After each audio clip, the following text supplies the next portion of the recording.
We're back. We're back at home camp, at home base, at home territory. That Hasanabi new 9/11. What is that? Oh, Bill Burr defending Saudi Arabia. Yeah, I saw that. That shit was crazy. If that was LA, they would have fired multiple rubber rounds at you at that time. I agree. March is the better fit. Oh, I know for sure. That's not even a question. Okay. What is this question? Are you there on a work visa or a tourism visa? For real. Sounds like some fed ass questions right there. Strange line of questioning.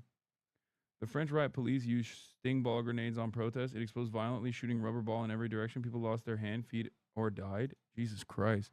Well, we're lucky enough not to see that one. You have the charger. This one. Is it? Okay. All right. Where's the Themasius playlist? What? No, I can't. This guy says, can you meet with me? I'm near the hotel. Boom. Do we have a... Here, I'm going to turn that. It's fine, actually. We don't even need to... No, this is fine. The light behind me was weird last time. That's why I wanted to... Yeah, this one works. This works well. All right. All right. Well, thanks, Marchie Poo. I'll see you tomorrow. Okay. Oh, okay. What is this meme, chat? Oh, hold on. Let me turn this off. What the fuck? This is so stupid. Barry Weiss is going to be CBS's editor-in-chief. Oh, fantastic. Finally, an often not represented position in media. Someone who's incredibly pro-Israel and also incredibly right-wing in every capacity. Okay. Do we have the playlist? Let me get it started. They changed the title on your New York Times piece. What did they change it to? Hassan Piker is flirting with the revolution. Ooh, I like it. Okay, we're not going to start there, obviously. We're going to start with the news, and then we'll get to that. Washington. We'll get to that later. Nepo failures abound. Yeah, I know that there's also, obviously, major strikes that are going to be taking place in Italy.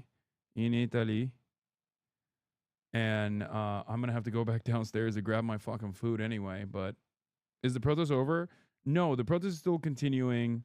And it's going to continue. There's a different protest that they're going to go to as well. They're going to go to, there's a different one that's happening as well. Shouldn't you shower? No. It's fine. Anarchist. I showered before I went out today. Yeah, I saw this one. Dems at record low approval because instead of walking out the moment they saw the Trump 2028 hats, they sat down for a friendly chat and let themselves be photographed. It's true. It's just a weak moment for the Dems. Like, that's just, like, one could argue, like, you have to literally let it happen. What are you supposed to do? Like, he's not going to in the Middle East. What is this guy talking about? Okay, I can't look at that right now. Hold on. Oh, I have so much shit happening. Wait, what? I think they meant because of the tear gas. Wait, is there no audio? Oh, there is audio. Okay. I'm going to have to go back downstairs to grab my fucking food real quick. But here, I'll leave you with the government shutdown news, okay? Where it is day 2 of that government shutdown. Oh, because of the tear gas, I need to shower. No, I'm fine, dude. Threatened mass layoffs, and now he says he's going to take aim at projects that are important to the Democrats. Nicole Killian is on Capitol Hill with the latest on this. Nicole, good morning. Always good to see you. Is there any sign of progress toward a deal here? Well, good morning, Gail. Right now, things are at a standstill here on Capitol Hill. The House and Senate will pause to observe the Jewish holiday of Yom Kippur, meaning this shutdown will continue for another day, leaving thousands of federal workers in limbo. From the Capitol to the Washington Monument, signs of a shutdown are everywhere. The National Zoo, part of the Smithsonian, is open for now, but could run out of funding by next week. No treat for Yael Krigman, who has owned a bakery across the street for more than a decade. When they don't go to the zoo, they don't come across the street to Baked by Yael, and we lose out on sales. Around the country, the federal fallout is growing, with an estimated 750,000 government workers furloughed. And in a call with House Republicans Wednesday, White House Budget Director Russ Vought warned mass layoffs could come within the next 2 days. President Trump claimed Democrats would be to blame. Well, there could be firings, and that's their fault. And it could also be other things. I mean, we could cut projects that they wanted, favorite projects, and they'd be permanently cut. The Trump administration announced Wednesday it would withhold $18 billion in funding for transportation projects in New York City, home to Democratic leaders Chuck Schumer and Hakeem Jeffries. Do you think you're personally being targeted? The Trump administration is targeting the jobs, thousands of jobs, of hard-working Americans. With all sides seemingly dug in. Does this look partisan? Does this look dirty to you? 24 pages to fund the government. A glimmer of hope on the Senate floor as Republicans and Democrats huddle together to find a path forward. We are not that far apart. This is not that difficult to solve. Krigman hopes they cook up a solution soon. Decisions have consequences. I know that as a small business owner, and I think that the government needs to understand that their actions have consequences and they hurt real people. While furloughed federal workers will get back pay, many of these small businesses that rely on them do not. When the Senate returns Friday, Republicans plan to push for another clean funding extension, but Democrats insist any deal must address rising health care costs. Tony. Nicole, thank you very much. This morning, millions of federal workers already forced to work without pay, including TSA agents and some 2 million troops. The Trump administration ready to take it even further. Sources say Republicans were told layoffs could begin as early as today. Well, there could be firings, and that's their fault, and it could also be other things. The White House has already started targeting projects important to Democrats, freezing $18 billion in infrastructure funding for New York City, home of both Democratic leaders Chuck Schumer and Hakeem Jeffries, and blocking $8 billion for energy projects in 16 states that voted Democrat in the last presidential election. Some Republicans warning all this could backfire and hurt bipartisan negotiations. You would caution against, firing people. Response. I would caution against that because it makes it harder for us to get those last 5 Democrats on board with opening the government. Democrats holding firm on their demands, calling on Republicans to reverse Medicaid cuts and prevent health insurance premiums from rising for millions. It is not radical to say we want to prevent the average American family from getting these huge increases. But Republicans say Democrats are holding the country hostage and are calling for moderates in the party to break ranks. I think a lot of these rank-and-file Democrats are looking for an off-ramp, and so I'm hoping at some point they'll come to their senses and join us in voting to reopen the government. The administration now splashing messages like this one across government websites, pinning the blame on, quote, radical left Democrats for the shutdown. Caught in the middle of the stalemate, millions of federal workers, 750,000 furloughed. Mark Cochran works for the National Park Service in Newburgh, Pennsylvania, and leads the local AFGE union. His daughter just started college. Now we have to try and figure out how we're going to continue affording that while this is going on for who knows how long. And here in Washington, Willie Jo Price is a cafeteria worker at the Library of Congress. She says she won't receive back pay. The food is high, the electric bills and the gas bill, all of these things went up. So I'm already juggling paycheck to paycheck. You may not be able to make rent. Right. So as of right now, there is no end in sight. Congress is out of session today. The Senate returns tomorrow, the House on Monday. And it is important to note that even as these furloughs are happening, federal workers going without pay, these threats of mass firings throughout the federal workforce, lawmakers will still get their paychecks even during a government shutdown, Michael. Yeah, there are real people on the other side of this shutdown. Rachel, thank you for pointing that out. There was an OMB memo going around suggesting that there might be firings during the shutdown. Do you think that will happen if the shutdown goes for a little bit of time, sir? Well, there could be firings, and that's their fault. And it could also be other things. I mean, we could cut projects that they wanted, favorite projects, and they'd be permanently cut. So you could say, a lot of people are saying, Trump wanted this, that I wanted this closing, and I didn't want it. But a lot of people are saying it because I'm allowed to cut things that should have never been approved in the first place. And I will probably do that. Dynamic. And given the way that the president has been tweeting memes about you. I hate how this insane things are, yet how normalized it is. Like, it isn't even in the top 5 most insane things over the past month. What are you talking about? This could throw flames on the already looming economic crisis. Yeah, I think, one of the most interesting aspects of the full faucet of psychotic behavior coming from this administration has been that, like, things like a violation of the Hatch Act, which in other circumstances would be considered consequential, is not even like the 8th most important thing that they've done today, this past week. It's like, this is directly a violation of pre-existing law. Like, you are not supposed to be campaigning with federal resources. Like, federal government resources are supposed to be for all Americans, right? Not specifically for Americans who voted for the president, for example. You're not also supposed to use the existing federal government resources to campaign. And yet, that's precisely what this administration is doing. And they're doing it with this level of intensity that, I mean, they're doing it so shamelessly, you know? They're doing it like they don't feel like there's going to be another election, if you know what I mean. This is the violations are numerous. It's also, God, I got so many sugary. But okay, this is Noura. I ordered food from the place that the Uber driver recommended. He was Lebanese himself. And I'm going to keep it $1.50. I'm going to be honest with you. This should look bomb. This shit already looks bomb as hell. Okay. Trump says be gay, do crime. Pretty much. Oh, literally 10 minutes after you left the protest? Oh, so we did miss it. They did rush. They did charge. Huh. Now that's a site that I'm familiar with. Or whatever the Frenchies were saying. Has been, in your words and the words of Democrats, already dismantling healthcare. What makes you think that he will negotiate anything? What makes you think that he and Republicans will cave to you? Public sentiment.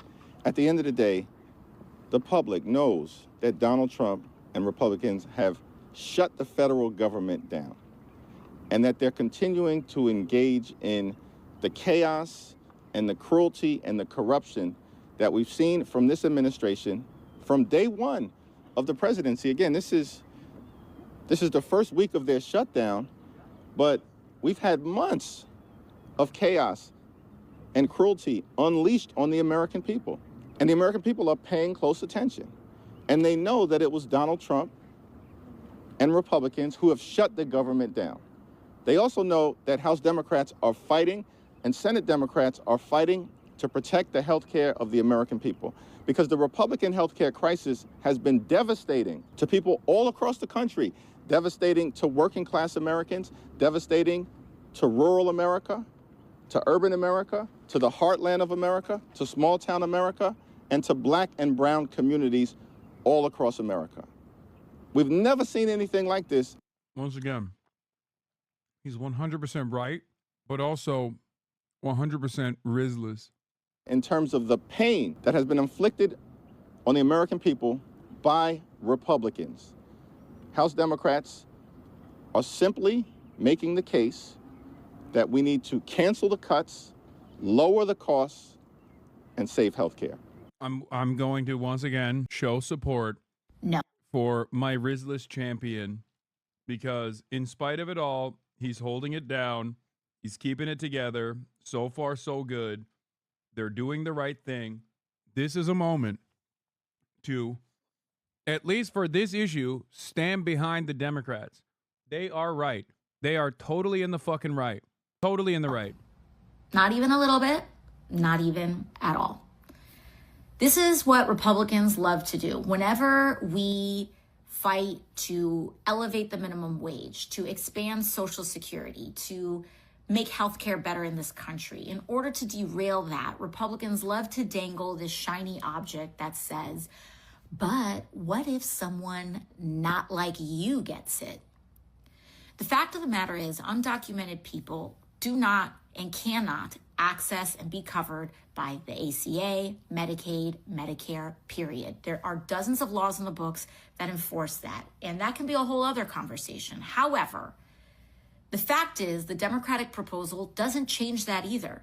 We are trying to change the immediate cliff where the ACA, as well as community health center funding and other kinds of healthcare funding, are about to go off a cliff and hurt millions of people. Yeah, there's 20 lawmakers who are meeting informally trying to maybe circumvent their leadership to come up with ideas, but I don't see I think Democrats have totally overplayed their. Oh yeah, totally. Totally overplayed their hand. As in played a hand. Any hand. That's what's going on here. They've played a hand for the first time ever. And that's why so many people are like panicking. So many politicians and media figures are reacting as though you're not supposed to play by these rules. Like, what's going on here? You're not supposed to fight back. You're the Democrats. Why are you fighting back? Totally overplaying your hand here, sir. That's what it is. It's like they are 100% right for forcing a government shutdown in this circumstance. And the reason why they're doing it is specifically to protect Americans' health care, their premium payments, and their health care coverage in general. And what's so crazy to me is the overwhelming majority impacted by this will be fucking Republicans. They are literally, for once, not only playing politics, but are doing it at the behest of decent policy, at least within the confines of what we have. Obviously, the best possible thing would be universal health care or socialized medicine of some sorts. Obviously, we're not going to get that. We're on a defensive posture right now. And in terms of the defensive posture, these are literally Democrat politicians putting their social capital and their political capital on the fucking line to defend the healthcare of right-wing MAGA rural areas, first and foremost. What an insane situation to observe. That's what's so fucking nutty about it. These guys are primarily, obviously this protects everybody, right? Like this initiative hurts everyone. But if we're looking at proportionality, if we're looking at who gets fucked over the most by this, it is unironically Republicans in rural areas. Okay? I cannot stress this enough. We get it, dude. You're woke transgender. Exactly. That's the response from the Republicans overall. Is like, you're just woke transgender, bro. Shut the fuck up. Well, they need 60 votes, and they have 55, so they need to get those 5 more. So they're, because Rand Paul was the only one on the Republican Party that didn't vote for it, so they need 5 more Democrats to come over. You have those 3 already. I don't know about y'all, but one thing that frustrates me about this process is it's one thing to have different policy prescriptions and debate the merits. But when one side says this is not in the bill, these things, I mean, I've been going through this morning. It's hard to read through this legislation and figure out. Yeah, bro, because you're not literate, okay? As is expected from a fucking Fox News host. Let's be real. Yeah. Your job requires you to not be literate. If you were literate, you wouldn't be able to do your job. So yeah, no wonder it's hard to read. Anyway, that's just one dumbass thing aside. I cannot fucking believe that a Fox News host has the audacity to say Democrats are lying about what's in the bill. Dude, the number one message from the Republicans about what the Democrats want out of this is straight up giving $1.5 trillion worth of health care to undocumented immigrants. Like, that's what they've been going with. What do you mean? It's just pure projection. What each side stands for. But when you go on national TV and you say, hey, there's no funding in here for illegal, and you know that's not true, that makes it hard for Americans to decide what is false and what is true, and judge it by not only the... Oh my God, I spoke too soon. He was in the process of lying while simultaneously claiming that the Democrats are lying about what's in the bill and what's not in the bill. He's not so close, chat. He's just fucking lying. This is like when Israel says Hamas is like Nazi Germany. It's like, dog, you are literally Nazi Germany. What the fuck do you mean? Like, you're the guy doing the thing, and you're claiming that the Democrats are doing that thing that you're doing right now to the bill. They didn't send me any fucking cutlery. God damn it. To eat with my hands. President comments yesterday on our program, but Jackie's report as well. There is clear funding for illegals in this bill that they wanted. Yeah, well, if you work for a company, you have a budget, and that's exactly what our country has. We have a budget. We just need 7 more weeks of funding. So the Republicans are saying, let's just pass exactly what we passed in March and fund our government for the next 7 weeks. And they're angry at the Democrats because they're saying people are going to go without paychecks. People are going to be furloughed just because they want to throw in this money for illegal immigrants. And they're blaming it on Chuck Schumer and AOC because they say that she will probably be primarying Chuck Schumer in his next election. And he was killed for supporting Republicans in March, and he doesn't want it to happen again. Here are some. Yeah, this is why Chuck Schumer was wrong to have allowed the previous funding bill to go through without a fight. He was wrong back then, and now he's realized how fucking wrong he was now, only because of the outsized pressure coming from his fucking constituents who at the very least are aware of how deep the cuts are going to be to Medicaid. $800 billion. All of this like, oh, it's because he's worried about getting primaried. Oh, you mean democracy? Oh, you mean that like a politician has now, for one reason or another, decided to listen to his voters? Oh, how shocking of a concept. I know. What the fuck do you mean he's worried about a primary? What are we talking about? They should always be worried about being no longer elected. Like, that's the principle of electoral representation. That's literally what it is fundamentally. Democrats, the Republicans, and AOC was approached because she was saying, well, if Republicans have a problem with this, they can come to my office. They can sit down and talk to me. Listen to this.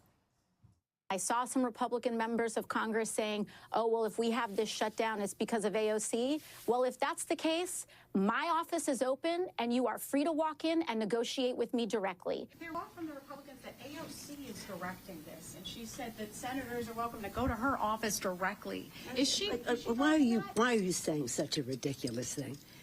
Why are you saying? She said go to her office directly. Do you think there's any? She is not directing this. She's wonderful. She's a real team player and the rest of that.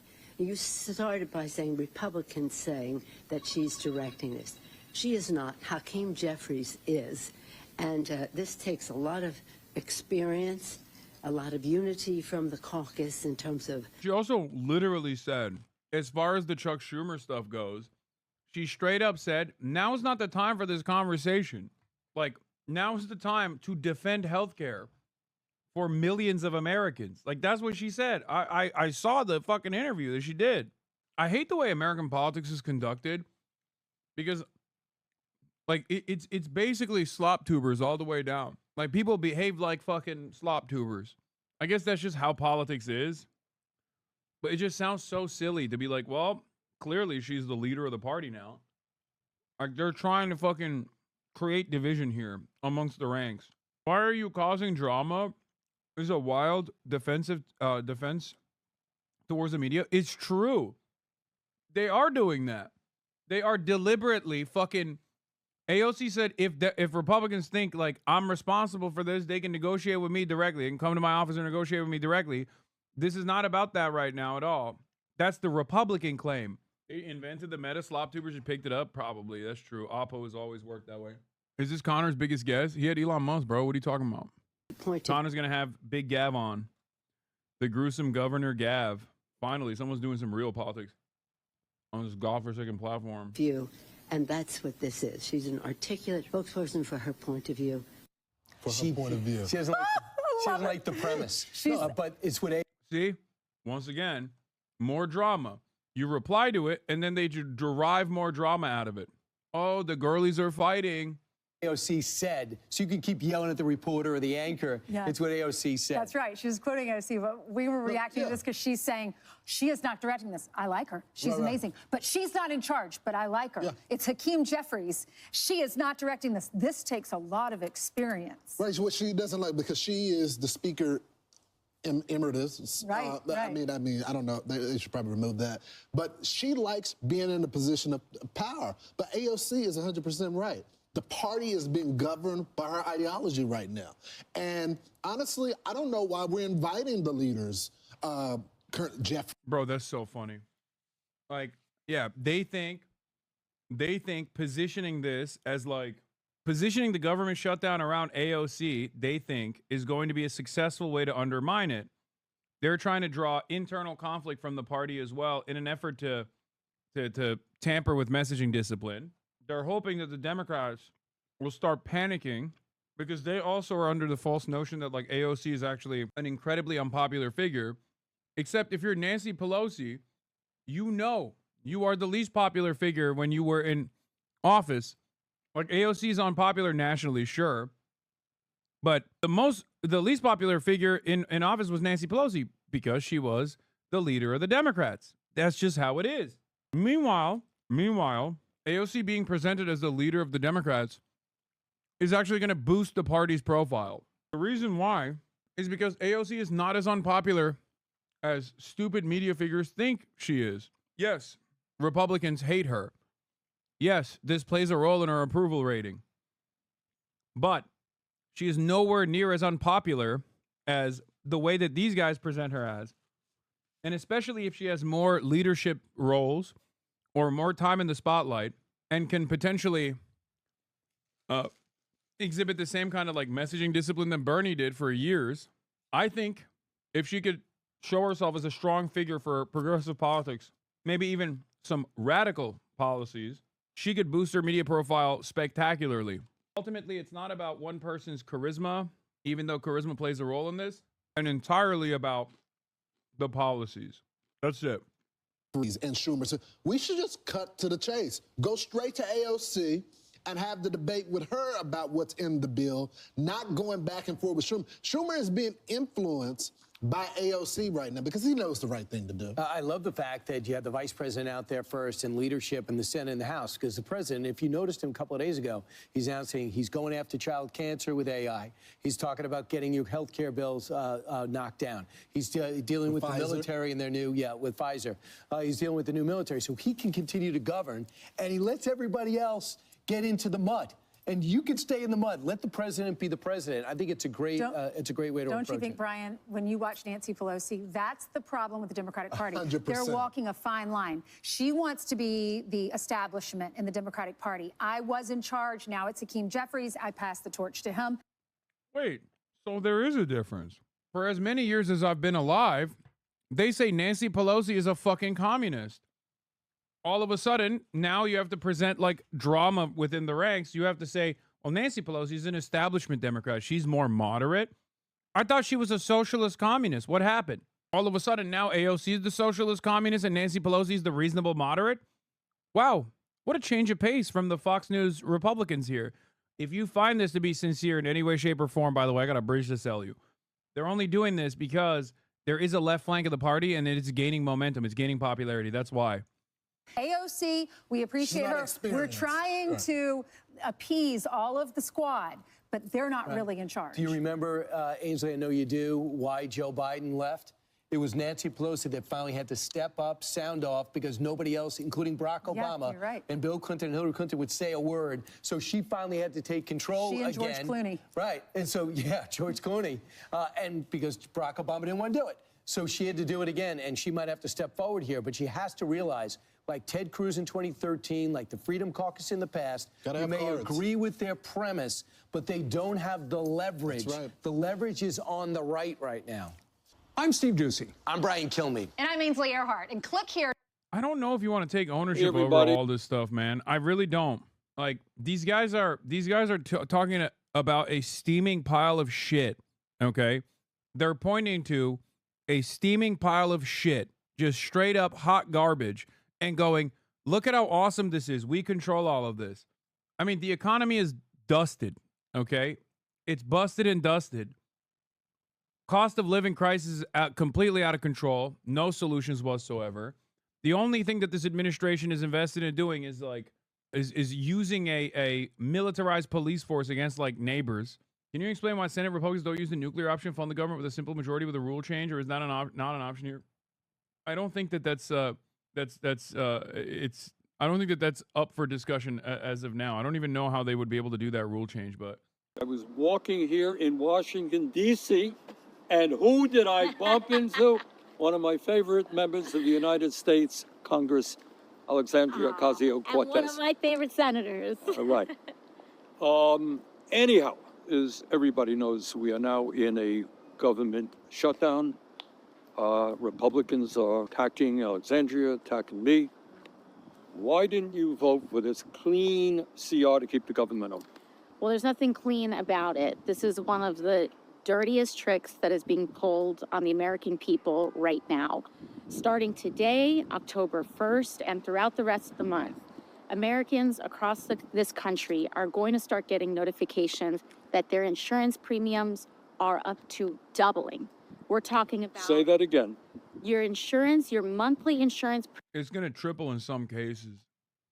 Isn't AOC bought by AIPAC? What the fuck are you guys talking about, dude? Oh my God. Where do you get this information from? Do you guys just like live in fucking... What? Like maybe you could say like potentially J Street or something, but no, she's not fucking AIPAC at all. Bernie's gotten J Street donations. Bernie has spoken to J Street. Bernie is a liberal Zionist. AOC is somewhere in between. I don't think she is like as avowed an anti-Zionist as like Rashida Tlaib is. Neither of these politicians are AIPAC politicians. And no, she didn't just have like a bad vote on the Marjorie Taylor Greene provision or even turn around and defend it. That's not the only reason. AOC, the expectation for AOC is that she is supposed to be one of the leaders of the anti-Zionist movement, anti-Israel sentiment. She's not. She should be, but she's not. But it's not because she's AIPAC. AIPAC is a catch-all term, an umbrella term that people use, sometimes falsely, to describe being in the pocket of the Israel lobby. Also, Hakeem Jeffries is an AIPAC politician. And I'm fucking defending Hakeem Jeffries here. Because this issue is not pertinent to the other thing that we're talking about. If a Democratic politician is doing the right thing on an issue, you have to fucking acknowledge it. He recently got endorsed by J Street. You mean Hakeem Jeffries? Anyway, just lock in for now, okay? We're going to talk about Palestine again. I was just at a fucking Palestine protest, man. Obviously, it's not an issue that's important to me. God damn. Motherfuckers will be like, we'll talk about the government shutdown. And motherfuckers will be like, well, you know, every Democrat that's messaging on this is like still an AIPAC stooge or some shit. It's like, calm down, please. Are going to double for millions of people across the country. At a time when we are already paying, by far, the highest prices in the world for healthcare at a time when people can't afford it right now. So what happens? That means people getting bankrupt over chemotherapy, people going to the pharmacy and not being able to get their insulin. And frankly, it means a lot of Americans are going to be in danger. And Republicans want us to rubber stamp that. So what are we going to say to that, Bernie? Well, I'll tell you, it's not only be in danger. Let's be clear. And it doesn't make me happy to have to say this, but there have been studies out there that when you combine doubling premiums for the ACA and then throwing 15 million people off of Medicaid and the ACA, the result is, according to studies at Yale and the University of Pennsylvania, 50,000 low-income, working-class Americans will die every single year. All right?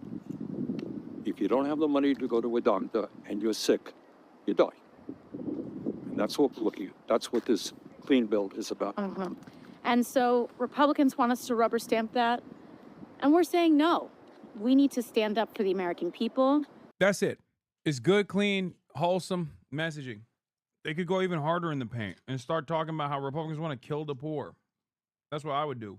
Because that's what this is about. I hate the game that we play all the time. And by we, I mean those on the left. And yes, this even includes like those on the left flank of politics in this country. So the Democrats as well. Where Republicans can literally be like, Democrats want undocumented migration to flow into the country so that every single immigrant can come to your house, break down your door, and rape your fucking daughter to death. And then they'll turn around and be like, what do you mean? I'm just talking about policy. Meanwhile, Democrats don't fucking turn around and say, Republicans basically want to kill you if you're poor. That's what it is. That is a more honest assessment of Republican policy, especially as it pertains to cutting funding for Medicaid. That's what it is. They want poor people to fucking die. Republicans want poor people to not be able to pay for healthcare and fucking die. And here we are having a conversation about whose rhetoric is violent. It is ridiculous. Republicans do not want you to realize, if you are a Republican, they do not want you to realize that they cut your health care by $800 billion so they could give tax cuts to the super wealthy in this country. Understand this.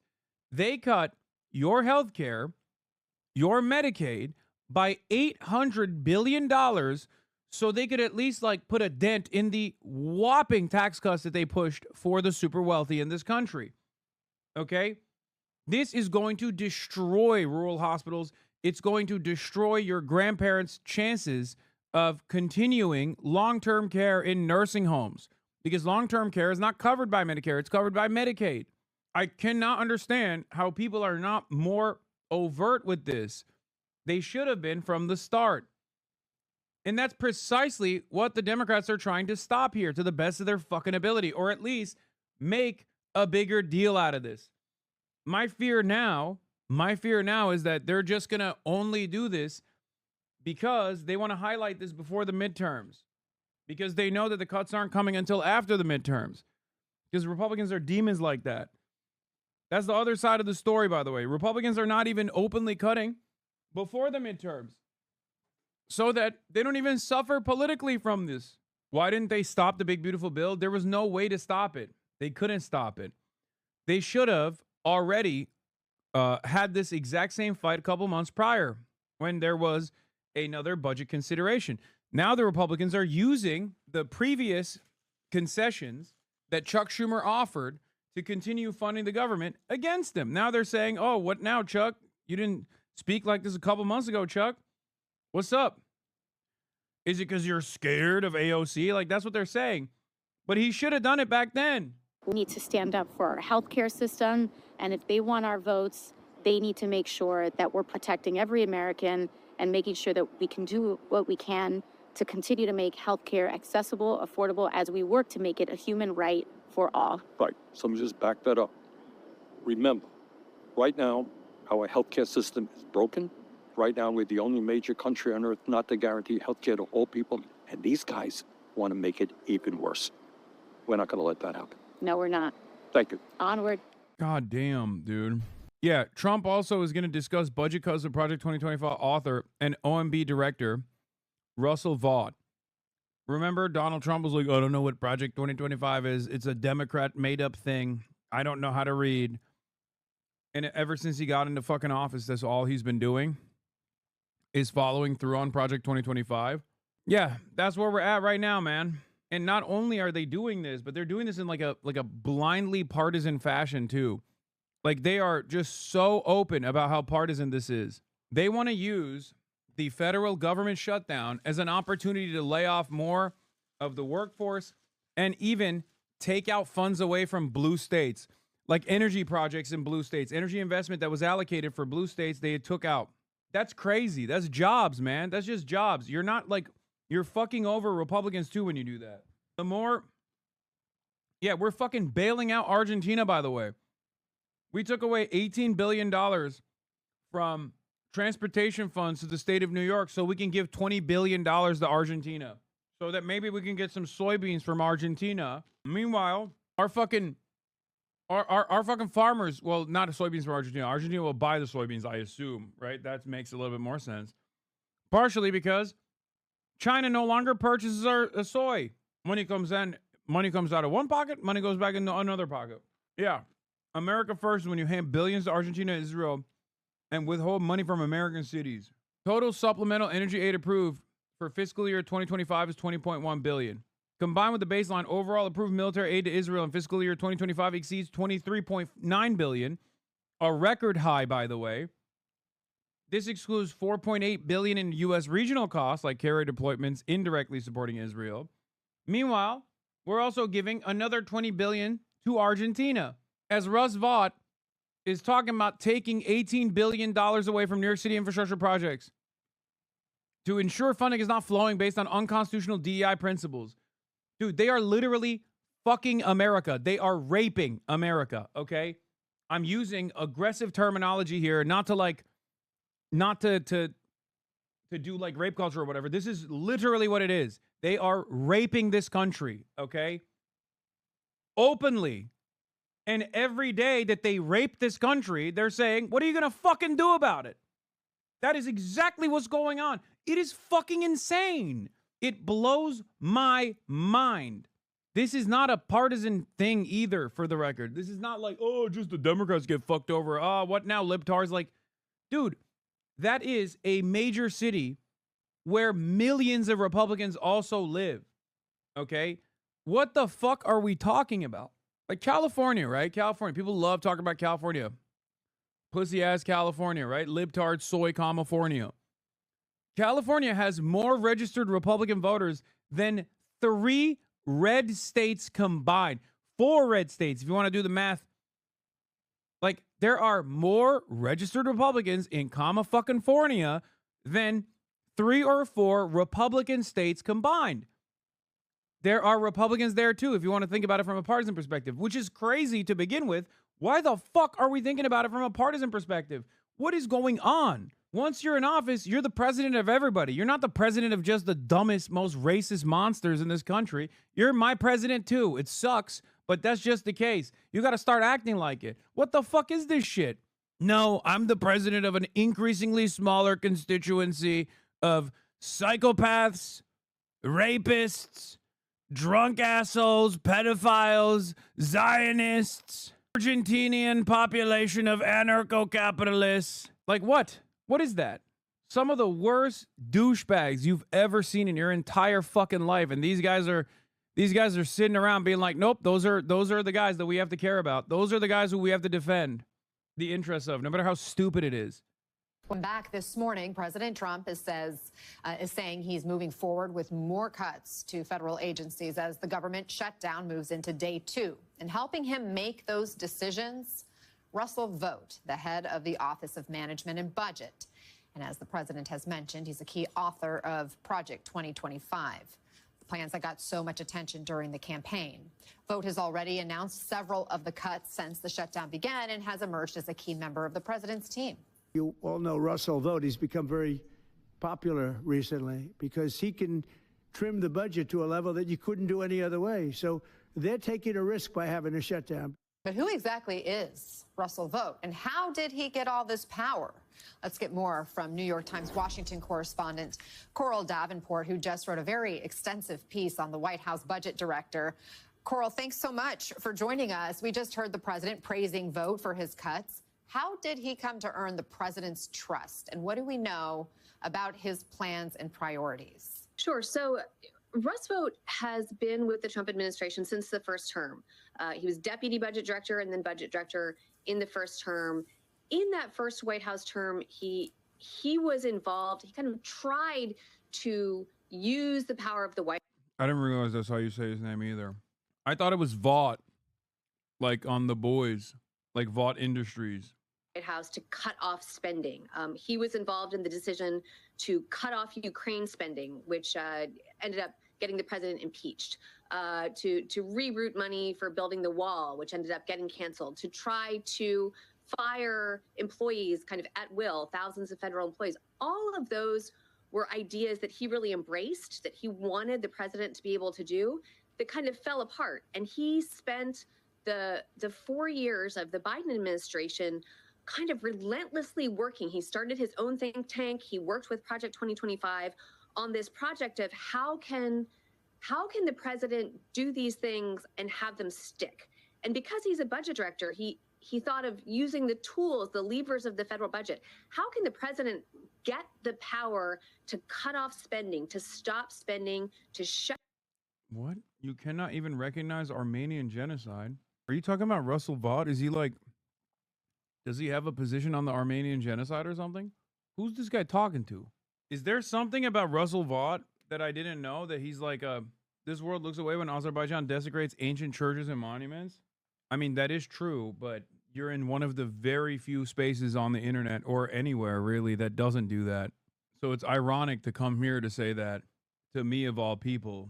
I honestly thought this guy was talking about something that I didn't know. Like maybe Russell Vought was like a weird Turkish nationalist or something.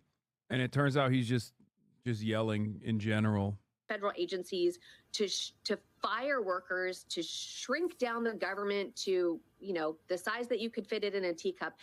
He has spent all this time really working, researching, planning, mapping, strategizing this in a deeply disciplined and focused way. And now Why is he so set on shrinking the federal government? Where does that even come from? Where were you when Azerbaijan blocked the population for a year and desecrated ancient Armenian churches and monuments? Israel does not recognize the Armenian genocide. Israel still denies the Armenian genocide along with Turkey. And then because you spammed it, you got timed out for 300 seconds. You silent me because you do not recognize genocide. No, they silent you because you were spamming. Also, everything you just talked about, I not only recognize, but have also covered, which is part of the reason why, because I've covered it so extensively that I genuinely thought you were talking about like Russell Vought being like weirdly into denying the Armenian genocide or something. No, you recognize, yes. Okay, then why are you yelling at me? He even spammed it in right-wing chat months ago. Oh, he's been doing it to Zach Rahr as well. You speak up against Israel or Russia, but where were you all for Armenia? Okay, never mind. This guy just kind of does that. Okay. I take it back. He does that. He's equal opportunity. Yeah, I mean, he's a conservative's conservative. He grew up in a very Christian home. He's deeply religious. He went to an evangelical Christian college, Wheaton College in Illinois. His first job in what is this? I wonder what the Trump supporters who consistently attack me with lies that I've denied the Armenian genocide will have to say about Trump's actual denial. They don't give a shit. They'll just move on to the next thing. Damn, all the way back in 2019 too. Did he go to a rally or not yet? No, I came back from a rally. Washington was with Republican Senator Phil Gramm, who was sort of known as the most unloved man in Washington for his efforts to cut the budget. I think he's talked about how he felt like for his parents, he grew up in a blue collar family. His parents were a teacher and electrician. That the burden of paying for federal government really dragged them down. He's also talked about his interpretation of the Constitution. He calls himself a radical constitutionalist who thinks the founding fathers wouldn't recognize agencies like the Federal Reserve. So I think he. Why do you care about Palestine so much? Hamas murdered 1,000 innocent people. Yes, Israel's killed 1,000 people in return. But those people would have turned into Hamas militants any moment. And all of them are Hamas supporters, which killed literal innocent people. How can you be so anti-Western? Are you against democracy, secularism? Islam is literally the enemy of those before mentioned concepts. This guy's so funny because he said, sure, Israel has killed thousands of people in return, but those people would have become Hamas militants. Like, do you not understand what? I've studied the Quran. I've lived in Iran for 21 years. You tell me how I'm wrong. Like, you just openly stated, like, yeah, Israel's killed, but, they should be able to do that. Like, this is such a lazy way to argue that you immediately contradict your own position. If you have, like, some sort of, if you believe human life is valuable and sacred, as I do, then it's rather odd for you to just, like, find justifications for why it's appropriate for Israel to take far more lives than Hamas ever did or ever could. I don't think you understand your position, albeit a little brain broken from, I guess, living under the Islamic Republic, is far more militant and far more fundamentalist and far more violent than even the Iranian government's position is. I hope that sits with you for a moment. I know it comes across as crazy. Like, what do you mean? Israel is good. Iran is bad. Even with all of the domestic policies and all of the violent repression from the Iranian Republic, from the Islamic Republic of Iran, Israel is still a far worse entity in the region and around the world. I'm trying to understand. It's just really hard to take into account every aspect of the situation. I've watched you a lot. Okay. Well, then listen to my words. There are many things to criticize the Islamic fundamentalism of the Islamic Republic of Iran. You can even have issues with Hamas's own governance or its actions or its form of militancy, its targets, whatever. None of that is even remotely consequential when we are discussing an ongoing genocide that one of the world's most powerful countries is committing against a captive population of Palestinians after 80 years of brutal repression and apartheid. You were not a chill Persian, my friend. I don't want to get too emotional here with my rhetoric, but it seems to me like you are quite unchill. So you do believe that Hamas has its own problems? You don't usually talk about this? Yeah, just like it is not pertinent to discussion to talk about the Allied forces and their own domestic conduct during World War II. Okay? Churchill was a monster in his own right.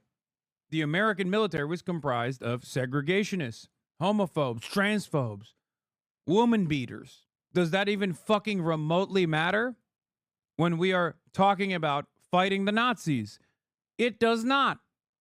It doesn't even remotely matter. It doesn't matter even one bit. It's that simple. Why do you not fuck with Kurdish people? I don't think there's a single person that comes in here that actually watches me that has this opinion, right? Like this is got to be someone who just watched like people simply claiming that I don't fuck with Kurdish people. Dog, I've literally had Kurdish terrorists on my stream. What the fuck are you talking about? Like dudes who went and fought in fucking Rojava that are declared terrorists by the Turkish government are good friends of mine and also have been on my stream a bunch. Is a true believer. He thinks that, you know, the I feel crazy thinking that Democrats maintain the shutdown is only doing harm overall. They're the party with zero plan. The base is fully mobilized. I'm part of me thinks leaving the budget is going to get people taking action. I'm gonna be honest. I think the reason why the Democrats are doing this is not because they have an honest to God fear that healthcare is going to get taken away. I think they're far too cynical to actually make that consideration. I think after listening to, what's his name, Shane Goldmacher, right, on the New York Times this morning, I realized that the Democrats are probably doing this because they want to make healthcare a main priority, a main point of contention. They don't actually want to do something about healthcare, probably. If I'm looking at this super cynically, they just want the healthcare thing to be on the forefront so that people actually get mad, so that there's like one issue that they're strong on to advocate on come the midterm elections. Because like they're getting fucking cleaned on immigration and all this other shit. So they're trying to find something to posture on and something to message around. And the only thing they got at their disposal is healthcare. And I mean, even if I'm thinking about this like in the most cynical way possible. If I am a cynical operator like the average Democrat politician is, I'm still invested in this cause because at least it moves the conversation away from like, I don't know, any number of different issues that I am fearful the Republicans are destroying me on. administrative state is not recognized by the Constitution, and he says it's infected by, you know, federal workers who are woke and weaponized and sort of liberal leaning and aren't accountable to the president and to voters. So he comes at this from a place of kind of a true believer who has been working on this, realizing this, executing this for about 20 years. Well, and he, as you mentioned, had an impact in the first Trump administration. Now he's got this humongous role in the second Trump administration, and it seems like there are really no bounds being applied to this presidency. And you have anti-tax activist Grover Norquist, you quote in your piece, saying that vote has, you know, been lining up the billiards shots, getting each ball in place one by. You got to get better at preventing clippable moments, brother. Law of a Kurdish terrorist on my stream isn't a great look. Save resistance fighters that are considered, etc. Man, shut your bitch ass up. The fucking reality of the matter is, I already fucking mentioned that, and it's that's what happened. Okay, the reality of the matter is that is what happened. People that are declared terrorists by the Turkish fucking government are good friends of mine. Okay, shut the fuck up about optics because you're so goddamn concerned that motherfuckers are gonna clip me out of context. They do it every day. It doesn't matter. Okay. What is this fucking concern? Brother, you got to get better, dude. You got to get better, dude. People come in here and cynically bait you into saying stuff, and then it doesn't matter what you've done, what kind of work you have done in defense of the values that you defend every fucking day. What matters is a clippable fucking moment. Go yell at the people who clip it out of context and scream about this fake shit instead of trying to get me to fucking, I don't know, speak in 10-second increments for 8 hours every day. What's next? Don't make jokes. People can actually say that you're being sincere. And for each consecutive move. So help us understand the vision and what it looks like moving forward, because we already went through Doge. We already went through Elon Musk and all these, tens of thousands laid off. What else does Vogt have planned? What does he want to do? Vogt is in a lot of ways the anti-Musk. Musk kind of parachuted into Washington with so much chaos, so much haphazard action. I don't know what the Vogt fuck this is, but it's a really clear roadmap, a very really clear rosy. plan. And his ultimate end game is to continue to do these cuts, but he is orchestrating, essentially setting up a showdown in the Supreme Court. He believes, the people around him have told me, that if he can get these cuts, these moves to give the president the power to unilaterally cut federal spending, if he can get one of these cases to go before the Supreme Court will ultimately find that the president does constitutionally have the power to cut off whatever funding he wants, or something along those lines. And if that happens, if that end game plays out in that way, then that really just reshapes the presidency and gives this president the power to really just cut down the government and legally. Well, Coral Davenport, you have such good deep dive reporting on the New York Times. Thanks for sharing some of it with us and helping us understand the influences right now on the president as we're charting this moment, charting forward. It is so ridiculous that this just goes on so often over there with you guys. Dude, America is not a real democracy. We have corporate oligarchs. They run the show. We stick to fighting ourselves over idiotic, petty shit. We stick to eating each other alive. And the corporate oligarchs keep doing whatever the fuck they want. They keep shafting the everyday guy. This is how it works. It's not even new. It has, however, gotten worse as of late. Republicans, as everybody know, controls the U.S. Senate, controls the U.S. House, and controls the White House. In other words, they are running the government. But what is happening now, which has never happened before, is they are not sitting down and negotiating.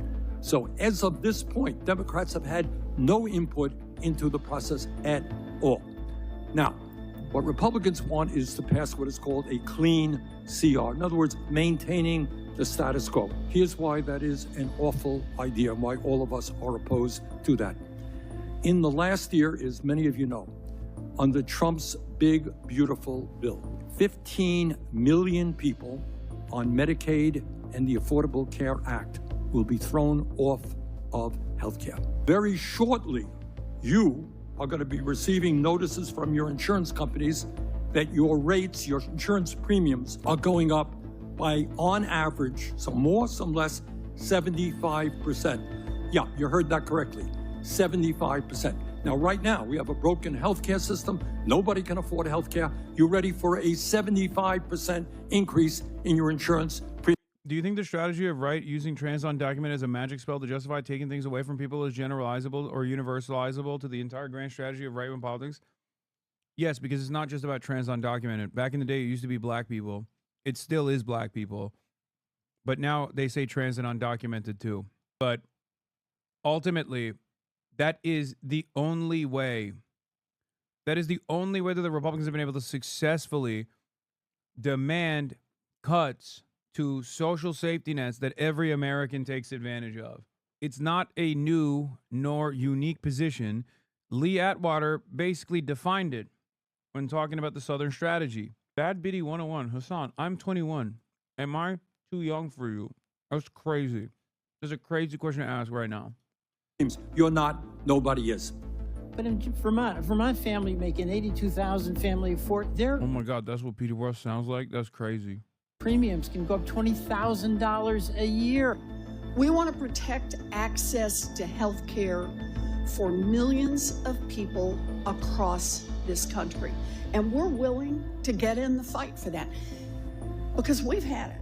The priorities that we have at the table, and they need Democratic votes in order to keep the government open, man, they're pretty reasonable.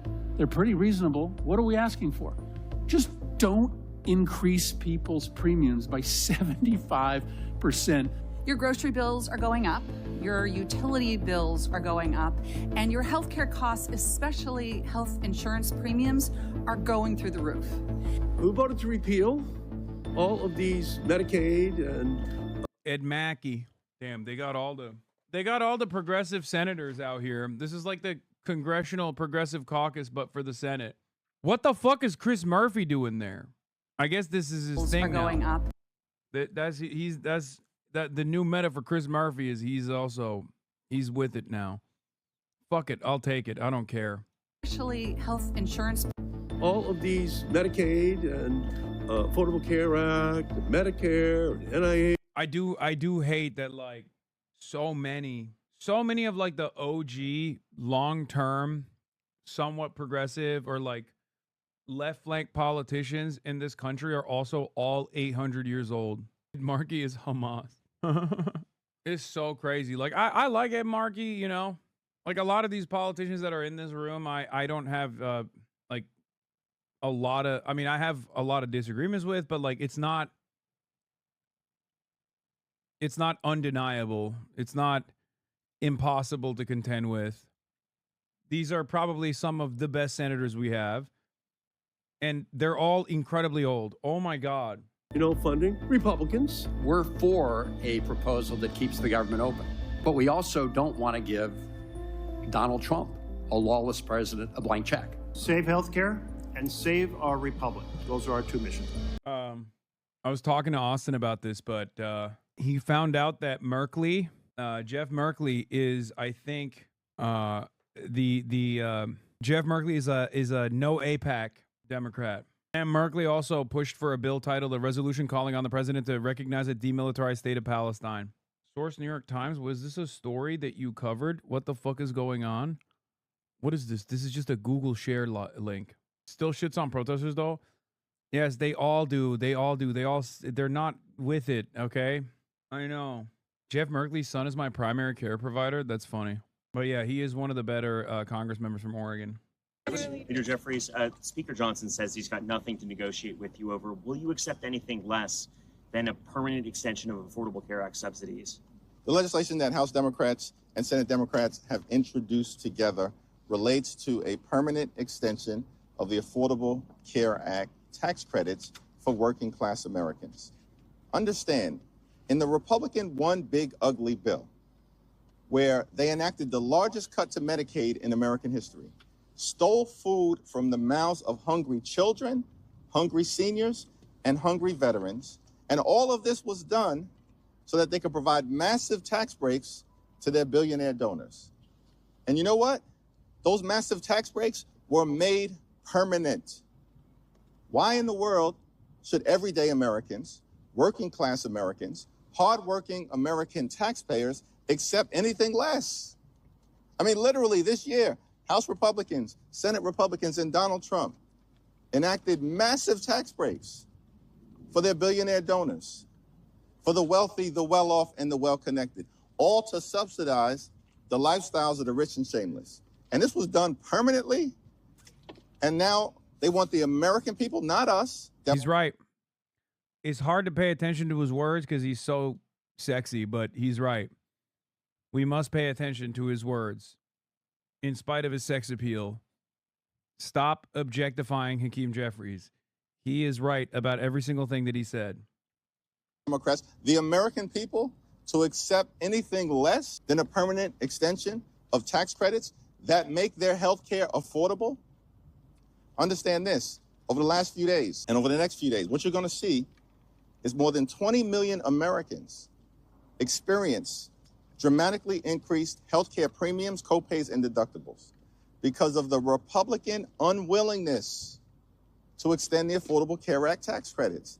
They're not even willing to extend it for multiple years, let alone do what Republicans just did for billionaire donors, which is to extend the billionaire tax breaks permanently. Of course, the American people should accept nothing.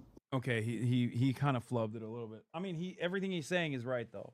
It's probably not great that the leader in the House for the Democrats is incapable of putting together a coherent narrative when he is 100% correct.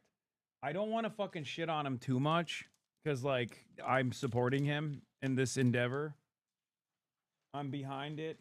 You know, AIPAC Shakur or not, whatever people call him, I don't care. On this issue, he's right. It's just explain the message again. It's simple.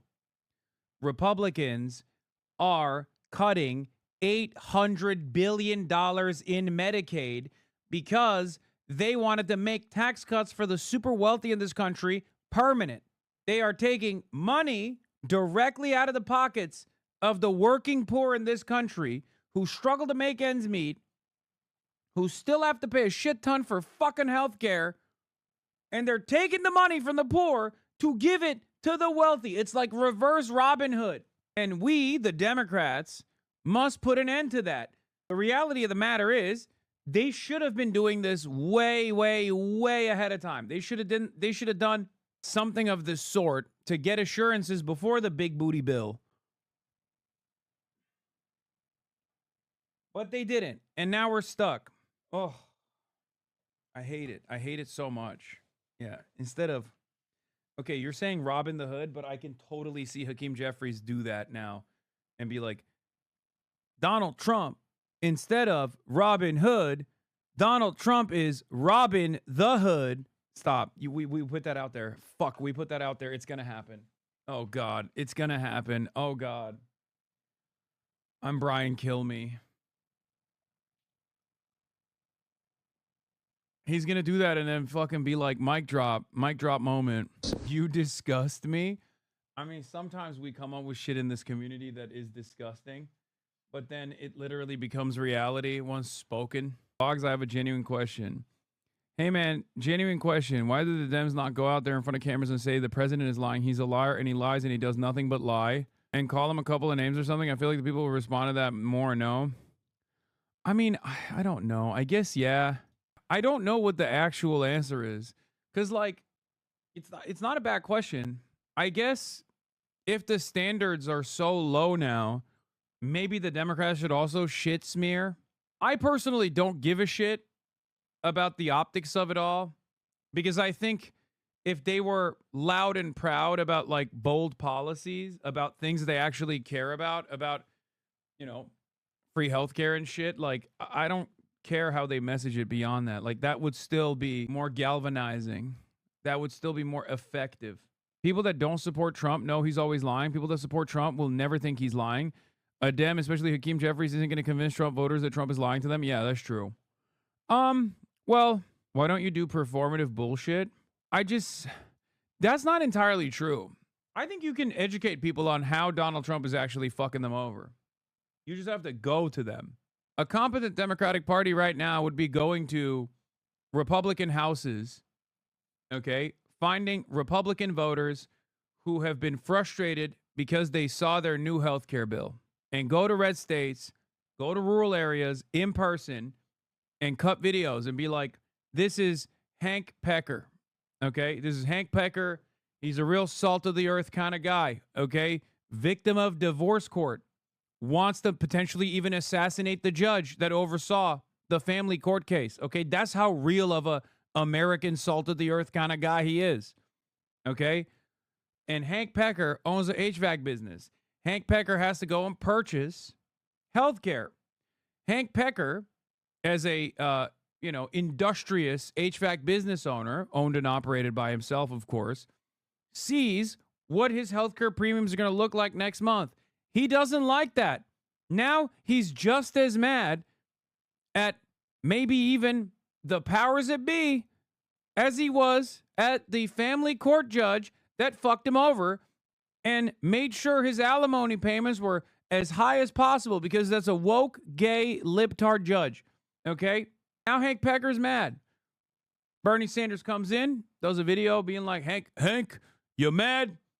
Not at the woke, gay, lip-tarded family court judge that made sure your child support was $5,000 a month. You are mad at the Republican Party for stealing money directly out of your pocket to give it to the billionaire and the millionaire class, you know? Boom. Do that like a million times around the country. Is this the sort of dreams you get? It's very sad, but yeah, I do dream about shit like this. Exactly. Dave Weigel on messaging. Newsom stands out as the Dem who understands the how dare you is much less effective. Trump responds to mockery. Yes and no. Because Newsom does it directionless. Even though he is kind of my goat right now because he's taking away all the attention from people like myself, so the Republicans aren't going to like prosecute me because they're too busy trying to prosecute Governor Newsom. So he is a little bit of my goat right now. He's kind of my goat. Low key. He's like a magnet for their fucking hatred. Anyway, the point I'm trying to make is, dude, I see racism in the same way, and I see transphobia in the same way that I see all these other distractions, right? When the Republicans are using it. Obviously, it's a hateful way to live, and when it's reflected as policy, it's incredibly harmful to entire swaths of the population. But its utilization as a tool is distractive. It's the same reason why Republicans right now in this period of instability are focusing on Netflix for having a Coco Melon video that from a show that ended years ago that apparently has like a woke baby in it or something. And that's why Republicans are currently focused on canceling Netflix because they're fucking stupid. They're talking about Cracker Barrel. They're talking about Netflix because they're fucking stupid. Okay? I can't stress this enough. They are fucking stupid. If you are looking at an unprecedented economic crisis, the likes that Americans have never experienced, I'm talking Great Depression style shit, okay? The likes that Americans haven't experienced in 100 fucking years, and you are predisposed with woke babies on Coco Melon, you're a fucking moron, okay? You are too stupid to operate a vehicle. That's it. And unfortunately, there are millions of people who are that stupid. But even stupid people understand when they're getting fucked over. So it is pertinent on us and the Democratic Party to explain to them that while they are stupid, they're still getting ass fucked by the Republicans. That's the job of good governance. That's the job of good leadership. That's the job that the Democrats are fucking failing on. Okay? That's it. Like, imagine there's a government shutdown that's going on. $800 billion in healthcare funds is going to be taken away. Almost $1 trillion plus dollars taken away from healthcare that these guys desperately fucking need. Okay? And they're talking about canceling their Netflix subscription. I know when you see stuff like that, when you see how hateful little monsters these dipshits have become, I know it feels like it's impossible. It feels like it's impossible to talk to these fucking monstrous pieces of shit. Okay? Because they're so stupid that they're like, nope, I don't care. I'm going to hurt myself and fuck you. You can't say anything about it, woke libtard. I get it. Okay? I get it. I get frustrated all the time. I have to deal with these fucking animals all the goddamn time. Okay? Having said that, if you care about making people's lives better, you have to fucking convince these people. Okay? Even this fucking guy, George Wallace Lame Similes, says, this idiot poser with his childish rebel politics is going to get himself killed or other people killed while he scams to make a buck on Twitch. Like this dipshit, right? I want this fucking moron to have healthcare. Okay? I want this fucking old-ass, bald, loser fucking moron to have healthcare. They only look monstrous because you don't understand them. The world only looks wrong because you don't understand what's really going on. Yes, brother, you have it all figured out. Okay? Listen, Unc, listen to me.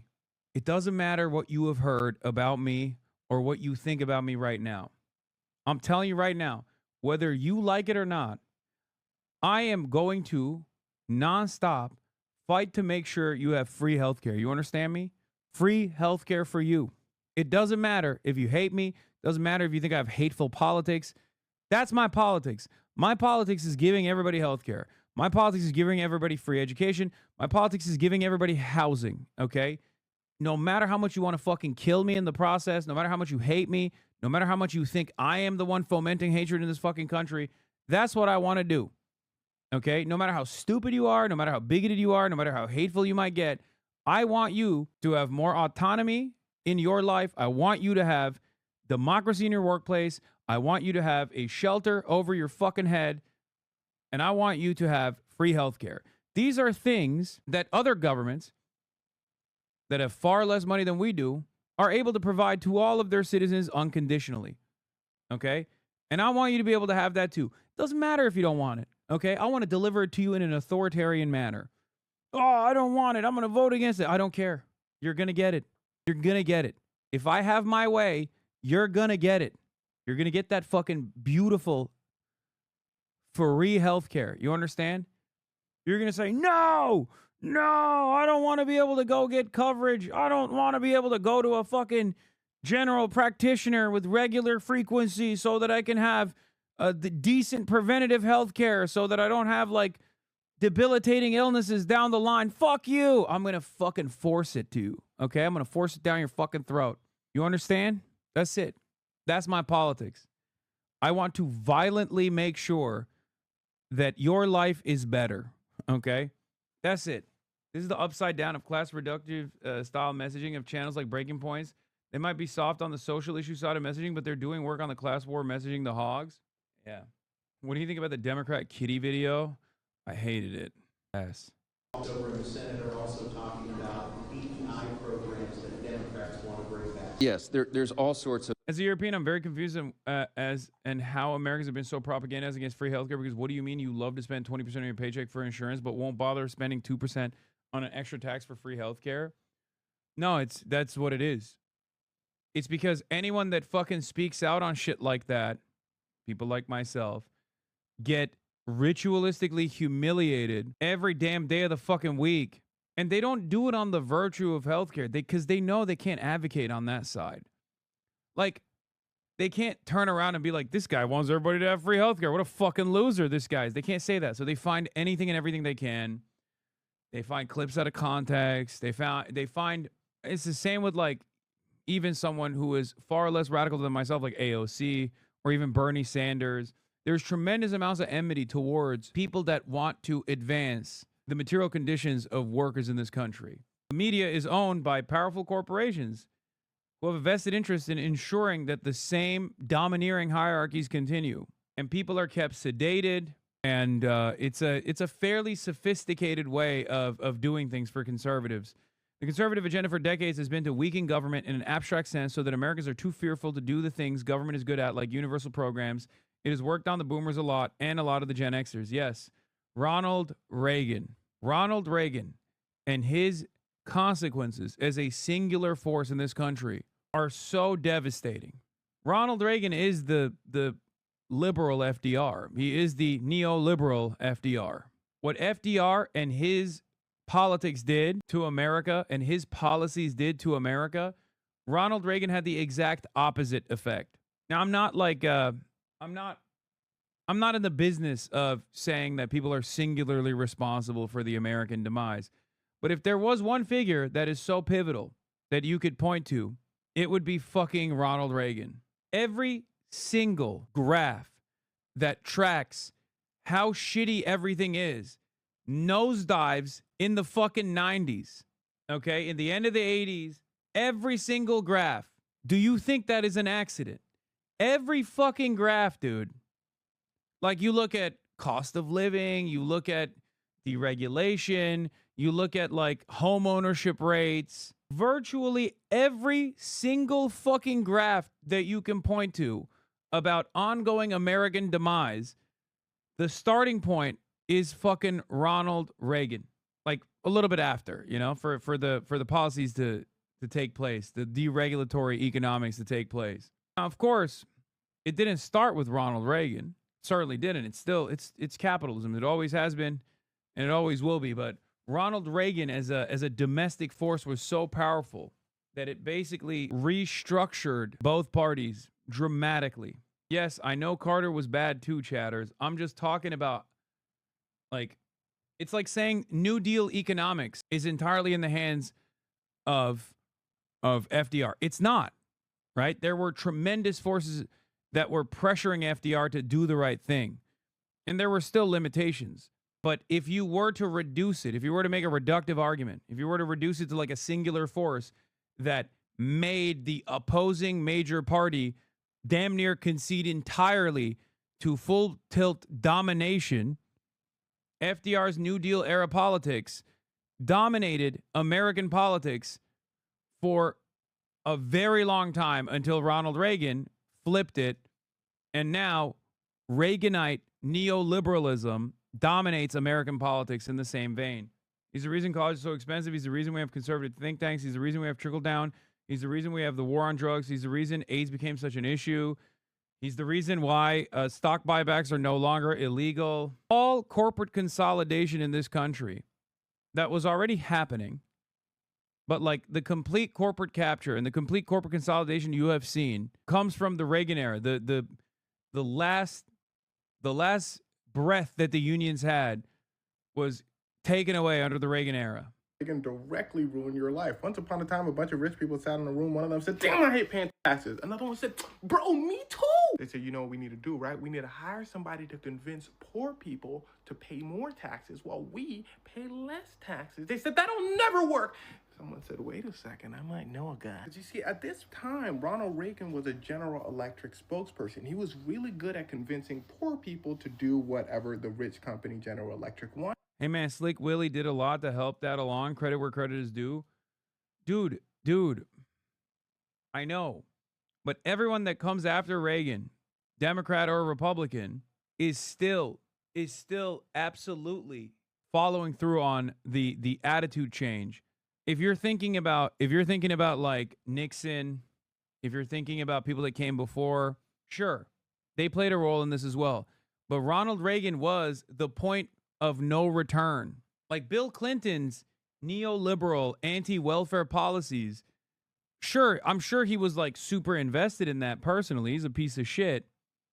But like Bill Clinton was responding to what he perceived as the public pressure to Ronald Reagan, because Ronald Reagan did put up LeBron numbers. Like you're forgetting. Ronald Reagan actually did have that popular mandate. Okay, unlike Donald Trump. Before that, he was a Democrat, an activist, very anti-racism, all for workers' rights. They said, hey, bro, we need to hire you for the opposite side. He said, you think I'm a... They said, here's a bag. He said, when do I start? You see, he took this job because his acting career was failing. So he said, hey, I'm pretty good at this. So he ran for governor of California. He won. He was also the head of SAG-AFTRA, or SAG at the time. They hadn't consolidated yet, I think. And as the head of SAG, he literally fucking ratted out communists in his own union. He was a snitch. So even when he was the leader of a prominent union in the country, he used his position to fucking rat out rank and file members with what he perceived as having radical politics.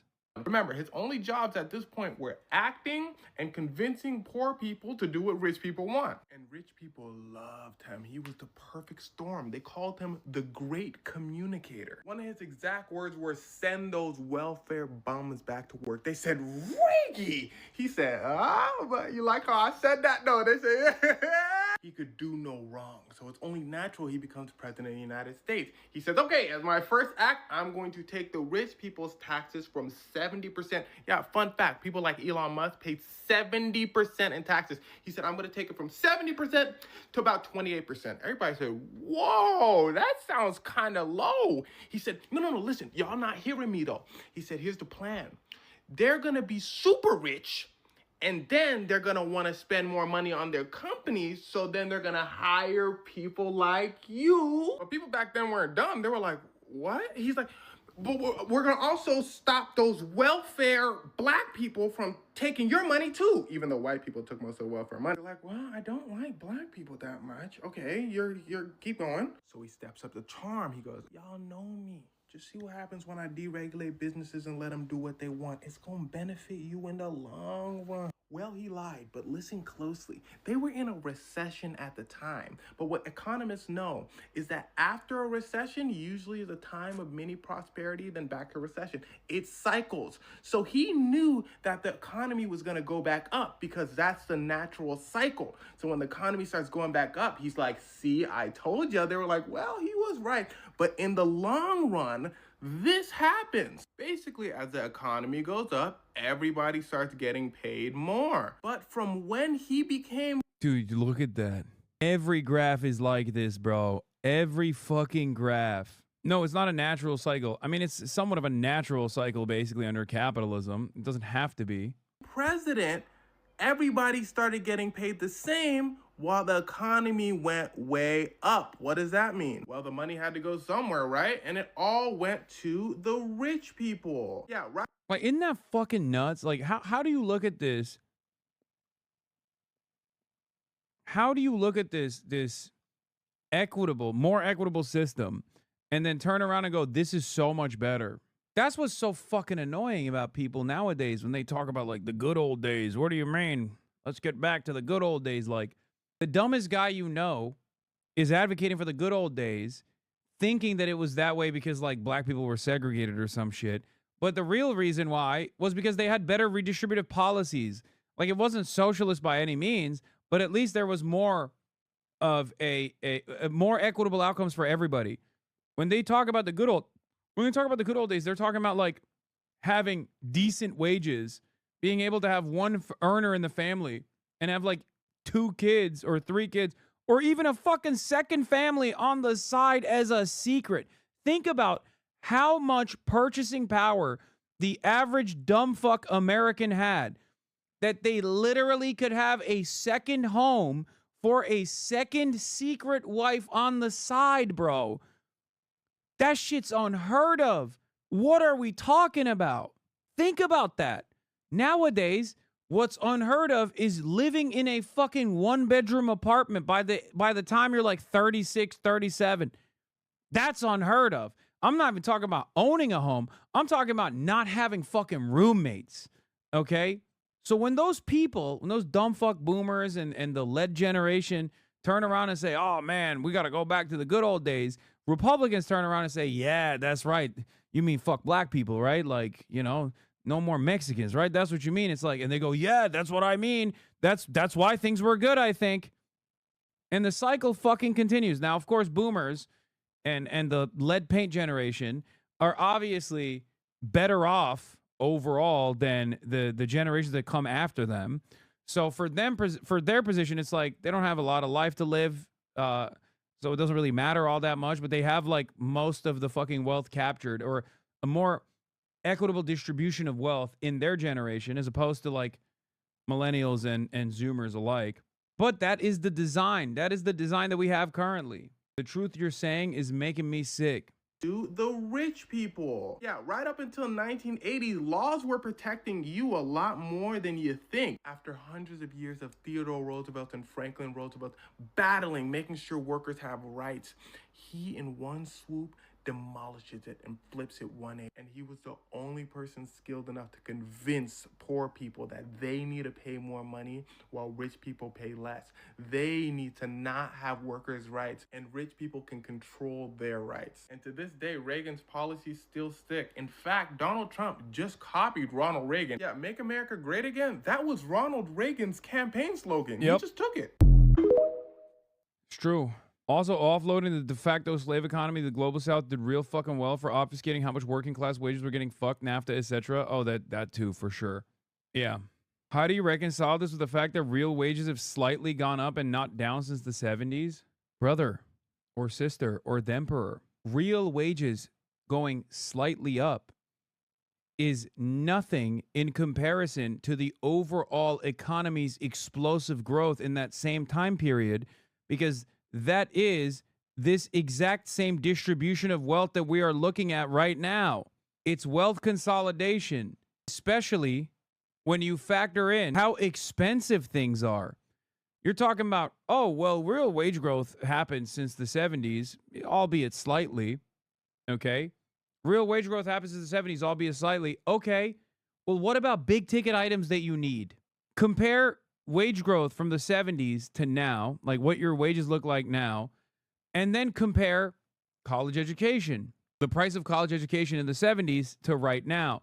Wages are fucking stagnant since then.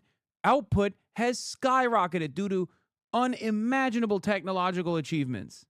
Okay? Productivity has skyrocketed. American laborers are insanely productive, like incomprehensibly productive in comparison to how productive they were in the 70s because of automation and all of the wonderful technological achievements that make it so that you can basically work 11 people's jobs as one person now. Not even 11, 100 people's jobs. I mean, think about computers even. You're talking about a time when like computers didn't exist versus a time where computers do exist. And not only a time where computers do exist, but they exist on your fucking hand, in your phone, okay? And they're on you all the time, 24/7. The amount of productivity that each laborer has now is unimaginable, incomprehensible to someone who's living in the fucking 70s. Now, adjust that to the price of everything else. Adjust that to the price of everything else. You could buy a house for like 50 grand in the 70s. There is no home, no single family home you could purchase for like 50 grand, okay? That does not exist. You can't even buy a fucking lot for that price. The only thing that has gotten cheaper as we offshored slave labor to the third world is commodities, cheap consumer goods, things like a television. That's it. The only thing that has actually become incredibly affordable in the time frame is junk that you throw out every 2 years. No, and also it's designed that way too. That's another problem, which is creating tremendous amounts of fucking landfills all over the goddamn planet. But that's it. You can get a TV for cheaper. This is true. You can get a toaster for much cheaper. You can get electronics for, like, it's not even a comparison. Like, back in the day, a TV was like a big item, okay? Now you can purchase shit much cheaper than you ever could. And that makes people feel like the situation is better overall. But all of the things that you need for survival, healthcare, a house, college education for upward social mobility, have exploded in prices.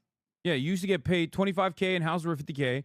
Now you get paid $75K and houses are $500K on the cheap side. So yeah, your real wages went up, but everything is so much more expensive. Even in the 90s, the houses were tremendously cheaper in 1998 in Denver, Colorado. The average house price was $149,000. Now it's $649,000. Bro, you can just go buy a 100-inch TV, 100-screen TV for $500 now. That's all that's gotten cheaper. That's what I'm saying. That's what I'm saying. That's the only thing that's cheaper in comparison to how affordable it was back in like the 70s and the 80s. 10 years ago, rent was $700 and TVs were $1,800. Now rent is $1,800 and TVs are $700. Well, that's not 10 years ago. It's I would say, because where is rent $1,800? You know what I mean? This boy is in Oklahoma. He's over here like, dude, what are you talking? Oklahoma City rent is so fucking costly, man. $1,800. I didn't even say Ohio, bro. I feel like Ohio is not even... My parents' first flat screen was $1,100, and that was after a discount because it had been dropped. They were stoked and thought it was a steal law. I can have a nice TV in my tent.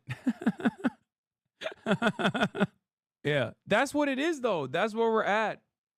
It's like, maybe I'm crazy. Maybe I'm crazy. But honestly, I think it's much better if people have houses than a new TV every 2 years, okay? The thing is, these are not even like... These are not mutually exclusive concepts. You can have a cheap TV and cheap housing, like if you want. It's just, even if that was the trade-off, I would much rather have the cheap housing than the cheap television.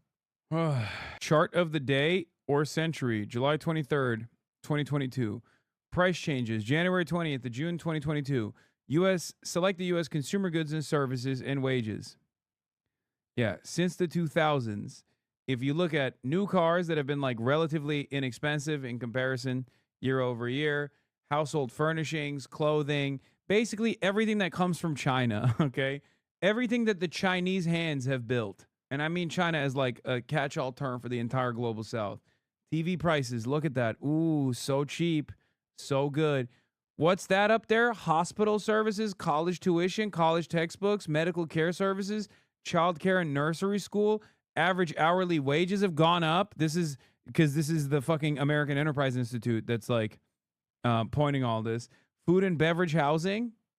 Food and beverages and housing. The reason why they're using this chart of the day or century is to say the reason why these things are so costly is because of unions. They're claiming that this is all too costly because of average hourly wages going up. And average hourly wages are going up because of socialism. That's the reason why they're using this graph. Make no fucking mistake. Sidebar, why socialism fails. Yeah, this is socialism. That's why it's failing. My neighbor's big brother in 2007 could afford to live in a single bedroom working at a grocery store as a cashier. Now that seems insane. Things have deteriorated a lot just in the last few decades.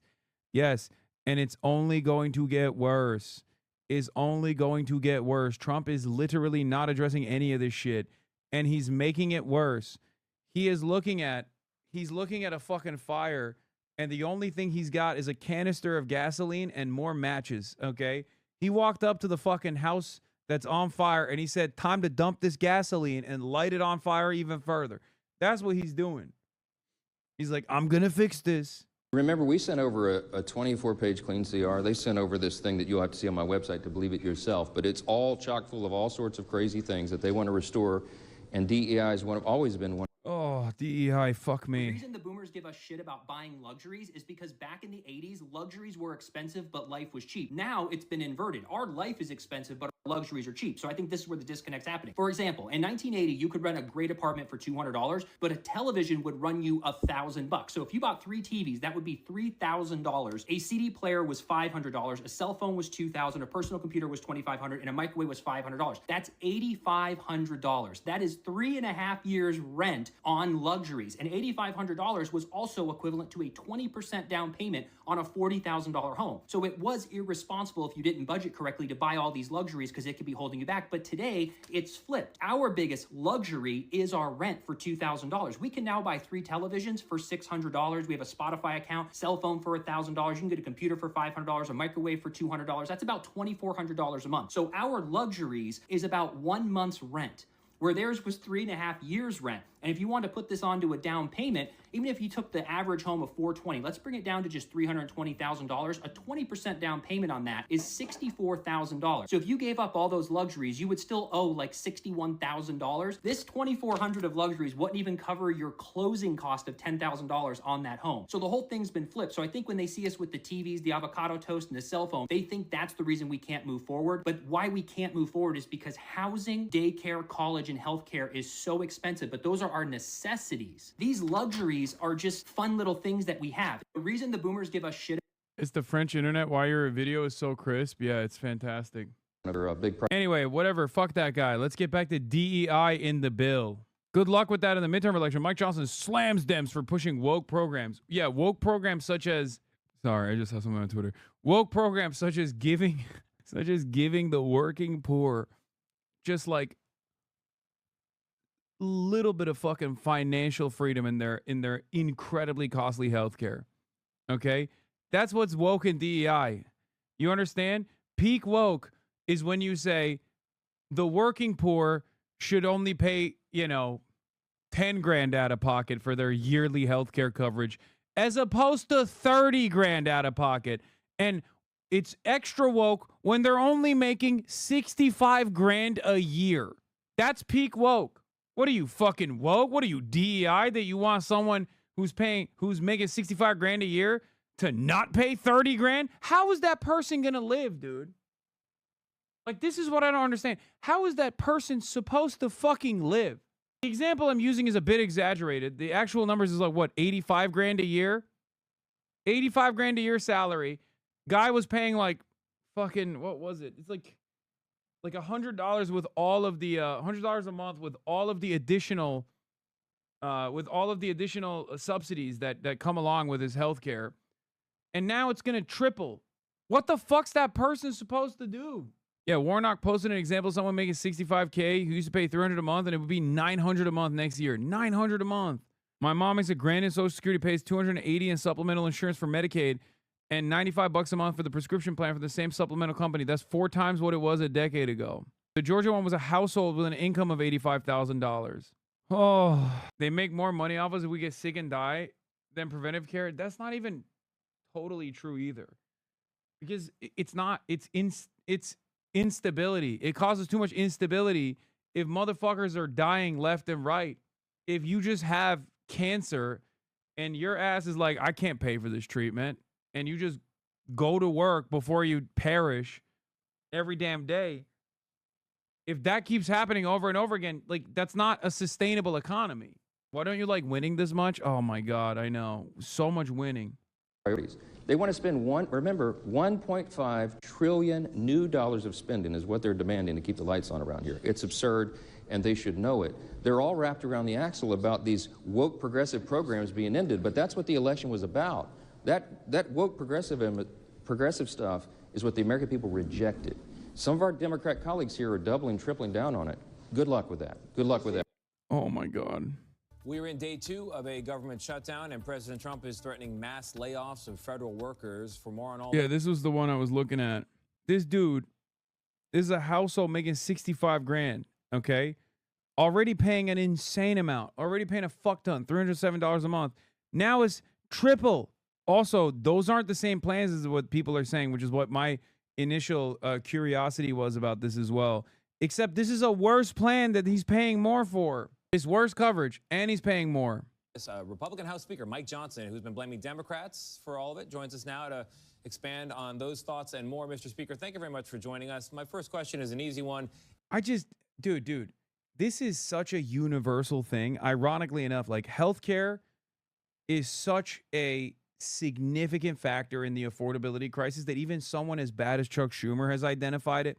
Because people were literally talking about, like, people were yelling at Chuck Schumer like, oh, well, Mr. Schumer, affordability is the #1 problem for Americans. Healthcare doesn't even, healthcare is not even like the top 10 priorities. And Chuck Schumer correctly pointed out and said on the New York Times interview with Mike Barbaro, he straight up said, healthcare is a major part of the affordability crisis for every American. And he's fucking right. He's right. That's a big part of the affordability crisis is fucking healthcare. What the fuck? And what's frustrating to me is, like, people in the media act like they got premium health insurance, man. This is what I don't understand. Like with cops, I get, right? I guess cops have like decent benefits packages, but like, if you're in the media, are you that protected? Because you're talking like an alien. Like, you are talking as though you are completely removed from a human being that is suffering because of this. Like, you don't have any immediate family members that you talk to at Thanksgiving or some shit where they're like, hey, I saw you talking to Mike Johnson about healthcare and about how he wants to cut healthcare, and you just let him fucking chirp. What's that about? He's fucking me. He's ass fucking me. Why do you let him get away with this shit? Like, do they not have any fucking immediate family members that are like, dude, hello? Like, maybe you're doing all right with whatever your fucking salary is, but we're not. Because, like, this is what's so frustrating about it. Like, look, it's not a secret. You know, I make good money, okay? So when I'm fucking chirping about this shit, I'm chirping for everybody else because I can still recall a time when I certainly wasn't making good money, okay? I know what it's like when you leave your fucking job and you have to do a COBRA payment, okay, where your healthcare costs skyrockets, and that's the only Band-Aid solution that this government has ever offered to people. Oh, you can still stay on your corporate healthcare. You just have to pay for it now. It's like, okay, but what do I do if I don't have additional income? Like, luckily I did. It's so crazy to me that that is the solution in this fucking country, okay? But I don't understand how these guys act as though they're like, that they can't even see the consequences of the shit. Like, with the Republicans, I get it. It's their job. They're demons. But if you're in the fucking media, do you not have a single person in your immediate family that is going to get fucked over by this? No. The beauty of social reproduction is that the upper class gets to mingle with the upper class, a vicious circle jerk, if you will. They're not like, bro, they're not like oligarchs, though. Not every single one of these people are fucking oligarchs, right? Like, they're not all oil barons. Hey, Hassan, were you in France yesterday? Yes. And I'm in France today as well. I don't know. I mean, I guess it is their job. Their job is to reproduce these results. Their job is to literally defend the system. And the better they defend it, the better their salaries get, the better their class position gets, the more they feel like they can, the more they feel like they're doing the bidding of their corporate oligarch masters. Is any negotiation going on right now on Capitol Hill? There's no negotiation right now because the Democrats have dug in. You say I'm blaming the Democrats. I mean, these are objective facts. We passed in the House more than 2 weeks ago a clean continuing resolution. There's no partisan pills in this. There's no Republican priorities. It's just an extension of current funding, Tony, so that we can keep the government open until November 21st to allow the appropriators in both parties to continue their good work. They've been working very hard in a bipartisan fashion to move the 12 appropriations bills. We just ran out of time because the end of the fiscal year is September 30th. All we're asking, wait a minute, this is very important. All we're asking is that Senate Democrats do what they have always done in the past every single time and allow the additional clock. That's it. Mr. Speaker, they clearly think they have leverage right now, which is why they're doing this. There's also things that the Trump administration and Republicans think they can get in a shutdown. One thing is shrinking the size of government, some layoffs. I know you think government's too big. I know you think it does too much and does too much of it poorly. You know about the layoffs that are planned. You've got word of them. What departments, how many people? I don't know. I don't know those details yet. We did have a long conference call yesterday with Russ Vought, who directs the Office of Management and Budget. But what was communicated to us is that they are trying to mitigate the damage. The president and Republicans in Congress do not want a government shutdown. We are bending over backwards to prevent it because real people get hurt. The Senate Democrats, 44 of them, have now voted 3 times to shut the government down. And here's what's going to happen, Tony. Real Americans are going to suffer from this. You have veterans benefits, food nutrition programs for women, infants, and children that are being stalled. You have health services that will not be provided. We have troops, TSA agents, and Border Patrol agents now going to work without pay. There's real damage. FEMA services are being... You know what's really funny about a Republican saying this? They've been doing that. Like, every time you cut funding to any federal government initiative, you are doing that. Okay? And not only were they doing that, they were doing that like for months. That was like the first 3 months of this admin. Fucking stick it to the federal workers, suck my dick, Doge. Let's bring the most autistic billionaire on the planet to come into the White House and be like, comedy is legal now. Guess what? Do work for the National Weather Service. You are trans. You are getting fired. Ha ha. Like that's what these motherfuckers did for straight up the first like 4 or 5 months, dude. Like, and now he's like, it's really devastating. It's really devastating for the TSA, which we recently made it so that it's illegal for them to strike. USA. Did your house get flooded? USA. Don't be woke. And now he's like, it's devastating that the government is shut down, and therefore we can't pay these federal regulators that we want to fire anyway. Now, the reality is, of course, they can't fucking fire them. They need them. Like, some shit needs to run. You know what I mean? If billionaires want to continue living somewhere with all of their endless wealth, and that somewhere happens to be the United States of America, like, yeah, they need to keep shit intact. But they're so goddamn horny for super profits that they are just ripping apart everything. Oh, here, this is also Michael Penis caught on candid camera over here talking about how unwell Trump is. Apparently, the president is unhinged. He is unwell. What are you doing? A lot of folks on your side are too. I don't control. Oh my God, please! That performance in front of the generals, that I didn't see it. Is so dangerous. You know I serve on foreign affairs and appropriations. This is a collision of those two things. Our allies are looking elsewhere. Our enemies are laughing. I just left. You have a president who is unwell. Dude, what are we doing? What are we doing? He's bad on every part of the job. Like, there is not a single redeeming quality of Donald Trump. Like, he's funny, that's it. But I'm talking like as a as a part of the administrative apparatus, there is not a single redeeming factor for Donald Trump. He's bad on every single thing. He's silly. He's narcissistic. Hasanabi, you low IQ trash, still not in prison, ? You got to respect how great of a businessman he is. I mean, yeah, he's just fucking the American public. The only good thing he did is that he stopped USAID. No more CIA stuff from there. No, but you're wrong. It doesn't even... No. USAID is not stopped entirely. It just went back into the hands of the CIA directly. So there's no more soft power initiatives, only hard power. So they're still doing the fuck shit. They're just doing it at the directive of the CIA, and they're no longer doing the marginal good things that they were doing in an effort to garner good favor all around the world that made a lot of the destabilizing initiatives easier to conduct. Like, that was a part of the bargain. Like, America gets to be the world police. America gets to be the world police, but also America like gives back a little bit. You know what I mean? So it's not like they took away it's not like they stopped America's interest in destabilizing other countries.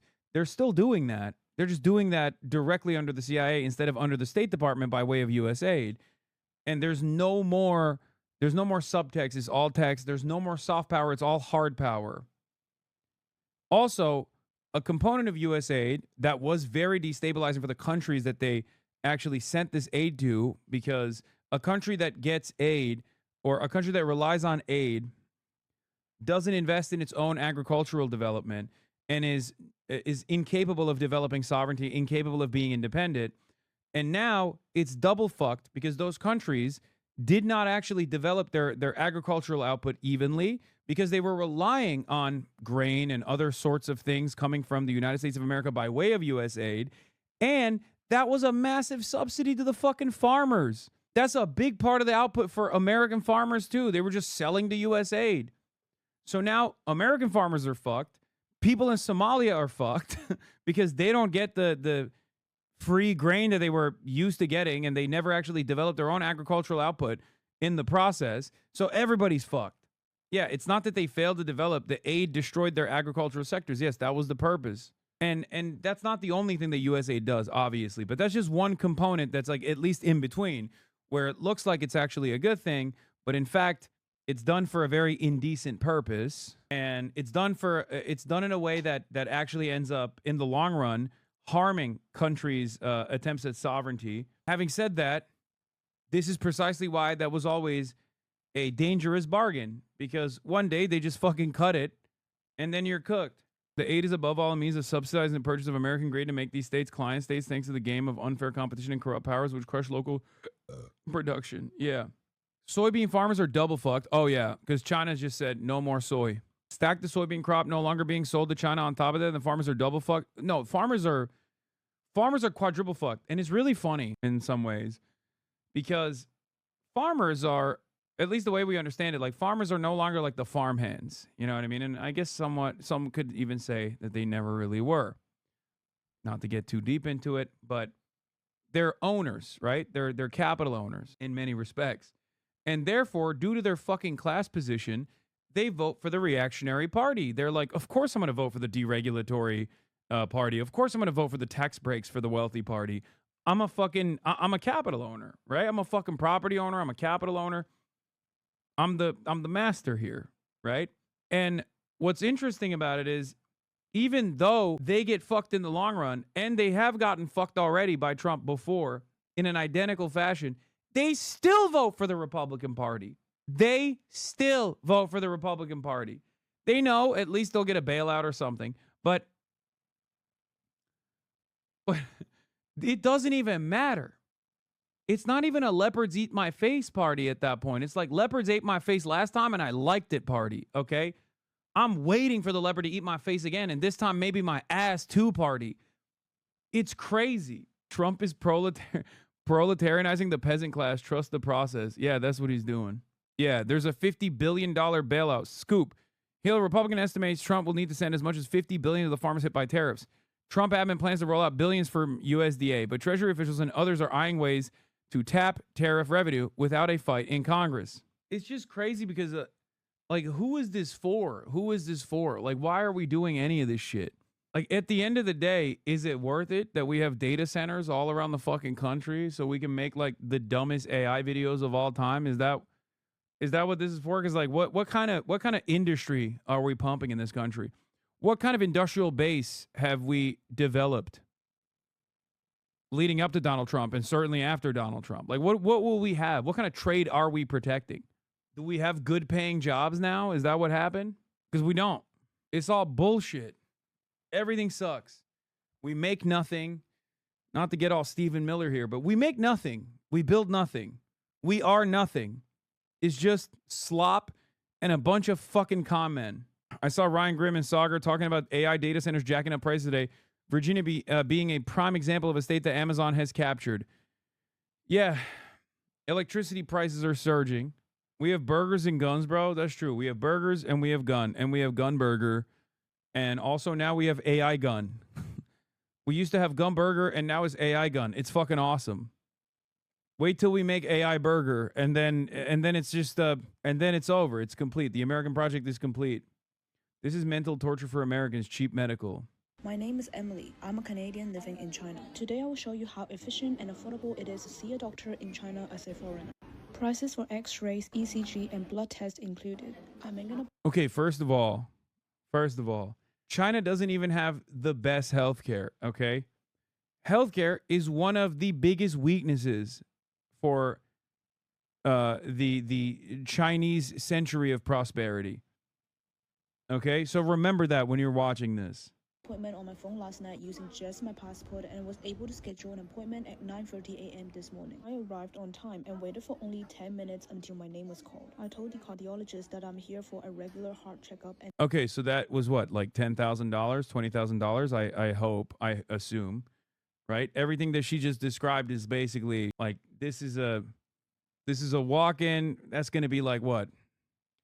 Okay, I'm exaggerating. It's not going to be 20 grand, but at least 10 grand. Like, at least. she sent me to an ECG, blood test, and X-ray. Here are the prices I paid as a foreigner without any medical insurance. Still very affordable. Then I got my ECG done. No need to wait at all, and I got the results on the spot. Wait, what was the price? 5 minutes to get my blood. Still very affordable. What was the price? Very affordable. Then I got my ECG. Prices I paid. $75,000, right? Like, that's what you... X-ray $19? X-ray $19? It's not 1,900? Did she cook the decimals? What's going on? Be honest. Tofu X-ray. Yeah. No, you don't understand. There's a tofu dreg. Tofu dreg X-ray. I don't understand. We got to cook the Chinese GDP, folks.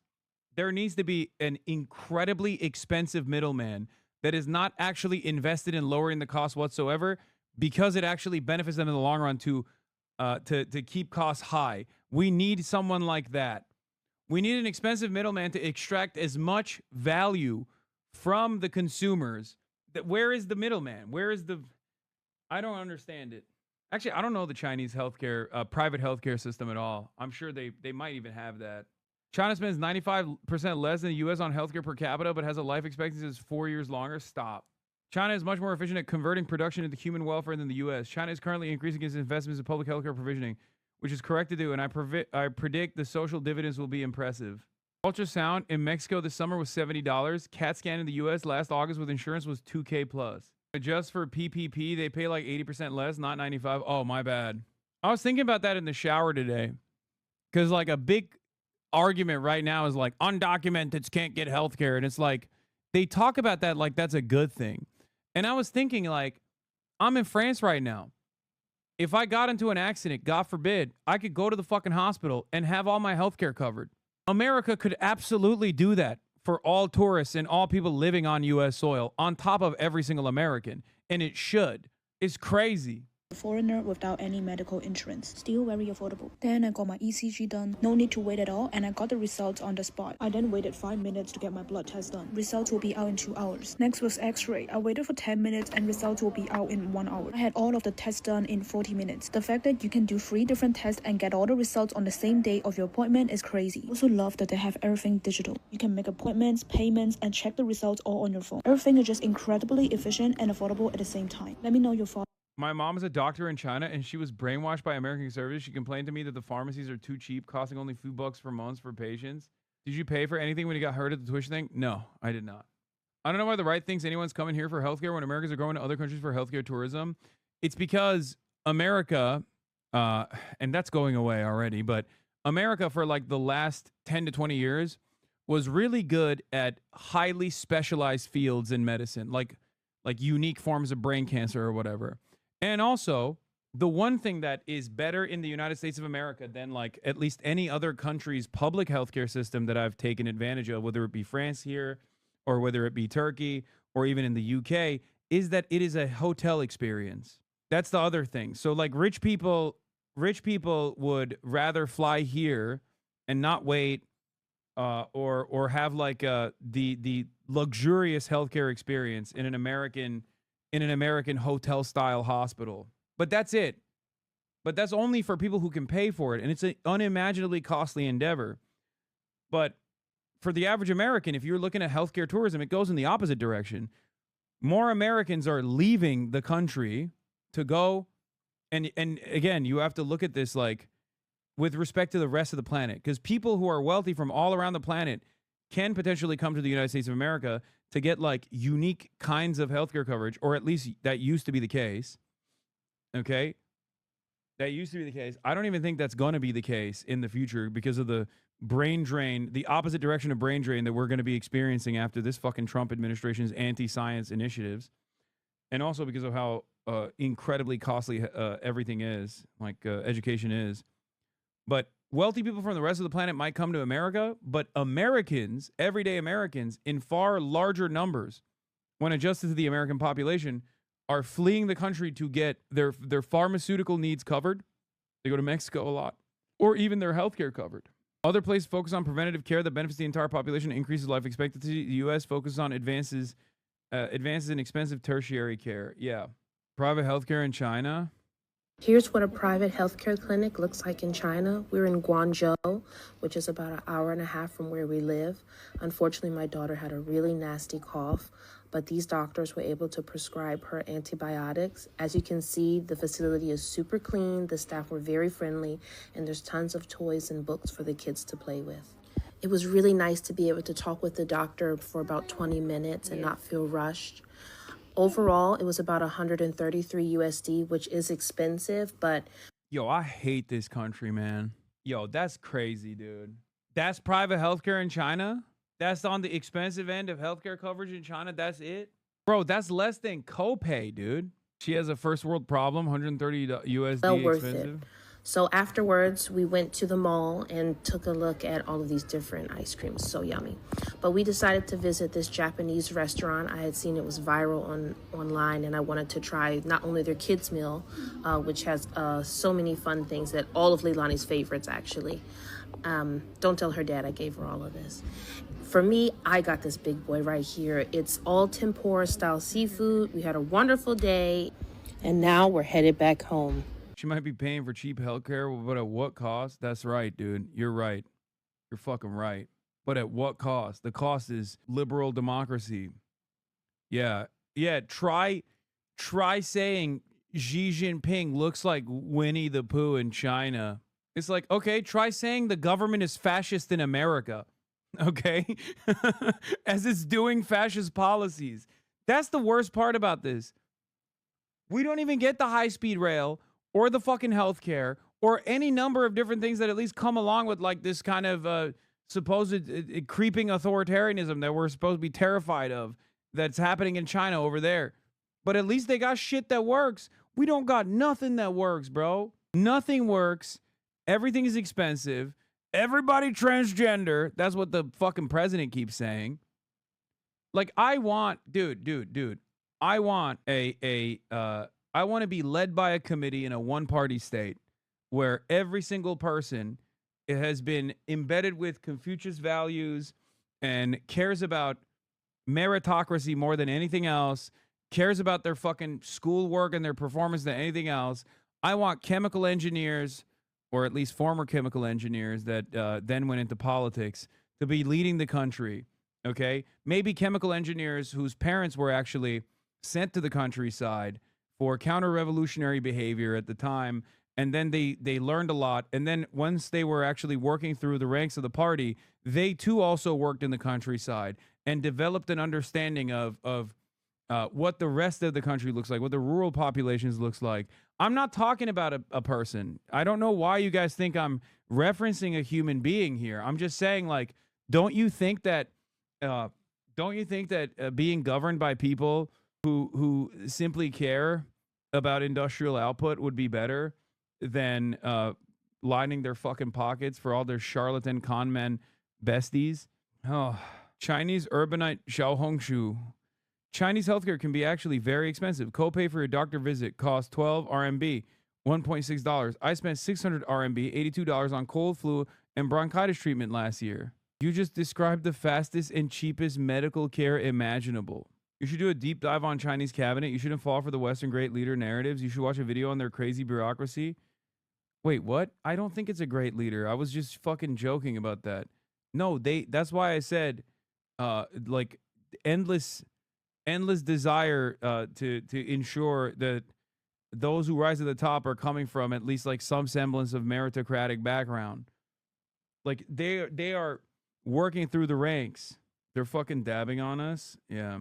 No, that person wasn't saying China is bad. That person was saying that the Chinese system is actually infinitely more complex than the way that reductive Western narratives actually presented, even positive ones that say, oh, great leader Xi Jinping is the one who's like singularly responsible for Chinese prosperity, when that's not the case. New WAPO poll, 47% of respondents blame Trump and Republicans in Congress for the government shutdown. Just 30% blame the Democrats. Oh my God. The guy who pulled up is talking about what she paid is a fifth of the median monthly wage. Brother, what we pay is like half of our yearly wage. Oh yeah. Can you elaborate on that? Xi is still massively influential? No. Yes, he is. But the American narratives on Chinese governance make it seem as though not only is it a one party, which doesn't actually analyze how that one party operates at all and how much feedback is required for that one party to operate in the way that it does. And there are some other parties as well, but it's irrelevant. Let's be real. It's a de facto one party governance, but it makes it seem as though it's like a top-down single-handed dictatorship where Xi Jinping just decides, like, I wrote an entire book on what the next 5 years are going to look like, or in the past was 15, I believe. Okay? And that's just what we're going to do. Like, they don't realize that there is a unlimited bureaucracy in the decision-making process. Oh, anyway, there's issues with China as well. Mostly on their foreign policy. Do you know China has 9 official political parties? One of them is the ruling party, the Communist Party of China, or CPC. The other 8 are called Democratic. I mean, yeah, they're not. They're powerless. Parties. They act as advisors in a system called a multi-party corporation. Let me break down for you all 9. Because they got a gun on their head? No, it's not even the case. It's just that, brother, even the fucking Communist Party, internally has a lot of division, but ultimately there are certain things that you can't say or do. By one. Communist Party of China, CPC, founded in 1921, leads the government, the military, and all other parties. Its goal is to build socialism with Chinese characteristic, modernize the country, and eventually achieve communism. Revolutionary Committee of Chinese Kuomintang, RCCK, formed by former left-wing Kuomintang members, focus on Taiwan-related affairs, works to promote peaceful reunification across Taiwan Strait. China Democratic League, CDL, made up mostly of teachers, scientists, and cultural workers, provides advice on education, science, and culture, supports national development through knowledge. China National Democratic Construction Association, CNDCA. Members include business people and economists, focus on economic policies and private sector development, help promote modernization and reform. China Association for Promoting Democracy, CAPD, includes professionals in education and publishing, offers suggestions on education and cultural matters, encourages democratic participation in education and society. Chinese Peasants and Workers Democratic Party, CPWDP, made up of doctors, public health experts, and environmentalists, give policies input on healthcare and environmental protection, aim to promote sustainability and public well-being. China Zhigong Party represents overseas Chinese and their families, focus on building relationships with global Chinese communities, supports national unity and international ties. 93 Society. Members are scientists, engineers, and teach experts.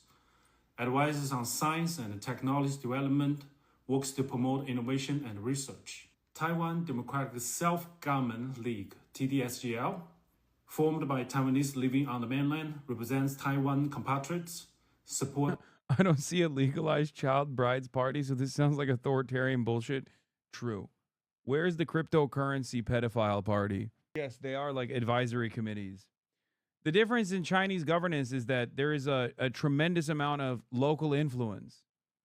Like there's a lot of feedback, a lot more than I would say even American governance. The government is the most powerful entity, okay? The government controls the flow of capital in China, as opposed to capital controlling the government, as is the case in America. But even though the government is the ultimate authority, in China, all the way down to the local officials, there is tremendous amounts of feedback that they get from the population. And then they bring that feedback back to the main the main committees of the party. Peaceful reunification with Taiwan. All 8 Democratic Party take part in national policy consultant through a system called the Chinese People's... Is also some of the most autistic versions of government that I've ever encountered in many respects. Like, this is a STEM lord's dream. It's a STEM lord's fantasy, not only because it's mostly people who have done STEM that are in positions of power, but it's also, no, it literally is. It is. It's all feedback. It's all maxed out on efficiency. It's all inputs. It's almost like a mathematical formula. It's not an accident that they've done tremendous work in terms of high-speed rail, in terms of like building a robust rail network. It's the most autistic. Confucianism is so autistic. I mean, these dudes were already doing what you could potentially consider meritocracy back when they had imperial rule. Okay, they've been literally testing. They've been rigorously testing the entire population back when they had fucking, god kings. Okay, like there was no. He's clip farming again. I mean, it's true. It's true. They had exams. This is the nerdiest fucking country of all time. They had fucking exams back when they had kings, empires, emperors. There's no like, oh, my daddy fucking is wealthy, so he bought the wing of the library to a Institute of Higher Learning. So then I get to go there as well. And then I become president because my dad was president. I'm talking about George W. Bush. Even back in the days of empire, the best job, not dissimilar to how it looks like now, was being in the government. and the way you got to be in the government was if you tested well. Off in the middle of a hurricane season. Chuck Schumer is leading the Democrats off a cliff, and it's very simple. Everyone now knows why. He's trying to fend off a challenge from his far left in his party for his next Senate race. That's why he's done it. Chuck Schumer voted for this exact product in March of this year. Mr. Speaker. And every year that he's been in Congress, which is more than half my life. Mr. Speaker, I'm curious about the implications of there not being a deal. The subsidies that support the Affordable Care Act, also known as Obamacare, used by more than 20 million people. They've come to depend on them. If those subsidies go away, healthcare premiums will spike. Some people will choose not to go on insurance. Bernie Sanders is arguing some people are going to die as a result. Are Republicans trying to topple or effectively topple Obamacare without outright saying so? No, this is an absolute... Oh, really? No, you say. No, not at all. We just want to make sure that it is so fucking costly because we cut the funding mechanism that it's basically impossible to stay on your healthcare coverage. 100% red herring. Everyone in Congress knows, and the Democrats know as well, even the ones making this crazy argument, that that is a provision that does not expire until the end of December, December 31. We are in the beginning of October. They're trying to make a December policy issue.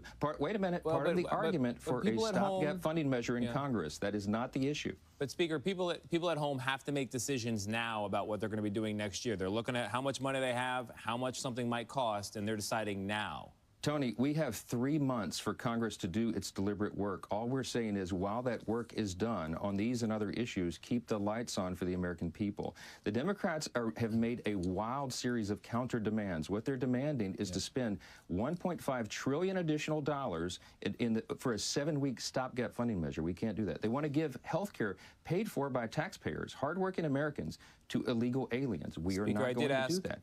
They want to give $500 million back for left-leaning media organizations paid for by taxpayers. What he's talking about is funding public broadcasting, dude. Like, so the kids can watch Sesame Street, by the way. That's what he's talking about. He's talking about PBS and NPR, dude. Yo, this country sucks so much dick. Oh, God. We are so mean and so ruthless to so many people. It's just evil maxing. That's all. I feel like that's all Republicans do. And I guess to a certain degree, Democrats do it too. But it's just like, it's so transparent when Republicans are in charge, where they're just like, we're going to fuck the poor. We're going to kill them. We're going to kill them dead. That's our job. That's our goal. That's why I was voted into office. Why do you think I'm the Speaker of the House? I looked at the situation and I said to myself, we can get more evil. Okay, we've done a lot of evil over there to the rest of the world. And it's brought in tremendous bounty for some of the wealthiest benefactors that keep donating to my campaign. But I thought to myself, how can we fucking kill the poor here in America? It's not enough that we kept them down all the way in the global south, as the lefties like to say. But I decided, you know what else is the global south? West Virginia. You know what else is the global south? Georgia, Arkansas, North Carolina. We are going to treat those states like they're also the global south. Okay? After all, I believe in the prosperity gospel, which means that if you're wealthy, that means you're heavenly. You've done the right things, and you're a moral person. And the more wealthy you are, the more moral you are. And of course, I think you know, Tony, the less wealthy you are means the more immoral you are. So you probably deserve not being able to pay for your health care coverage. Doing that. They know that. They're playing a political game here, and it's very dangerous for the people. I hear you on that. It's quite sad. All I got to say is transgenders and undocumented migrants, and everybody will believe me. My name is Vanessa. I'm from Westminster. I dragged my husband up here against his will, but I have to talk about being blind in this terrible Gabe Evans and Donald Trump regime. I feel like the day that he blamed handicapped people for the crash with the helicopter and the plane, and he called out people, including people with no vision, dwarfism, deaf people, etc. I cried. I felt less than a human being in this country for the first time. I went to college, and I have worked my whole life in this country. And I feel like we have to help blind people with being able to use websites and being able to get adaptive equipment that helps us use Braille and speech. With DEI eliminated, that is what's being taken out of schools. That's what's being taken out of businesses. Businesses can discriminate, and they do not have to provide accommodations. And if we want people not to sit around and be worthless, and we want us to use our mind, please, Gabe Evans, stop this DEI crackdown. Yeah, A is a part of the DEI, accessibility. Obviously, they're not there yet. There's an A in DEI. DEI also has an A, accessibility. They're obviously clamping on that part too. But we haven't evil maxed to a point where, like, you can openly say that, like, fuck the disabled. Like, you can kind of say it as, Gabe Evans has. But, like, when they say fuck DEI, like, that's low-key what they're saying as well. But the reason why they can't just, like, openly say it yet, and I say yet because, like, I think even the most conservative person still feels a little rude when they hear someone straight up be like, oh, you got fucking Down syndrome, fuck you, you know? Or, oh, you got a disability, fuck you. We're not there yet, but we might be. Maybe next year, you know? Maybe next year. The more these guys evil max, the more we have an endless opportunity for new kinds of evil.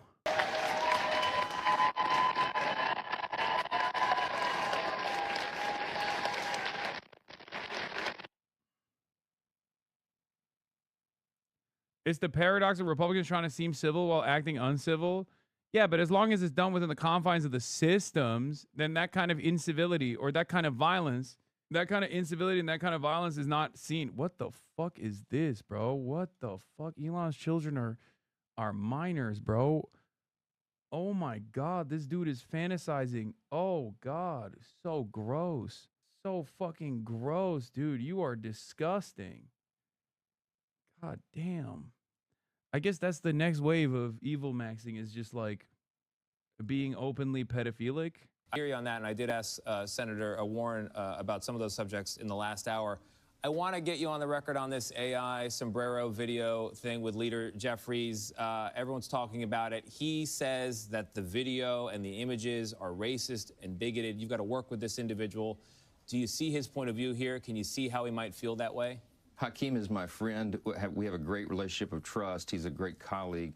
I think he has to lighten up. When you show that you're upset, I get attacked in memes every single hour of every day. I don't react to it. That's what people are trying to get out of you as a reaction. The president was making a joke, okay?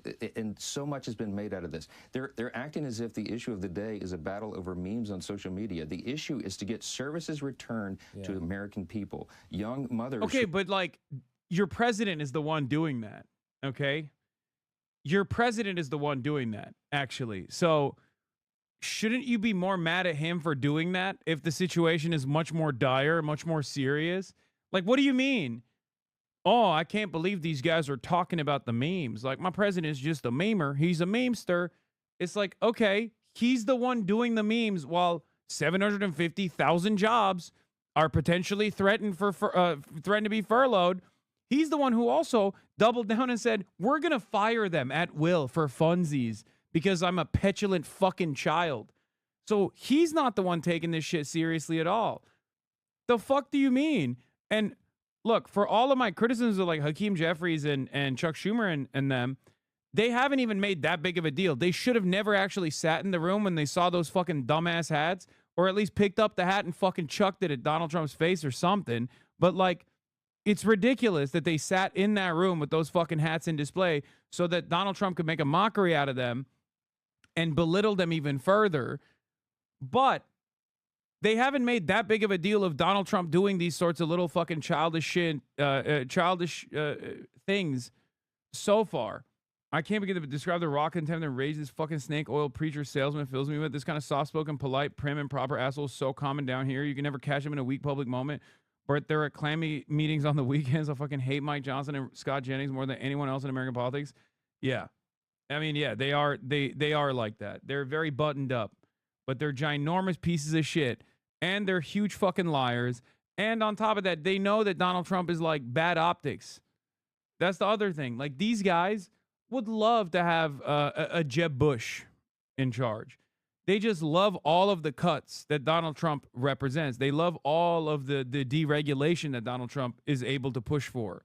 They don't like the fucking optics. And plenty of Republicans who are now never Trump Republicans were so pissed off and so frustrated with Donald Trump and the way he carried himself and the way that he like spat on this massively important position in around the world, really, not even just like in America. You're the leader of the free world, right? Like, this is how you behave. This is how you fucking carry yourself. All that shit is obviously, I mean, they hate that too. They hate it too. They just can't say anything about it.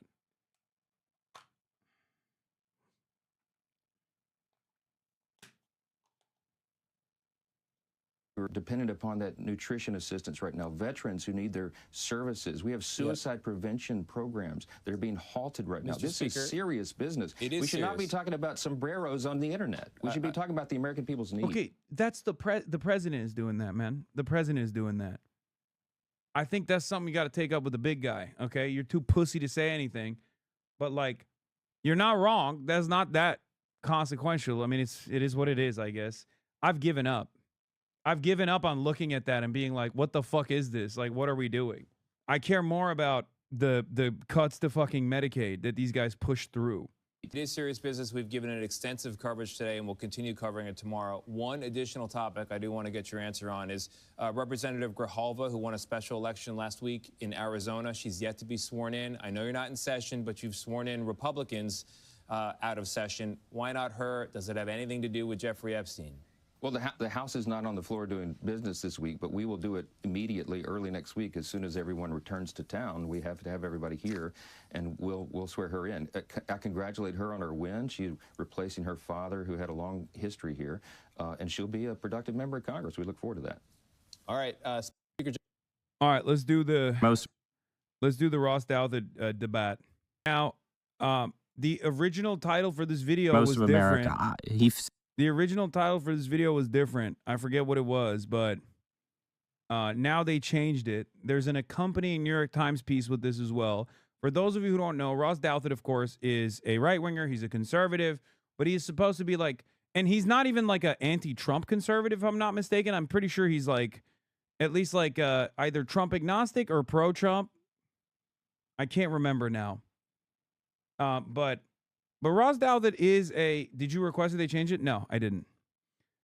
They do that all the time. They will come out with like a crazy fucking title, and then people will get mad at them, and then they'll change it. They did that with the style section piece. Remember, MAGA body. But in any case, oh yeah, the original title was in my How radical is Hassan Piker? The Twitch star's flirtation with violence. Meet the online star who likes to play with fire.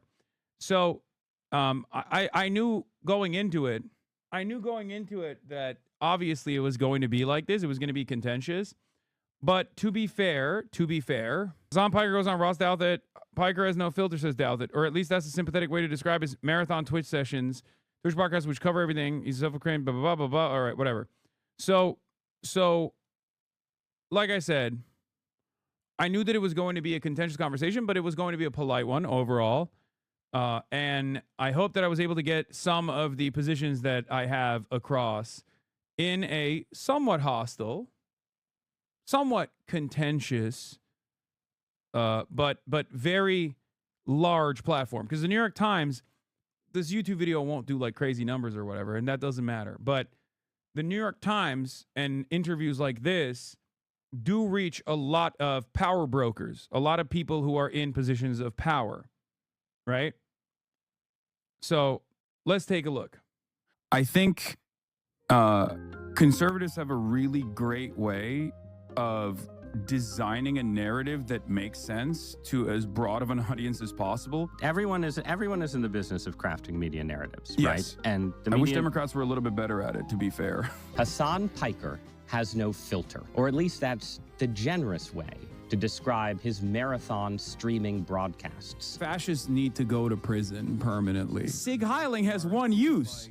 You're a Nazi. If Donald Trump is going somewhere, it is certainly not heaven. Israel is an illegal entity, okay? Which cover everything from the war in Gaza. It's crazy to me that we treat Israel like this unstoppable force, like they are not human beings that are making these decisions to bomb schools, mosques, hospitals. To his fitness regimen. Are you on creatine? Yes, I love creatine. I love creatine. He's a self-proclaimed Marxist and anti-imperialist. We here in the United States of America live under the comfort of being a part of the labor aristocracy. Who's been hopefully called the left's answer to Joe Rogan, and who's compared himself to Rush Limbaugh. And he keeps getting suspended from his platform, Twitch, for language that he calls hyperbolic and other people call incitement. Is this person calling for the death of a U.S. senator? Of course not. Hello. If you're watching this, that means I just got banned. Is he the future of the left? Or is he just another example of how living on the internet drives everyone insane? Hassan Piker, welcome to Interesting Times. We are living in some interesting times, considering that it is you, Ross Douthat, who is interviewing me for the New York Times. I feel like that's very interesting. Who else would it be, man? This is a show. This is a place for the interesting perspectives of our moment. Did you hear this intro? Yeah. No, I didn't hear this intro. It's new. I think that's what you represent. And we're gonna get into that. We're gonna talk about the Hassan Piker worldview. We're gonna talk about debates about political violence. But I thought we should start because I know what you do. I'm very tech savvy. Obviously, I'm very online. I understand the internet. But there may be some listeners and viewers who don't know what a Twitch streamer is. So I want you to tell me what a Twitch streamer is. Yeah. Twitch streamers broadly, for the most part, play video games.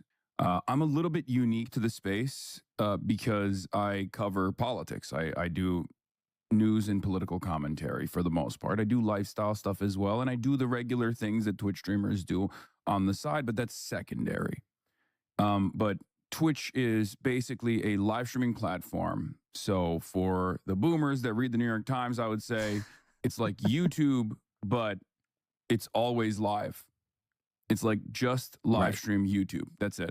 Right. So when I make a podcast, I come into this beautiful, wonderful studio and I sit down and it's like a self-contained thing, but then it's edited and cut up and, turned into the product. Right.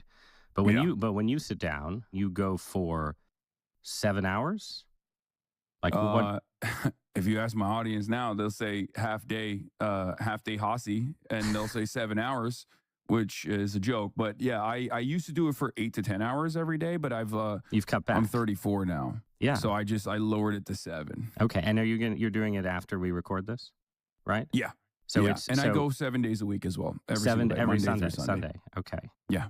And I think if someone, they can see you right now with the mic and the background, right? But if someone who wasn't familiar with this sort of dropped into the stream, they'd see other stuff on screen, right? Yeah. So what would they see? What do you share the screen with? Normally, at any given moment, if you tune in, you can either see me full screen like this, just doing direct-to-camera commentary, or most likely reading an article, criticizing it piece by piece. And also, sometimes I offer commentary over media from TV channels as well. And it's a broad spectrum of political ideology. And you're also talking to people who are talking to you, though, right? So there are tens of thousands, sometimes hundreds of thousands of concurrent live viewers that are in my chat. So we broadly call it chat. They're on the side of the screen. You can see it as well. It's just constantly going up and down like it's the Matrix, right? Because it's a constant flow of thoughts. And I don't know exactly how I figured this out. Maybe it's my ADHD, but I have been able to somehow offer commentary that people consider compelling, right, while simultaneously responding browsing through. And you're responding. Somebody writes a... Why is he infantilizing you? No. This part is actually pretty good. So what he's doing here for like the first, I would say like 15 minutes to 20 minutes is explaining what I do to a media executive that's like 60 years old. Okay? Because you have to remember, like, for you, this is every day. Of course you know what the fuck I do. But for a person that reads the New York Times and is familiar with Ross Douthat, that person has no clue what the fuck I do. They don't know what Twitch is. They don't know anything. And the reason why he's actually giving this backstory, and it's the right thing to do for the record, but the reason why he's giving this backstory here is because he's going to then at least give me like an honest shake. Because he's going to obviously criticize me, but he wants to make sure that it is contextually appropriate. Because if he just like came into it and said, you've said this and you've said that, then we would have to go back and forth on like, well, it's a long, the medium requires you to talk endlessly for 7 hours with like constant feedback, and a lot gets lost in the sauce, a lot gets lost in the messaging, all this stuff. Instead of doing that, he's basically explaining to people exactly what this is. And says, But he's also belittling a little bit. No, I don't even think so. I think that's just the tone he takes. Because the reality of the matter is, if Ross Douthat wanted to belittle someone like myself, he just wouldn't do this at all. He would just write an article. I think what he wanted to do instead was not to belittle me, but to present me as a somewhat of a dangerous figure in American politics, because I do think he considers me to be somewhat of a dangerous figure in American politics. The other side of it, the belittling side of it, was when he actually, like that guy was just saying in the chat, the belittling side of it comes from like, oh, well, you live in a nice mansion. Like, you don't want violent, revolutionary violence to come down your doorstep. Like, not understanding that, like, yeah, I don't want that in general. Like, I understand that violence is a constant presence in politics, but like my advocacy revolves around reform. Anyway, let's continue. That's stupid, Hassan, because of this. And you're like, no, gremlin user 47. Exactly. I'm brilliant. You say something, right? Well, I wouldn't. I don't know if I would say that. No. But sometimes it's complementary information that's coming in. So it's almost like a hive mind that can quickly extract and find information all around the internet. And sometimes it's contentious, where people come in and they're right-wingers, or they come in and they're liberals who disagree with me on something, and they'll be like, this is wrong, here is why you're wrong. And then there's like a very quick, spirited debate. And sometimes it can even get a little heated. So the way I've always described what I do is that I'm basically like Rush Limbaugh, but for Zoomers. So it's almost like AM radio in the spirit of like conservative commentary, but obviously I think I have a higher standard for the veracity of the information that I'm looking at, because a big part of what I do, I think, especially in this age on the internet, is sift through the misinformation. So a big part of what I do is also just like going through all of that and in real time, and also trying to instill some sense of media literacy in the audience. So I explain it as I'm holding your hand through the journey of reading the news. Do you take a bathroom break? Like, what's your... I do. How many bathroom breaks do you take? I don't know, but Okay. my there are some people in the community that time my bathroom breaks, Okay. and I think So what it about can range food? anywhere from... Well, I don't need to know Yeah. how long the bathroom breaks are, actually. The What bathroom breaks range from 22 Okay, all right, seconds you're gonna to tell me. sometimes a minute and 10.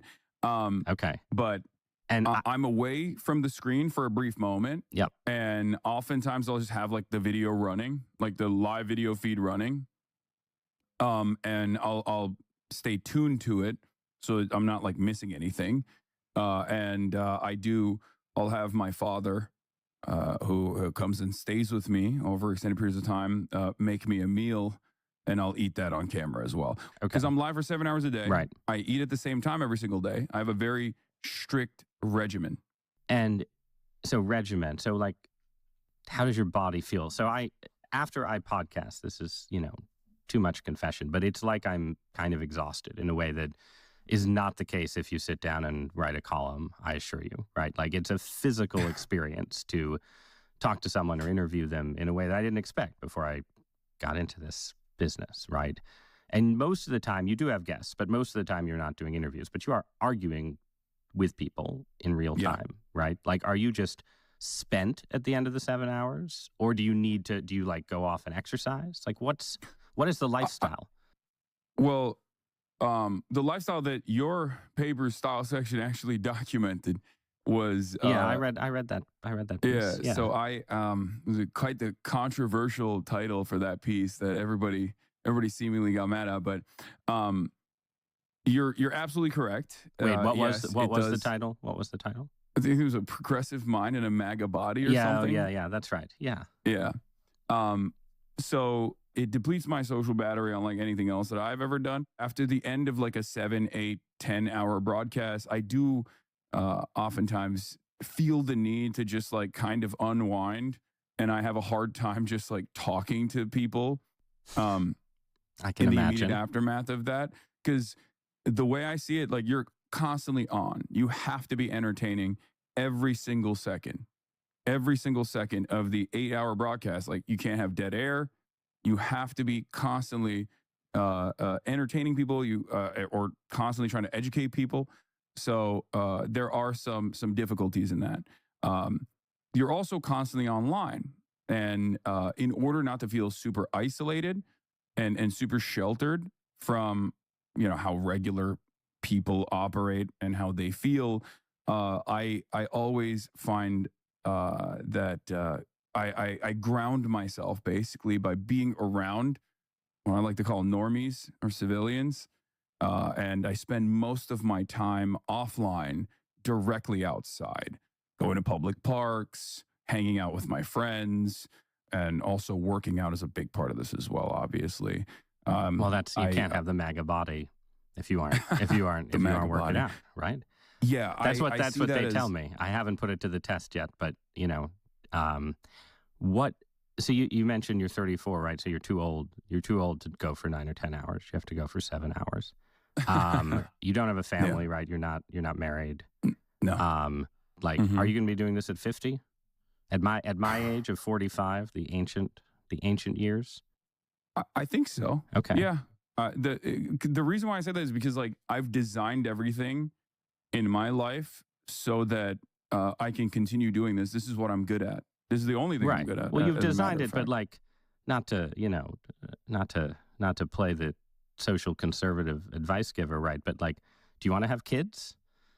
I do, yeah. Okay, but you might have to redesign your life someday. Yeah. Fit the kid in. I mean, fit the kids in. Well, there might be an issue, but yeah. All right, let's. No, I meant there is no issue with scaling back on certain aspects of my life, is what I mean. Right. So the weekends could free up someday. Yeah. Okay. Good. For sure. All right. Let's talk about the cause then. What you're fighting for. Give me the Hassan Piker worldview. What do you believe? I believe that the United States of America is a profoundly wealthy nation. It's the wealthiest nation on earth right now. And therefore, it could be doing right by all of the people that are in the United States of America, and yet it refuses to do so. And I want to, through a system of at first modest social democratic reforms, basically claw back autonomy for the everyday person, and hopefully give them more of a voice in their workplace and also in the political process as well, and slowly but surely yield more egalitarian outcomes. On the global dominance side, I think that we should significantly scale back imperialism and the endless wars that we engage in, and focus on helping people in this country, and even focus on helping people in other countries, but in a meaningful way, not in a way where we change their own internal governance structures aggressively and sometimes directly through intervention and by force. Okay. So situate that narrative relative to actual Democratic politicians and activists and so on, right? Are you where Bernie Sanders is and Alexandria Ocasio-Cortez are? Or are you someone who's saying that's a good start, but fundamentally, we want to be democratic socialists, but with an emphasis on the socialism? How far do you want to take the transformation of America? Okay. So it's not just the transformation of America. I think it's the transformation of global politics in its entirety. I think that capitalism was an evolution away from feudalism and monarchies, and I think it was a fantastic evolution away from that structure. And liberal capitalist democracies, I think, for a very long time presented this wonderful new evolution. But I think it's time for an alternative vision to take place, considering that the tremendous amount of bloodshed that keeps propping up this system continues. And I feel like we have an opportunity to move away from this, especially at a time when liberalism is demonstrably failing. And we are seeing, even as Cass Sunstein recognizes, illiberals that are taking advantage of this situation. Now, of course, he would probably consider me to be illiberal in some respects. Well, we don't have to say illiberal. Let's say post-liberal, right? So you've got people on the right who would call themselves post-liberal. You've got religious post-liberals. You've got the Curtis Yarvin. We're going to have a Silicon Valley king post-liberal, right? So you're a left post-liberal. I think that's fair. But yes, I wouldn't say I'm a liberal, yeah. Right, you're post, right? So you want something after. I agree with everything you said about your mission, but holy wordy answer, man. For newbies to the channel sound like Hakeem Jeffries speak. Brother, I'm talking to the New York Times. I'm talking to Ross Douthat. I have to be very careful with the words I'm choosing. You will see exactly why I have to be very careful with the words I'm choosing. Okay? The fuck? Liberalism was good for a while, but it's generated too many inequalities. It's too harsh on the world. But what is the alternative? Is it Marxist? Is it essentially deeper and more profound government management of the economy? What are we talking about? I think I don't have the perfect solution for this, and this is something that I readily admit, but I think moving in the direction of socialism would be a wonderful start.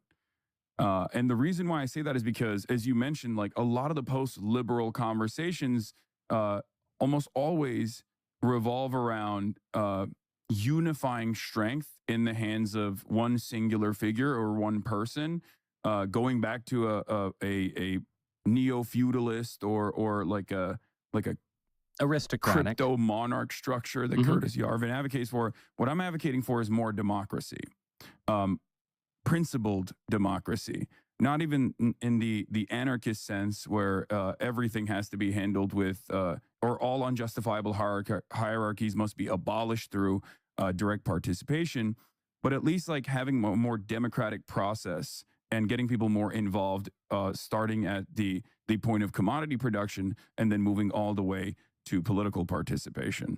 I want to talk in a minute about sort of how you developed this worldview and your background, but I want to pause on that idea of sort of democratic change, right? Is all effective change democratic? Or, the thing that the original post-liberal Marxists tended to believe, right, was that, there's certain things you can accomplish through a democratic system, but there's also revolutionary moments, right? To be clear, this isn't just a Marxist idea, obviously. This is the United States of America. We're founded on a revolution, right? But, like, what is your view of revolution as a potential transformative force in the world? All politics, in my worldview, revolves around the distribution of resources and the distribution of power. And a big part of that component is, of course, violence as well. Revolutionary violence, for example. And it just simply means like who gets to do the violence and who gets to be on the receiving end of that violence that we have normalized. Because the systems that we exist under are inherently violent. All political systems are. It's just more so about redirecting that. And I know violence is such a scary concept in this when we're discussing in this way, but we're talking about it in an academic context. But basically, the idea is that why did you only stream outside for like 2 hours, Lamar? You could have watched your own interview any other day. What do you want me to do, man? I had other news to cover. Let me do what I'm doing. Okay, you do what you're doing. Instead of having a system that currently benefits the very few, I want a system that benefits as many people as possible, that has more, like I said, egalitarian outcomes. Did it not seem like he just wanted you arrested? A little bit. I jokingly said that this is Ross Douthat very gently nudging the administration to arrest me in the aftermath of this interview. And the current system, as you said, uses violence. And yeah, all political systems are about the monopoly of force in the end, right? But you use the phrase redirect violence.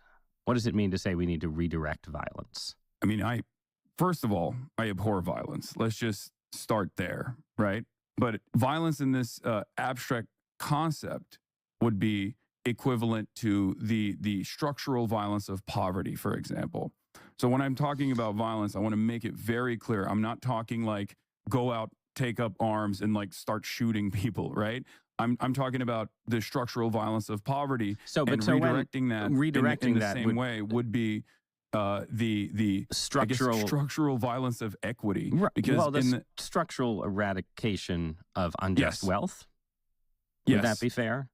That would be a better way to. So the socialist society does not go out and shoot people. No, yeah. Though this has happened in some socialist societies in the past. Of course. I should just note. But it goes into you live in LA, right?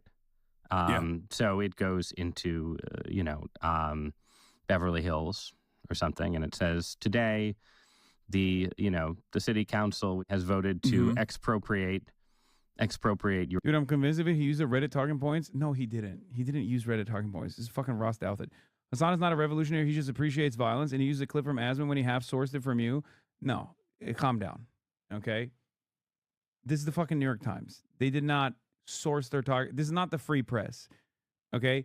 All of the snark that you are experiencing from Ross Douthat is coming from him and maybe one of his producers, okay? That's homegrown. You guys are crazy. You don't understand. You literally don't understand it. I'm sure he used the Asman clip because someone in his payroll brought it up. But I will say Ross is very good at what he does here. He knows what he's doing, even though I hate it. Yeah, he is setting this up, and you will see in a second. He's setting this up to say your worldview is violent. And I know he's setting it up to say that. And that's precisely why I'm starting the conversation by describing what I mean when we're talking about violence, like the structural forms of violence. Because basically, poverty is structural violence. Not being able to make rent and then being evicted is structural violence, right? Eviction is a violent process. And the reversal of that process would be seemingly violent for those with the power, those with capital. It would be violent to force the landlords to no longer be able to evict people, for example, or be violently taking away their profit margins, eradicating or shredding their profit margins in its entirety. That would be a different way to examine structural violence in a hypothetical socialist utopia. The IRS collecting taxes, which I think brought up in this conversation eventually, is what libertarians would consider to be the state exercising or enforcing its monopoly of violence by telling you you're going to go to prison if you don't fucking pay the taxes. So when I talk about structural violence of that sort, even the reformist positions that I have that are fairly modest, reformist positions that I have, like increasing taxes, for example, yeah, that will be seen as something that is unimaginably violent for those who are at the highest percentage in the highest tax bracket. The reason why I started this conversation with structural violence, however, is because I know it's going to go back to direct violence, the type of violence that liberals actually see as truly violent, because no one actually recognizes structural violence as like another form of violence, okay? Lavish undeserved wealth and return your homes to the people. And that's backed up by police power, so it's violent, but it's not shooting people against the wall. But is that what you mean? That kind of redirection? A similar structure I think has been attempted or was exhibited in Cuba, and I think it was Fidel Castro himself who personally took back any farmland from his own family members that went above and beyond what the state had designed. Now, obviously, this is a terrifying concept for a lot of people. So this is so far out in the future. Yep. Right. Yeah, this is so far out in the future for even someone like myself that I don't even see the necessity of arguing on how this would work, because I'm more invested in, especially in the short term, getting socialized medicine, like getting universal health care, getting free schooling, all the way up to the college education, especially for public universities, ensuring that we have some semblance of government competition, if you want to call it that, that interferes with the regular market to claw back housing prices, for example, by creating public housing, things that exist in other fairly robust social democracies, and things that actually a lot poorer nations have been able to develop. Just good governance. Okay, but we're having a debate right now about political violence in the U.S., right? So yes, I agree. The expropriation of the property of wealthy Angelenos is abstract, and we can, far in the future, right? But debates about political violence in this moment aren't. And your platform, Twitch, is right now looks like it might be one of the Trump administration's targets in the aftermath of the Kirk shooting. There's been a lot of... Is he low-key coming at you for living in L.A.? It's a not-so-subtle jab at, you're a fake revolutionary. You live in a nice house. Of course you don't want that. But he fails to comprehend that, like, I want more equitable outcomes for every single person. The example I always use was when people would be like, socialist, but as a Porsche. And it's like, if in the future, in Los Angeles, if the only way that we could achieve robust public transit was for me to dump my fucking car into the ocean, I'd be the first to dump my car into the fucking ocean. Okay? That's it. That's it. It doesn't matter. I want these outcomes for everyone. And yes, this is consequential for my bottom line as well, but I don't give a shit. But in the interim, the idea that like I have to live like fucking Diogenes is stupid. About, we're going to go after, institutions and organizations that support political radicalism or incite violence. I think Congress is calling CEOs from Discord and Steam and Twitch and Reddit to testify next month. Yeah. Why are they doing this? Why is Twitch a target?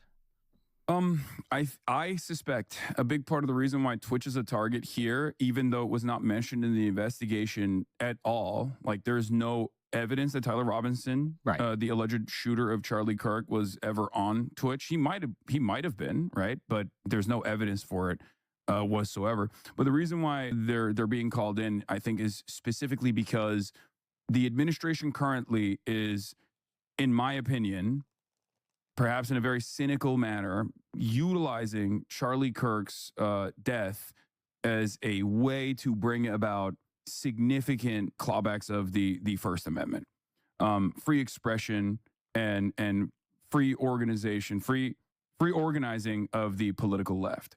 And they haven't necessarily made this a secret either. They've gone after Jimmy Kimmel and numerous other cultural figures that conservatives have of petty grievances around, right?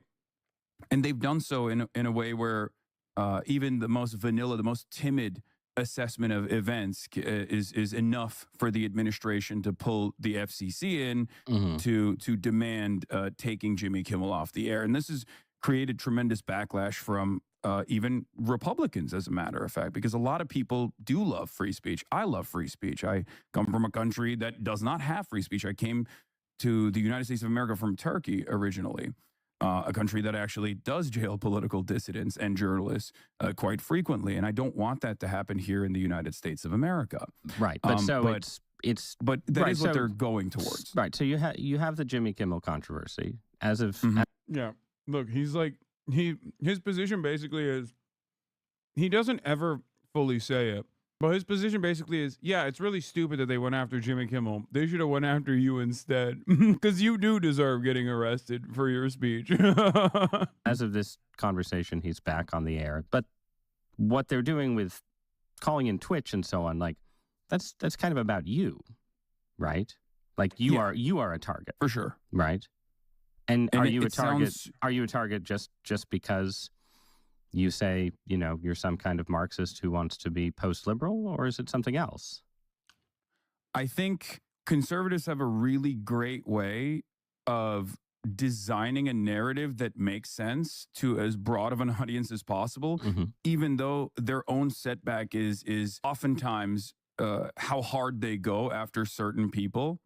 But in the grand design of things, if you look at like the Antifa designation as a domestic terror group, for example, if you read the executive order, it makes sense. They're presenting this as this violent leftist organized unit that is like responsible for so much political violence that's taking place. It's of course built up around this hysteria that they expertly craft as a media narrative first and foremost. Okay, but then they want to tackle it. Everyone notice how anytime I start cooking, he goes, okay.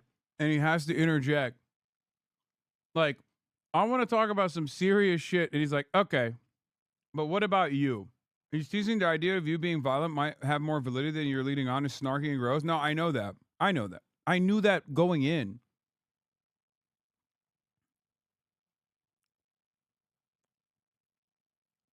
I knew that going in.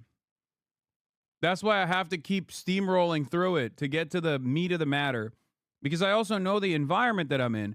I'm speaking not to Ross Douthat. I'm speaking to New York Times readers. okay, which also include, you know, right-wing Republicans and conservatives that are going to see this and be like, wow, this is a dangerous guy.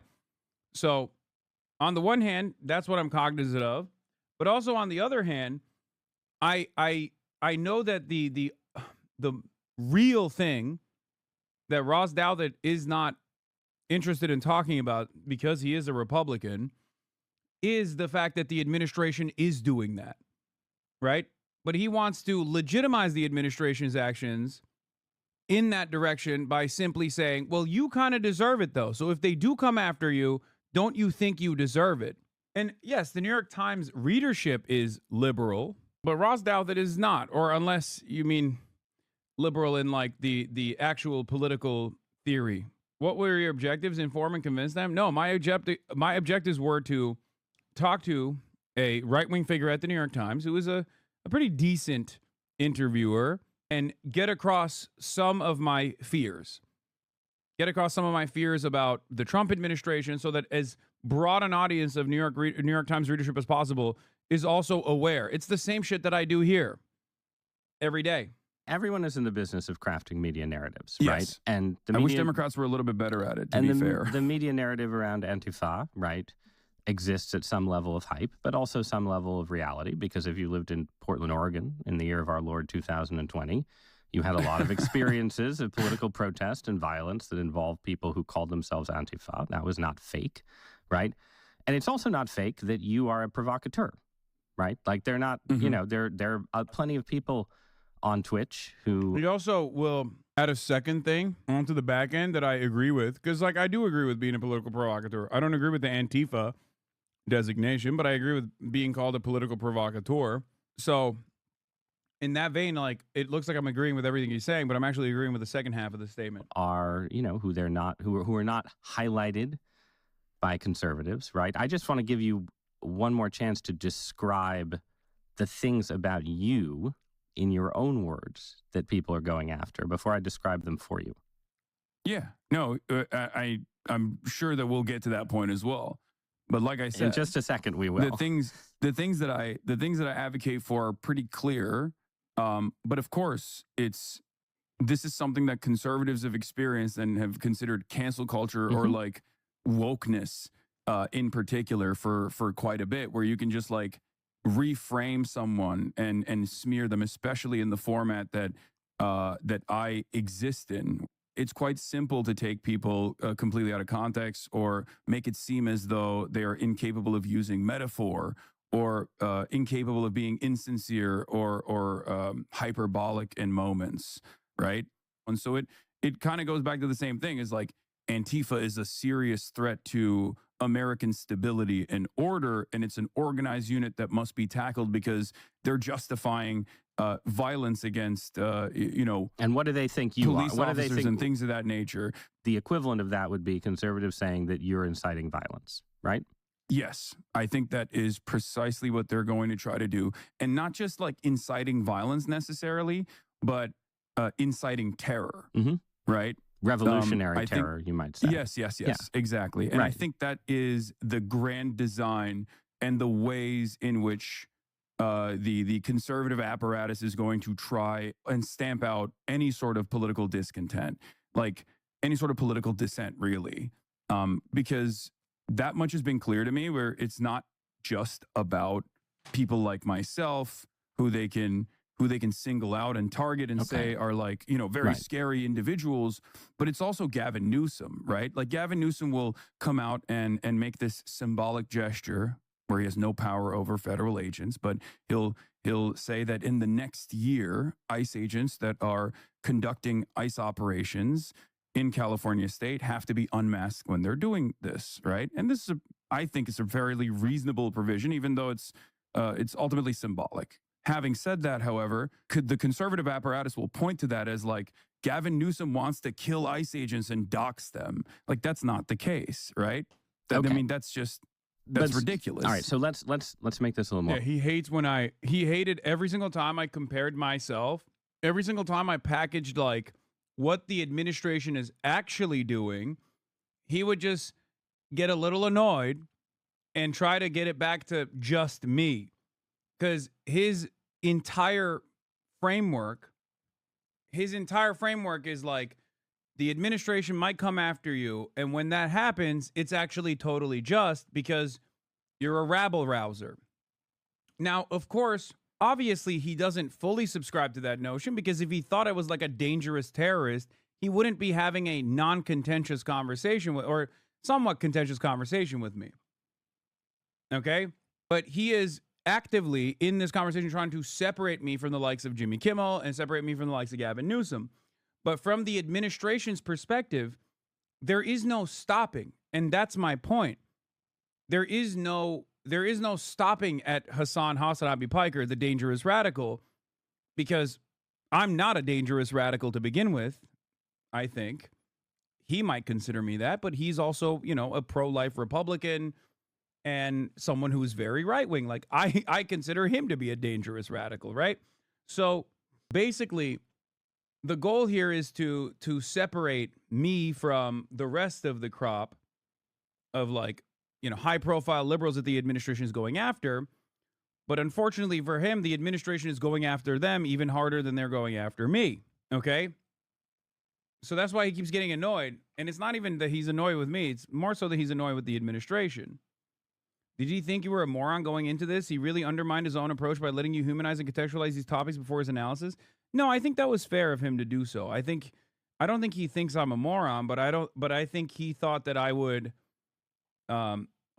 dance around too much and I wouldn't appear confident in my worldview. Like, I mean, think about it this way. He had a similar conversation with, like, Peter Thiel, for example. He talks to a lot of very powerful people. He talks to a lot of very powerful people who are very confident in their abilities, even if they actually don't have the skill to properly communicate their positions. Peter Thiel is one of those people, right? And that's why he had, like, a awesome moment with Peter Thiel where he was like, "Are you the Antichrist?" And he's like, or do you want humanity to survive? And he's like, I don't know. I think that's maybe what he thought he could get out of this, potentially. Because I don't think he's, like, a huge fan of mine or anything. So I think he thought, like, even if he was, like, charitable in the beginning, he would be able to cook. But the problem there is twofold. One, while he might consider my worldview to be radical, I don't think it actually is. It might come across as radical if you look at, like, some edge cases or whatever, some clips out of context. But he's not indecent enough to go that hard on that kind of stuff, because that's, like, not the New York Times way. Because if he were to go that hard, then I think even the New York Times audience would be like, "The fuck are you doing?" Like, at a time when Donald Trump is the president and Donald Trump is literally talking about fucking killing protesters and shit, you're focusing on some, like, random left-wing Twitch streamer that I've never heard of? The fuck's this? Like, he would look too insincere. He thought you would spend all your time defending yourself instead of criticizing the admin's fascistic actions. That's also true. But I'm not there to talk about myself. Zora Mamdani does a very good job with this as well. I haven't followed you for a really long time. Am I missing something? How do they think you're violent? I assume you share the same confusion. Shit don't make sense. No, I know exactly where that animosity is coming from. There are clips out there, of course, over the course of tens of thousands of hours that people could point to from many, many years ago, or even recently, like when I talked about how Democrats need to be cutthroat in debates. They need to shank their opponents. Like, I'm being hyperbolic, but Republicans would clip that to be like, he wants people to kill people. Like, he wants Nancy Pelosi to take a knife out and, like, unironically stab, you know, Mike Johnson or some shit. So, like, there are plenty of instances where you can do that to someone like myself, especially. The way the way I've come to terms with this is that it is virtually impossible. It is virtually impossible for any human being on the planet who speaks to as large an audience as I do, for as long as I have, in a medium where there is constant back and forth communication with haters and whatnot, it is virtually impossible for them to remain infallible, to look like they have never had a moment that can be clipped out of context. It's impossible. Now, they're trying to preempt the Dems going the influencer route when people were calling for a leftist Joe Rogan to galvanize young progressives. That too. Concrete. Mm-hmm. You are telling a story where it's you and Jimmy Kimmel and Gavin Newsom, right? And you're all targets of the conservative app. I don't want to ask him if he thinks Alex Jones should be in prison, because I think he would say yes. Apparatus. Okay, but you're pretty different from Jimmy Kimmel and Gavin Newsom, in part a lot for reasons we were just discussing, right? They're liberals. They're good milquetoast liberals, whatever they may say. And you are more radical. You're post-liberal in some way. You want a different horizon, a different future. But beyond that, you are also willing to push your rhetoric further than they do. Certainly further than Jimmy Kimmel does, right? And I say this, I want to be clear. I have a pretty high tolerance for, let's say, vivid political rhetoric. I came of age as a newspaper columnist in the 2010s when my liberal friends were all saying, like, oh, every time the Tea Party, talks about revolution and taking our country back, they're inciting violence. And now I live in a world where my conservative friends say, Gavin Newsom's inciting violence. Anyone who calls Trump a fascist is fighting violence. I think this is not even a Hassan Piker fan, and I do not understand how people blame him for barely existing leftist bias. You should have gone harder on the cancer of liberalism to the New York Times audience, in my opinion. No, I need the liberals who are reading the fucking newspaper to be my allies when the administration comes after me. You're wrong. Your analysis is not even controversial for most political science. I do not understand why you get so much hate. You can read books with similar analysis to yours. Yes, because those are books that you read in college, and they're not being blasted on the timeline to hundreds of thousands of young people in America. That's the difference. Like, I'll give you an example.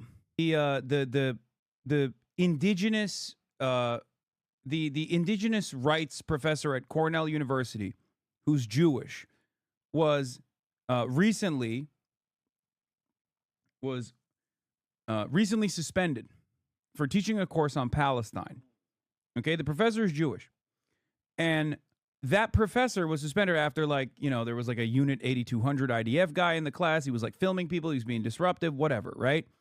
But that professor initially was targeted by Canary Mission and Richie fucking Torres. Okay? Why am I talking about this professor? Because it proves the argument that I'm presenting to you. When Canary Mission actually targeted this professor, I'm going to pull the quote for you real quick. Okay? They actually pointed to something that he talked about in his lecture. Okay? The thing he said only comes across as offensive to those who are completely not knowledgeable about the issue, about Hamas. This was it. Are you ready? Richie Torres, posting a Canary Mission tweet, says, Eric Chaffetz, who's a Cornell professor, demonizes Israel and lionizes Hamas, treating good and evil as evil, good as evil and evil as good. He insists Hamas is morally different from Al-Qaeda and ISIS because it does not advocate for universal jihad. It simply seeks to wipe Israel off the map. Chaffetz is untroubled by genocide when the target is the homeland of the Jewish people. Poisonous professors like Chaffetz are poisoning young minds at taxpayer expense. This is the quote. Unlike Al-Qaeda or ISIS, Hamas does not advocate for universal jihad. It is focused solely on the liberation of Palestine from Zionist fundamentalism, in parentheses apartheid, and the end of the state of Israel. November 4th, 2023. Now, nothing that Eric Chaffetz, who is Jewish himself, by the way, said there is actually even remotely offensive. As a matter of fact, it's the exact opposite. It is what you need from college professors. You need honesty and truth from educators in these esteemed institutes of higher learning like Cornell. What he is saying is factually accurate. Okay? This is not an opinion. This is just a fact. He is describing a fact. But to the broader audience, that fact is something that they don't want to hear. Okay? That's a fact that they do not want to hear. So what do? They bastardize that fact. They chop it up, or sometimes directly present that factually accurate statement and go, can you believe this college professor said this? So yes, while certain things might be completely true in an academic context, it can be very dangerous for a much larger audience to hear that scary truth. Okay? At least in the eyes of those who are very powerful and have an interest in making sure that the broader audience doesn't hear the truth. So my problem isn't that I'm engaging in violent rhetoric or whatever. My problem is that I'm saying stuff like this, but oftentimes also using hyperbole, jokes, and making that process as entertaining as possible. And because of that, I'm able to do that to a much larger audience than a college professor could in their own lecture. That's the fear. That's what makes it so crazy for a lot of people. Because if Eric Chafis was saying that on a Twitch stream, he'd get yelled at all the same. As a matter of fact, he's getting yelled at for doing it in a fucking lecture that is directly about anti-colonial movements. His lecture is about Hamas. His lecture is about other indigenous movements that have fought against previous forms of empire and contemporary current forms of empire. Imperial power. It's the medium that I do it and the way that I do it that makes it very scary for a lot of people. Do you understand? Because before the internet, there was a filter, as Noam Chomsky talks about, right? There was a filter for someone to reach a very broad audience, to reach this massive audience, massive number of people.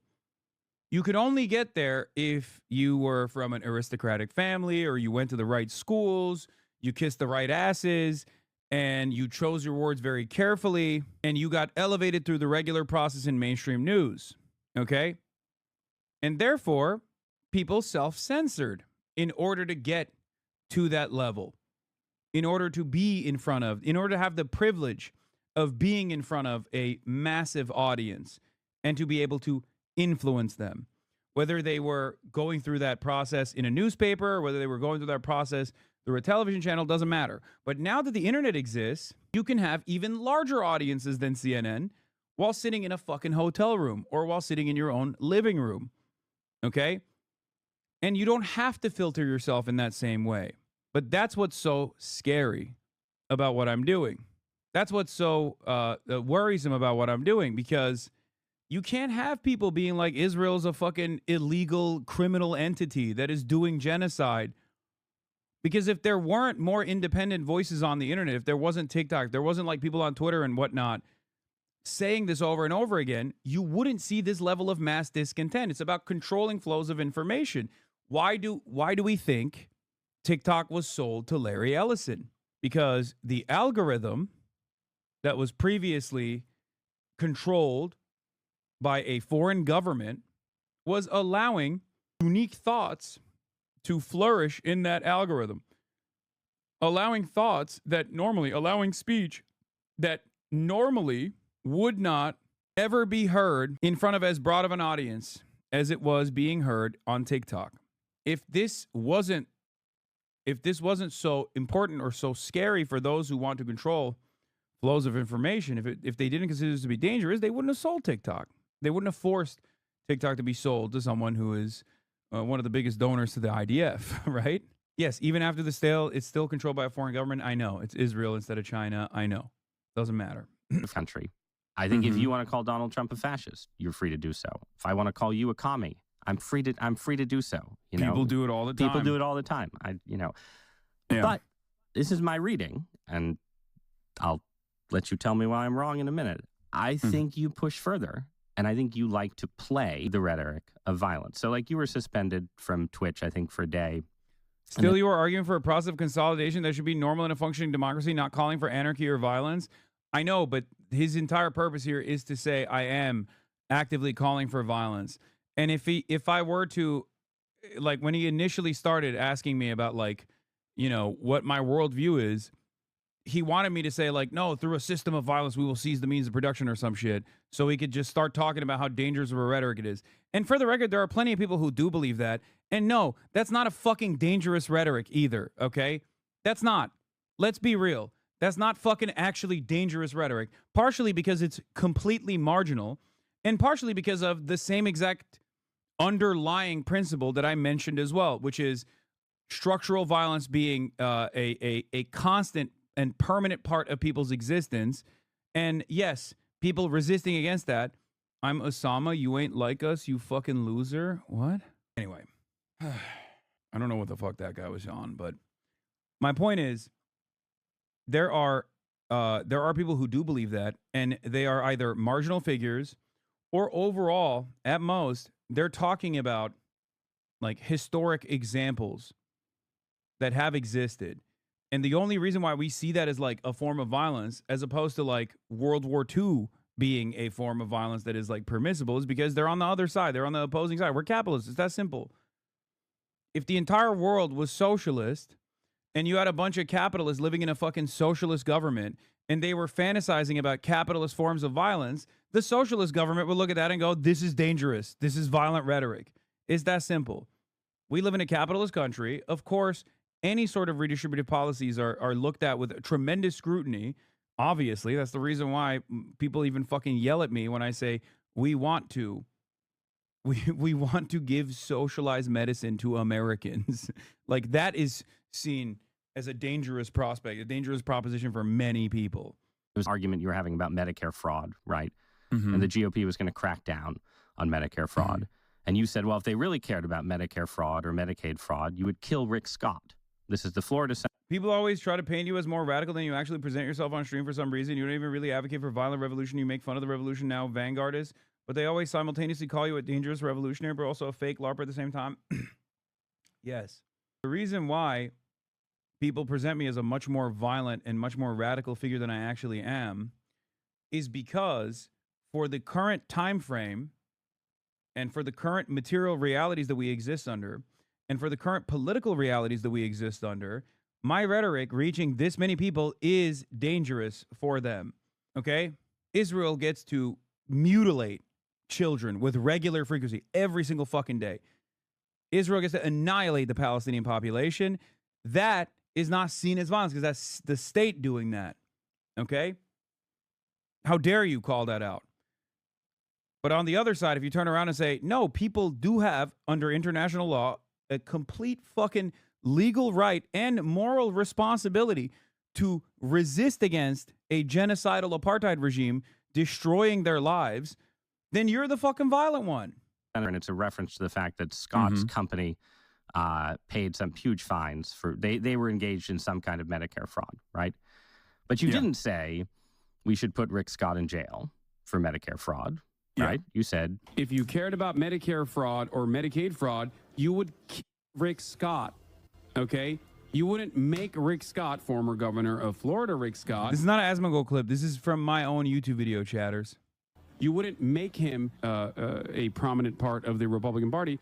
Well, this was, for the record, this was in response directly to Mike Johnson.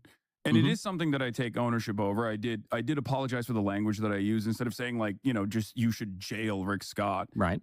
Which would have been the most inoffensive. It was a hyperbolic statement that I made, not with like any sort of significant death threat issued to a sitting elected representative. Obviously, I agree. And I don't think you were issuing a death threat. I agree. Yeah. So, but you're right. That is hyperbolic language for sure, and it's one statement in a grand sea of others that of course gets highlighted through the same outrage machine, and then people demand punishments, and then those punishments do come down, and it causes me to be even more careful with my language. Having said that, given the 10-hour format that I have, there are definitely going to be weak moments where I just like say something without even thinking about what that might come across as. Yeah. I mean, you do. I read through. You have a lot of content, right? So I'm not going to tell you that I have read through every hour, every transcript. But I feel like I read enough to get a sense of sort of what you mean by hyperbole, right? And it means different things, right? It means like you're talking about landlords and why they're bad. I think you were talking to a landlord friend at the time, right? But you said, let the streets soak in their bleeping red capitalist blood, dude, right? So I also said in a video game, but to showcase the silliness of the statement in of itself. Right, okay. So it's like ironic, or is it Marxist revolutionary rhetoric? I just want to bring this to a fine point. There's the great case of Luigi Mangione, right?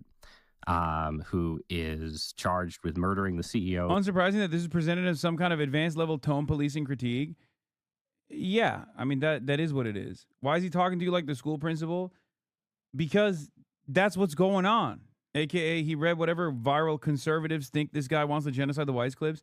Guys, it doesn't matter. Those clips are out there. Ross Douthat is probably one of the better formats and one of the better Republican thinkers to address those clips with. Okay, that's it. No way people are saying you lost the debate. No, who the fuck is saying that? The comments don't seem to think that at all. They actually enjoy the conversation. Dude, I could fucking absolutely eviscerate whatever interlocutor in the marketplace of ideas, and there is going to be a crop of people online who are going to say, dude, he got fucking owned. That's just what they do. Those are the same people who, quite literally, when I made a public statement about not going to TwitchCon out of concern for the safety of others around me, not even myself, but the safety of others around me, literally use that as an opportunity to dunk. Okay? It doesn't matter. You need to understand, like, there's just gonna be people that do that regardless. United Healthcare in broad daylight in New York City. And you're going to tell me that you've always said that murder is wrong and that Luigi Mangione should not have committed murder. But you've talked a lot about Luigi. And I think it's one of the most consequential. It's one of the most consequential instances of adventurism, which I always will say is wrong because I think it invokes social instability, which I think is bad in general to exist under. But what I try to always do, especially with the Luigi Mangione case, is to talk about the concept, for example, of social murder, the notion of our systems that already exist, like the privatization of healthcare and the denial of care that make people infinitely less tolerant than we normally would in a civilized society to an adventurous act of violence, such as the case is with Luigi Mangione. Who is we? I'm much more interested in talking about. Just pause there. That make you're talking because this is something you've done a bunch, right? You sort of You don't say I love Luigi. You're like we people are, you know. He's seen as a positive figure. He's for most of America. He says, "I'm going to dish out what many Americans have experienced to the figurehead of that pain." Right? Mm-hmm. Do you think like most Americans sympathize with like who is the we who looks at shooting United Healthcare CEO and says that's understandable? I think it's the people online that are not necessarily like card-carrying DSA members or whatnot, but just like that's Democratic Socialists of America, aunts, just for not the like the DSA guys or the Democratic Socialists of America or Party for Socialism and Liberation, but it's like the Barbaras and the Debras, as I like to call it, that live in the Midwest and are truly repulsed by the way that private healthcare operates in this country. And for them, I think the Luigi Mangione case is really unique because Americans do not like political violence, right? Nobody likes it. I mean, this is poll after poll that has shown everyone thinks that obviously murder is wrong. I think murder is wrong. Everyone thinks political violence is wrong. And yet, in the case of Luigi Mangione, a lot of people, I think, had such a deep personal experience with the way that the healthcare system has harmed them in some way that the reaction ultimately was very different than one I had expected.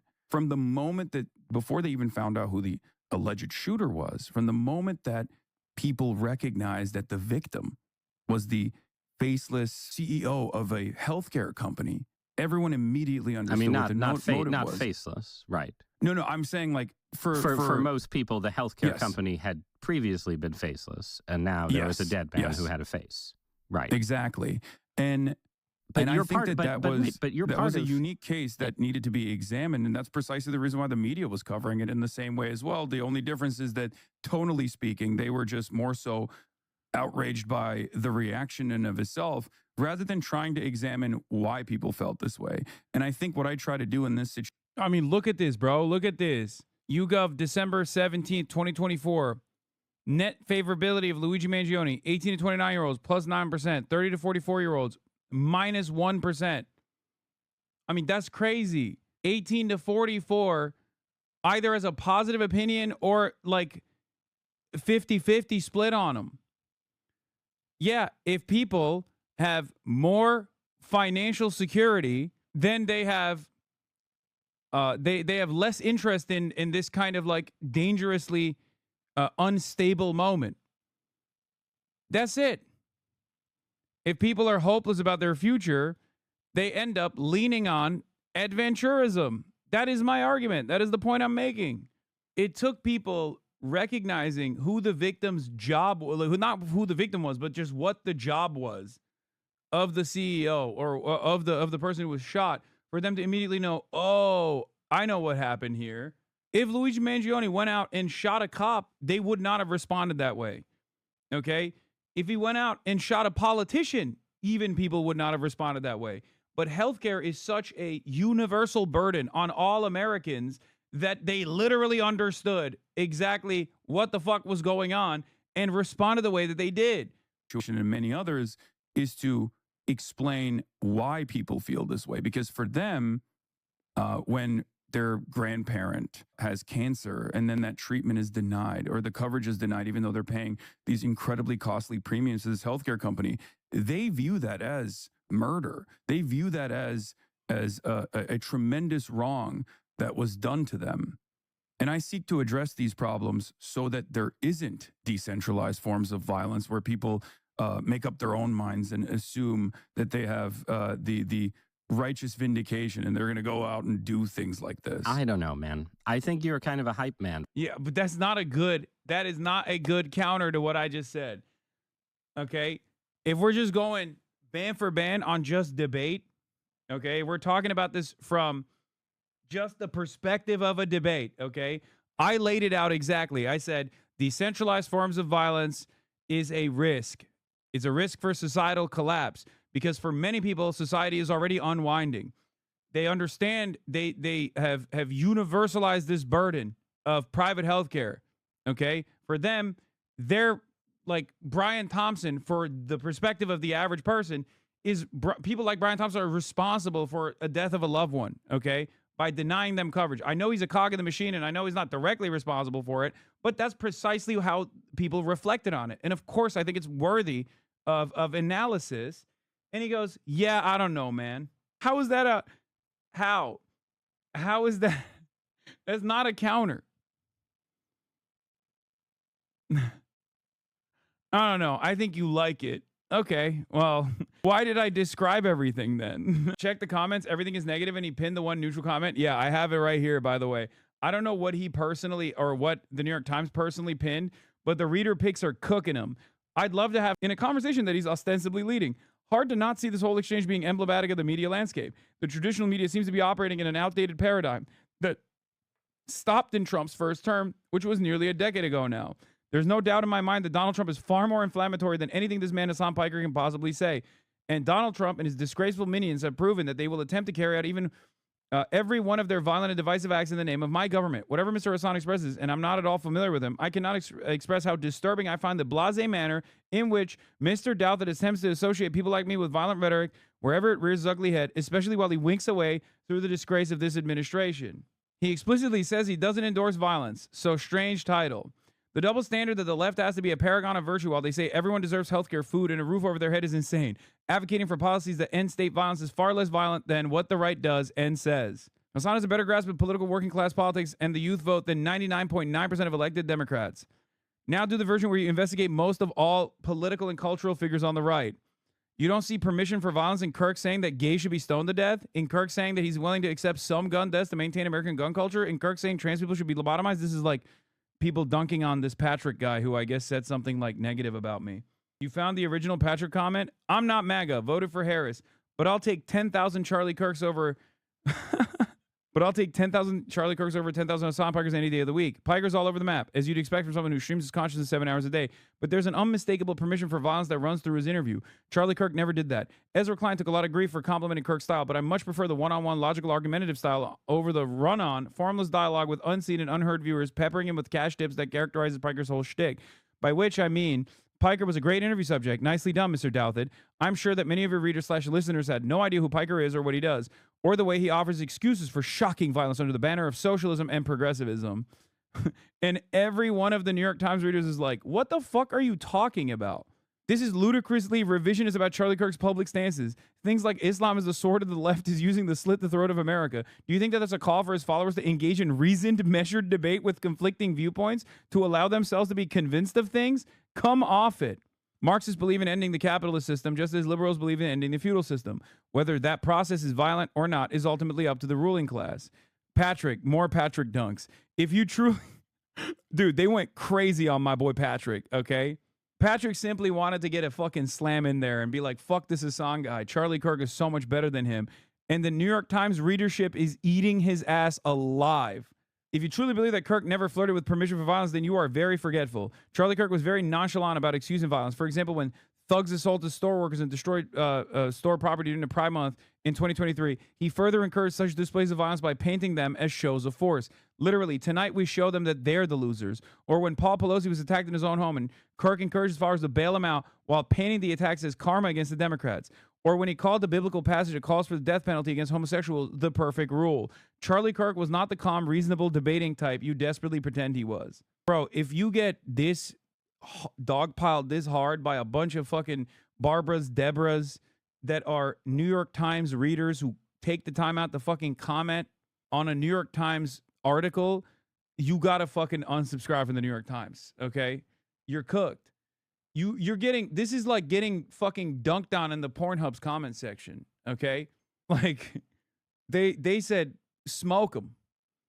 They fucking lined it up. Like, what are we doing?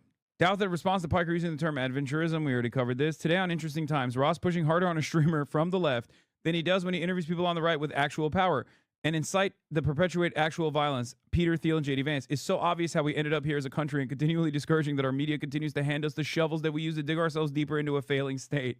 And even people who are like somewhat neutral to me that don't know who the fuck I am and are basically like, this is their first introduction to who I am. They basically say this, like, he's a fringe figure. He can have an audience of hundreds of thousands. But think about how tame he is in compared to the American extreme right, or even Rush Limbaugh back in the day. Piker doesn't consider conservatives un-American, doesn't hate them, doesn't want to use the power of the state to literally exterminate them. The reverse simply isn't true. Exactly. I want to literally exterminate their medical debt, dude. That's what I want for conservatives. Conservatives want me deported. I want conservatives' healthcare costs to be deported. That's the difference between me and the average fucking conservative. Now, they can fucking turn around and act as though they're not advocating for violence by simply presenting the Bible. They can be like, oh, the Bible told me it's okay to stone the gays. That's the Bible. Take it up with the Bible over and over again. I don't fucking sit around and go, look at Das Kapital. Das Kapital told me this. That's not what I'm doing. That's Bart from Idaho, by the way, not a Hasanabi head. He is just fine. In case somebody bothers to understand what he's talking about, just fine. We are living in a baffling time in which a Twitch streamer is held to a higher standard than the President of the United States. I listened very carefully to this whole interview. I couldn't help but notice that every time I was especially compelled by Piker's response to something, which is to say, when I thought Piker was about to take down Douthat's assumption, thesis, argument in an especially powerful and eloquent way, Douthat would interrupt and either redirect or focus on a minute point, in effect derailing the narrative. This is a very smart tactic and one that is difficult to combat. It requires the interviewee to have 100% presence of mind and not be knocked off their feet. It's also a cheap tactic, understandable but cheap. Piker at moments overcame it by talking over Douthat's interruptions, but obviously Douthat had the home team advantage. To everyone's credit, though, I thought this was a great conversation, and I would be super supportive of more of this. The two sides need to keep talking to each other in this way instead of staying in echo chambers. Check this one. Hassan Piker has turned his reckless rhetoric into a full-time job. He's the guy who once said America deserved 9/11. Compared Hamas, okay, this guy is a fucking, this has to be like a Sex Pestini fan, right? I don't think the average New York Times reader is that tuned into, you know, this has got to be like a Ethan Kleiner or like a Asmongold fan or like a Sex Pestini. The lone fucking, check the YouTube comments. He pinned the one neutral comment. Everyone else is cooking him. Oh, on YouTube he pinned it. Love the podcast. Quickly becoming the best show. Ross tries to bait Hassan and call for an act of violence. Hassan chuckles. How to growing up in the Middle East radicalize you. This guy's a real piece of work. Nice to see a successful journalist sitting down with an up-and-comer like Ross. This reminds me of why I stopped reading the New York Times in the first place. It's hard to tell if Ross is intentionally misrepresenting Hassan with the explicit intent to deceptively warp his audience's perception, or his worldview is so distorted that he genuinely thinks what he said is true. I don't know which is worse.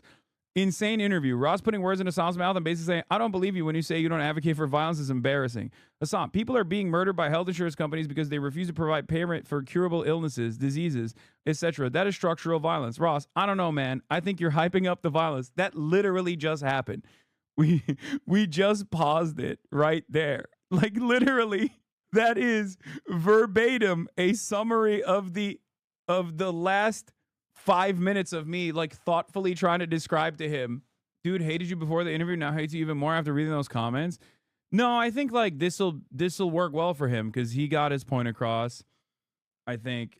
And not only that, but also he not only did he get his point across, but then also on top of that, he was able to this will do good numbers. Like he gets good engagement out of this. So I don't think these guys care about that kind of stuff. Though. Like yes, I agree. You're doing analysis, and sometimes the analysis people would have celebrated Luigi Mangione, obviously, without you, Hassan Piker, talking about him all the time, right? But I listen to the way you talk about him. Like, you're fascinated by him, too. You're participating in the fascination, and you're doing a thing where you're like, well, you know, I'm not saying violence is good, but you've got to understand that there's other forms of violence in society besides this one, and people who like Mangione, they're saying this violence maybe isn't as bad as that kind of violence. And this just seems to me like you're not the guy who starts the revolution, but you're the violence appreciator. That's sort of how I feel about your Mangione coverage. You're out there. You're appreciating. I wouldn't say that that's fair. It's like, okay, tell me why it's not fair. But the reason why I'm saying I wouldn't say that that's fair is because like I do make it obviously very clear that, and I refer to this over and over again, adventurism and people taking matters into their own hands is a mere reaction to the social contract unwinding in real time in front of us. I don't think this is a good thing. I want to make sure that we have a system that helps everyone. And a part of that is creating the same social stability that existed. Now, you can do that by force, by stamping out dissent and moving in the direction of the Trump administration, or you can try and do that by addressing some of these inequities that exist that do actually harm a lot of people, right? Because I don't think you disagree with my assessment that systems are inherently violent, no matter which way they go, and that, and I assume you understand what I mean when I say like the social murder of tens of thousands of Americans in the process of having their healthcare coverage denied. Like, it must interest you as well, right? Because it interests certainly people at CNN and many other mainstream outlets, like why people are doing this. But their reflection on it is, I think it's 100% the case that people had certain people. You want to know why this was a fucking lost cause for Ross? Because I feel like even Elizabeth Warren went on television after, and everyone was like, why are people celebrating Luigi Mangione? We can't understand it. And even fucking Elizabeth Warren was like, why do you think? Like, look at the healthcare system. Like, what do you think is going on in the American healthcare system when people have their care coverage denied? Like, it's over at that point. Like, what do you expect? That's Elizabeth Warren. Elizabeth Warren is never going to say some shit like that. Had terrible experiences with the health insurance bureaucracy. Also, apparently, Ross Douthat defended Pinochet in his Harvard days. And I did not know that, but I mean, that does track. I wonder if did I bring up Pinochet at all in this conversation? Because it did go into numerous directions at times. Had a reaction to. I didn't know that he defended Pinochet, but it does make sense. That is like what you described. I think that's absolutely real, and it says something about the way the system works in America. Yeah. On the other hand, I also think, and again, because I'm not a socialist utopian, right? I think that there is not this magical alternative where, if we only didn't have nasty politicians who love the rich imposing austerity, everyone would get all the care that they want. I don't think that world exists. I have a lot of personally negative experiences with the American healthcare system. I technically still have chronic Lyme disease, which is a disease that officially doesn't exist. It definitely exists. And I have known a lot of people in that world who have a very specific version of the kind of anger you're describing that's directed towards the medical establishment and how it interacts with insurance companies. And, these are people who've had their lives ruined by this illness that the system does not effectively cover or treat.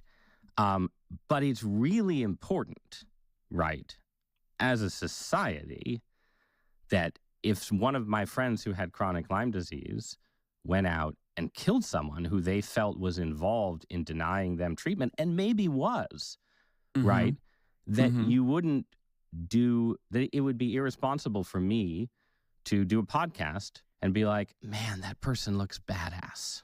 I think that would be irresponsible, even if I was appreciating something real. And that's where I think it's not you saying it's really interesting how people have this reaction to it is what I'm challenging or questioning. It's the extent to which, again, you're like, oh, he's an adventurer. It's the propaganda of the deed. He's not an adventurer. He's an adventurist. I think he understands what that means, by the way, because he says propaganda of the deed, so he gets it. Of course, propaganda of the deed would be a more positive association with that sort of thing, whereas adventurism is the Marxist interpretation, which is a negative association with that sort of thing. So obviously, as a fucking Harvard-educated guy, I think he knows, I think he understands that. Man, well, okay, yeah, but a society that has those adventurers is going to be in a lot of trouble pretty quick. I agree.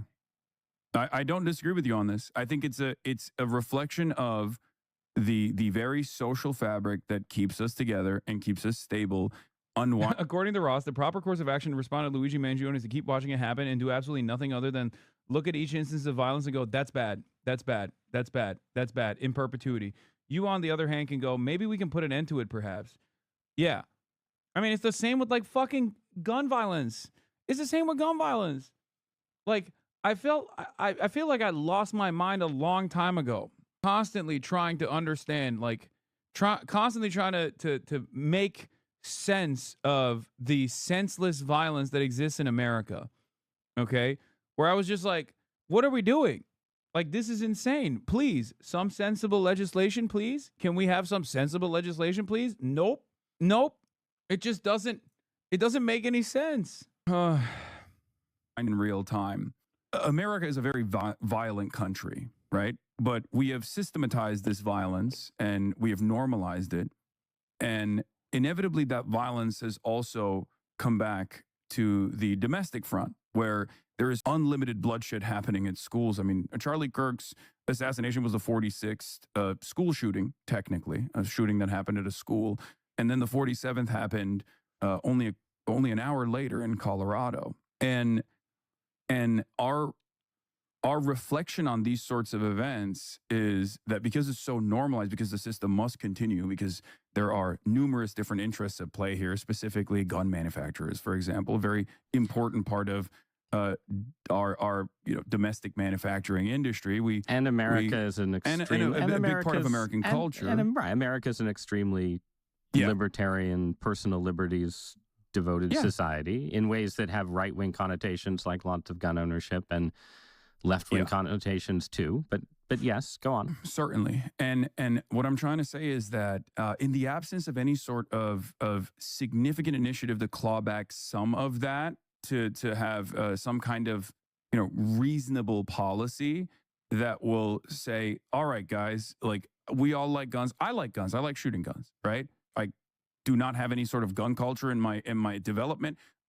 You picked it up. Began my journey of understanding guns because I was writing about gun control, and I was like, I need to learn about this stuff. But having said that, I still believe that there needs to be reasonable gun safety, reasonable gun control. This is not a call to action to say, like, oh, it's awesome that, like, school shootings are happening, or it's awesome that political assassinations are taking place left and right. No, but nobody. But this is the difference. And but it's to simply say that it's no longer just like random school children that are being killed, is what I mean. The only reason why this is becoming a more significant, more consequential problem in the eyes of many people in the media is because it's no longer people that we can just kind of see as collateral damage and, like, consider to be invisible. I don't think that's right. First of all, I think that the media has now we start the debate a little bit. A lot of coverage to school shootings. I think it would be strange to say that the media has ignored that issue in any way, shape, or form. Oh no, I think wasn't saying that they ignore it. But I think the line, you're like, the reason people are upset in this case, the reason that people are upset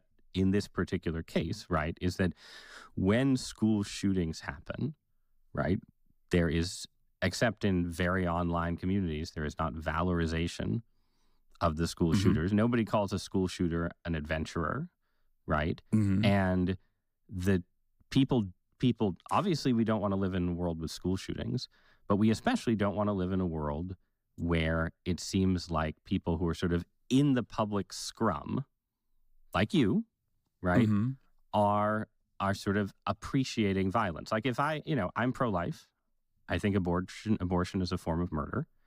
I think if somebody killed an abortionist and I went in the New York Times the next day and tried to write something that was in the vein of what you said about Mangione, and Yeah, the difference is abortion is not murder. Okay, that's the difference, and he knows it's not murder. Whereas someone who is dying from a disease that they could prevent, but because it's paywalled, that is seen as actual fucking murder. Having said that, there are plenty of fucking right-wing commentators who have unironically advocated to directly murder doctors. The most famous example of this, of course, is Bill fucking O'Reilly, which I did bring up. I don't know if they actually is in the cut here. I said Bill O'Reilly quite literally did that with a doctor, Dr. Tiller. He called him Tiller the baby killer, and then one of his fans went to the church that he was at and shot and killed him. I concede writing and talking are different, right? But if I'd done that, it wouldn't be published, and I might be fired. Not as a violation of my free speech rights, but because I would be crossing a line of, again, not endorsement, but even just appreciation, like the appreciation of the violent act. I think there's a taboo around that for a reason, and you like pushing at that taboo. I just think that's what you like to do. I don't, it's not something that I like to do necessarily, but I want to examine the contradictions of even what you just said, right? You say abortion is murder. I obviously don't agree with that. I'm pro-choice. I think it's a matter of bodily autonomy, and the government shouldn't interfere in this between a medical professional and a woman. Having said that, you get to argue about women's bodily autonomy being potentially removed by making the argument through the systematized version of violence, because I think, as you would probably also recognize, abortion restrictions have come down in numerous states since the decision of Roe v. Wade was overturned. And in the process, women have found themselves in this unique predicament where they can't even get their ectopic pregnancies dealt with because their medical professionals are worried about potential prosecution. This has led to a lot of pain and a lot of torment, and maybe even in some instances, death. When you argue on behalf of the pro-life position, you don't have to say, like Bill O'Reilly did, Tiller the baby killer, and then someone goes out and actually shoots a doctor. You can simply say, I'm not putting words in your mouth. I don't know what your position is on or your advocacy around abortion, but someone of this mindset can easily just advocate for the harm that is done to millions of Americans, potentially, without uttering a single word that could be considered remotely violent by the broadest subsects of American society. Right. So you're right. This is That is the reason why I wanted to have this conversation. The asymmetry that exists with the ways in which the right get to dominate the narrative, dominate violent rhetoric, and say violent shit with regular fucking frequency. Charlie Kirk was a great example of this. I even brought up Ben Shapiro earlier on in the conversation. They did cut that part out, I'm pretty sure, because I said this is how Ben Shapiro gets away with being violent. He never says go out and kill black people. He says, in a system where there is disproportionate targeting of black people in the hands of the police, where the state has a monopoly on violence, he says, I want more targeting. I want more police targeting in black communities because they're poor and because they're violent communities that need to be targeted. He doesn't have to say that these are violent thugs, even though he does from time to time, or he doesn't have to directly do a call to action in the same vein that like a Klansman does. He can just lean on the pre-existing violent constructs. That's what I said about Ben Shapiro in this conversation. I don't know if they kept it. Because that was the main point that I was trying to put forward. That is my main proposition. My argument is right-wingers, of course, can sit around and say, I abhor political violence, while they demand a metric ton of it. They demand it every day. And when people respond to that now and say, that's fascist, because that is the most, like, understandable, like, most understood form of serialized, systematized violence is fascism, right? It's the type of violent systems that we here in America, luckily, right now, we're still anti-fascist somewhat, look at and say, that's violent. Okay, we look at that and we say, that's violent, that's fascist. And Republicans now want to make it illegal to even say that. And when Ross Douthat comes after people like myself, he's actually leaning into that censorship agenda as well. This is the uneven dynamic is what I'm trying to explain. I understand your argument, but your strategy for your argument is that effectively advocacy for policies that cause harm, economic harm, or physical harm, could itself in this case, right? But we were talking about economic harm earlier, so both apply. Economic harm also leads to physical harm as well. But that constitutes a form of, could be argued to constitute a form of incitement. Right? Yes, that's precisely what you're saying. Right. Yeah, and that's actually the argument with policing. Right, but so policing is a necessary institution. But then why people can just point to it and demand more of it? But that in that demand, they're technically demanding more of the unreasonable outcomes and the unjustifiable outcomes of policing that lead to, for example, the death of George Floyd. Right. Right. Or numerous other cases. But this analogy is itself part of why people think you are normalizing the things that are taboo, which again would include right-wing forms of violence. But if your theory is all of these things are incitement, if you support... He's about to say you're a hypocrite, but he doesn't understand you have your own moral compass. Yeah, I mean, I think he's like gearing up to be like, well, that's what you do. Like, you're saying that, right-wingers are doing this. That's what you do. And I'm saying, yeah, my job is to describe that is wrong. That's what I'm doing. That's why I think it was important that I laid out initially that, like, politics is about the distribution of resources and power.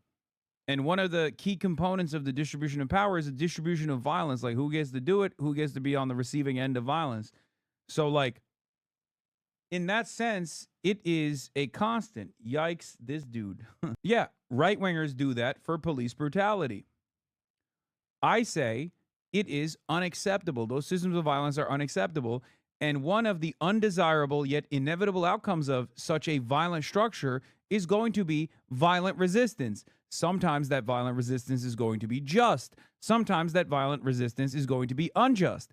But the very fact that it's not always just in terms of retaliatory violence is the reason why we must solve these issues at the legislative level. That's it. Or at least deal with it in a more organized fashion, in a more directional fashion. That's my argument.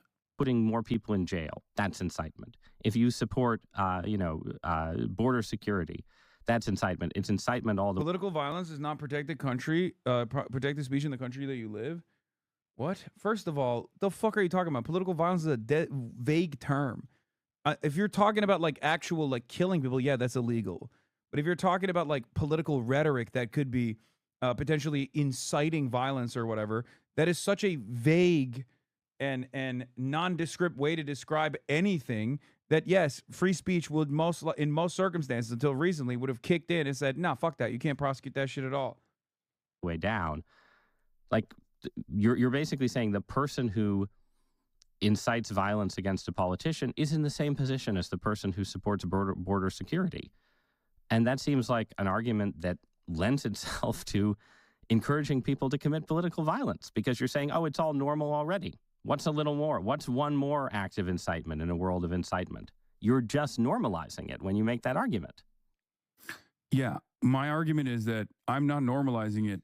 It's already normal. Mm-hmm. I don't want it to be normal. I want it to be abnormal. I want people to actually take a serious look at the violent structures that already exist, that from the point of the recipient, is already experienced as like a direct form of violence. But do you understand the broader point that I tried to arrive at in these conversations, for the record, which of course lend themselves so perfectly to quippy clips to just make it seem as though, you know, this is a person that is very clearly inciting a certain thing. Or do you think I'm just like dancing around the issue? You can be honest. I think that there's I'll be honest. I think there's a reason that certain kinds of Marxism and socialist radicalism, when they...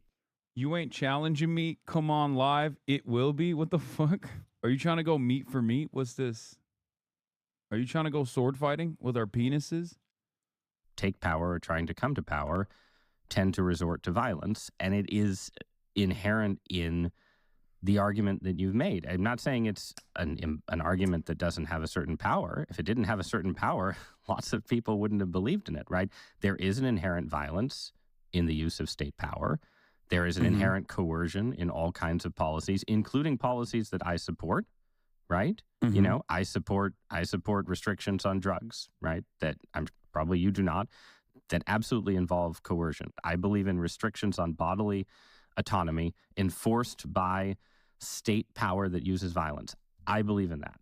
Yeah. I understand that someone can say, as you know, as a radical on the left, this violence exists and we want to redirect the violence. And do I think that you, Hassan Piker, you know, prosperous media personality in Los Angeles, are enthusiastic about, you know, the expropriation of wealth and punitive violence by communist death squads? I don't think you are. But I think that the reason you have strong taboos against sort of, you know, about, I will say what I'm to prevent that slope from slipping in that way. Okay, so I am enthusiastic about the expropriation of wealth for people such as myself as well, in the form of taxation, though. And that's basically the grand design that I have. Right now, though, no one's going to deplatform you, right? You know, Twitch is not going to suspend you for saying that you want to raise taxes on the rich and use the force of the state to take. But what do you think? Like, do you think it was reasonable for Twitch to suspend you for a day for talking about killing Rick Scott? Like, what are the obligations, I guess, I'm asking, of... What's so crazy about this also is, like, he plays fast and loose with the killing of Rick Scott thing, because he also, like, early on recognizes that it's not a death threat, right? Like, he very quickly starts the conversation by being like, it's not a death threat. We both know it. And then he just still kind of brings that back in this way, where it's like, what am I supposed to do? Like, literally fucking talk about that endlessly? I can't. I have to move on. Of platforms with this stuff. Yeah, no, I think it's understandable that Twitch did that, which is why I apologize for the use of my language as well. Like I said, there are certainly instances where it's an emotionally charged conversation, or I'm being careless, and it comes across it reaches an unintended audience that sees it as in this like super short format in a very negative way. It's unfortunately a byproduct of the medium that I'm in. But you're okay. Real-time discourse happening with random anonymous accounts. But you're okay with some kind of taboo maintenance here. Oh, for sure. Yeah. In order for normal discourse to flourish, obviously, some kind of terms of service need to be implemented. You know, like a direct call to violence is, of course, going to be considered unacceptable. I totally understand that. Even if it's like being made in jest, or even if it's like being misunderstood in that moment without the appropriate context. Yeah. Having said that, however, if we're talking about like broader things, and we didn't really get to talk about this a lot, but a deplatforming initiative has taken place on Twitch and on numerous other platforms, mostly championed by the ADL and some other actors as well, because of my consistent anti-Zionist advocacy. I am an avowed anti-Zionist. I openly say it. I have also spent all of my professional career combating anti-Semitism, which has grown in this country as well. And yet, a lot of these organizations, I think, and a lot of people have falsely maligned and smeared me as an anti-Semite, despite my advocacy against anti-Semitism. So this brings us to the last area I want to talk about. Yeah. You've mentioned a few times growing up in Turkey. Mm-hmm. Just talk about for a minute your background in the Middle East and how it shaped your politics. How it radicalized you might be a good way of putting it. Yeah, I mean, I have, I think, a very different opinion about American foreign policy than the average American has, due to the fact that I didn't grow up in America.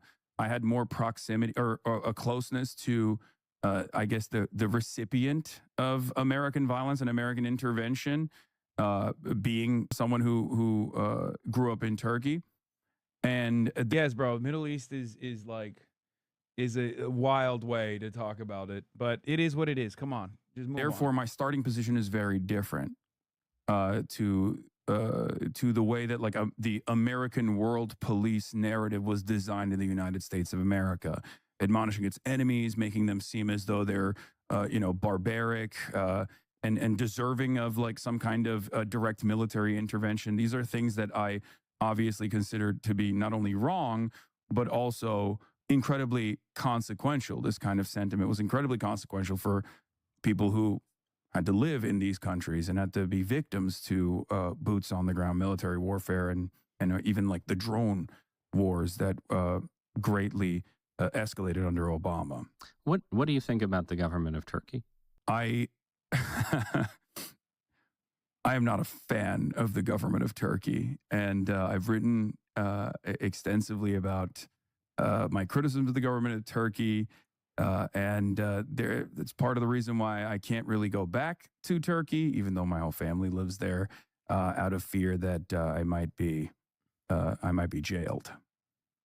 And I don't think the Trump administration would demand my return as an American citizen. I'm curious how you think about how left-wing politics and Middle Eastern culture and Islamic politics fit together. And I understand you're not a Muslim. You don't consider yourself a Muslim and so on, right? But you do. I'm a Muslim, but you're culturally because, right. You're I'm culturally Muslim in the same way many secular Jews are Jewish, or many American Protestants say that they're Christian, but they're not really. Right. So I'm going to ask you for a take, and based on that background, because I'm really interested in the ways that sort of. He's going to say Islamogoshism. Dude, the mind of an American right-winger that is like an intellectual version is so funny, because the intellectual version of the American right is Ross Douthat, right? And that is literally the perspective that he's about to describe here is like the average racist in France, okay, down the fucking street. Because he is trying to intellectualize Islamogoshism, okay, Islamo-Marxism, Islamo-leftism. This is like the hot European bigoted sentiment. In America, we look at that as like an advanced version, an intellectual version, an intellectual man, a thinking man's way of saying Mohammedan. Conservative forms of Islam and the culture of the progressive left right now fit together, both in Europe and the United States, because in a way, these are some of the most different groups you can imagine, right? Sort of forms of Islamic cultural traditionalism are pretty distant from the norms and mores of the secular Western left, right? At the same time, including on some of the issues that you've been talking about, opposition to U.S. foreign policy, Israel, Palestine, and so on, there's a very strong alliance often between... It's like the classic thing. It's like, yeah, these guys are barbaric. They don't abide by your worldview. Why do you want them to? Why do you not want them to be genocided? And I do this thing where I was explaining to him like a worldview that I find morally repugnant or abhorrent that is not morally equivalent. I will use the KKK example here instead of Hamas. And then I also explain but this isn't obviously a perfect example. I'm just using the KKK as the most extreme position that I completely disagree with, right? Even those people I don't think should be fucking firebombed and killed and genocided or whatever. But anyway, let's keep going. Muslims who feel the U.S. is too imperialist or too pro-Israel, right? And these groups, and it's a pretty important force in European politics, and you see it. I think you see it more in progressive politics in the U.S. right now as sort of opposition to Israeli military operations. Also, dismissing the progressive aspects of Muslims while calling them evil because of Islamogoshism. Yeah. If you're Muslim, automatically you're barbaric and evil and right-wing and backwards. Also, oftentimes the people that say that are literally evil and backwards and right-wing, which is really funny. It's something that I joke about all the time. Like, conservatives hate the conservatism of brown conservatives, right? Like, how many times have you heard, like, Ben Shapiro? Or even, like, fucking Asmongold will do this sometimes. They'll be like, oh, they hate trans people over there, right? And it's like, but don't you also kind of hate trans people? Like, I don't understand. You don't want them in your fucking video games? You make a big deal out of it all the time? Or not even Asmongold. Grums. Grums is a great example of this. He was celebrating that Saudi Arabia bought Electronic Arts. And he was like, finally, no more gays in video games. I'm like, dog, hello. Do you fucking hear yourself? You're saying, like, awesome. Now it's like the Saudi kingdom, which is perhaps the most, like, fundamentalist, long-standing form of monarchy, will now control the cultural output of this formerly beloved, not really, but, you know, this otherwise, like, Western enterprise. And you think it's, like, awesome. You're basically saying, like, oh, no, it's cool. Like, I want the Taliban to own EA Sports, like, that's, or EA in general, because, like, that, I hate the gay people in the same way that, like, I think the Saudi government hates gay people. Is that the argument? Like, that's what you're honestly saying? Okay, cool. Thank you for being honest, I guess. That has become more and more of a litmus test. Which, by the way, no one is gonna fucking, Saudi Arabia is not gonna make, is not gonna do an anti-woke initiative for fucking EA. They don't give a shit. They just want to diversify their fucking portfolio. People are so stupid. Yeah, I'm just curious if you have thoughts on, like, how that fits together. These two very different, very culturally different groups having a kind of alliance of, is it alliance of convenience? Is it something more? What do you think about that? Super easy to explain. I disagree vehemently with the Klan. I don't want Arkansas to be firebombed into oblivion. I don't want the children of Klans members to be killed at their schools.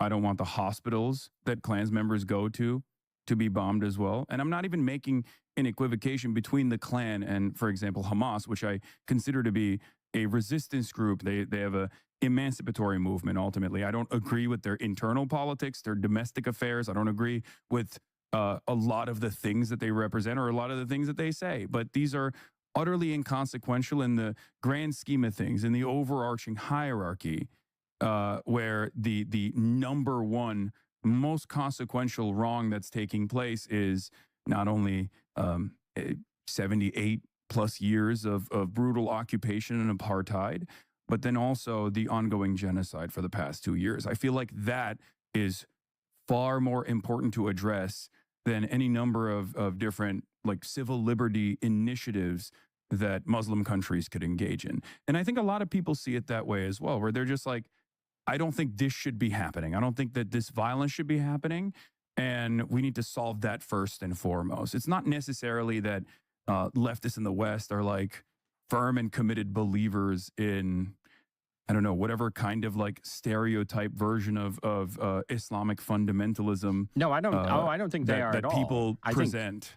No, I completely agree. That's I think a big part of why it's an interesting political formation, right?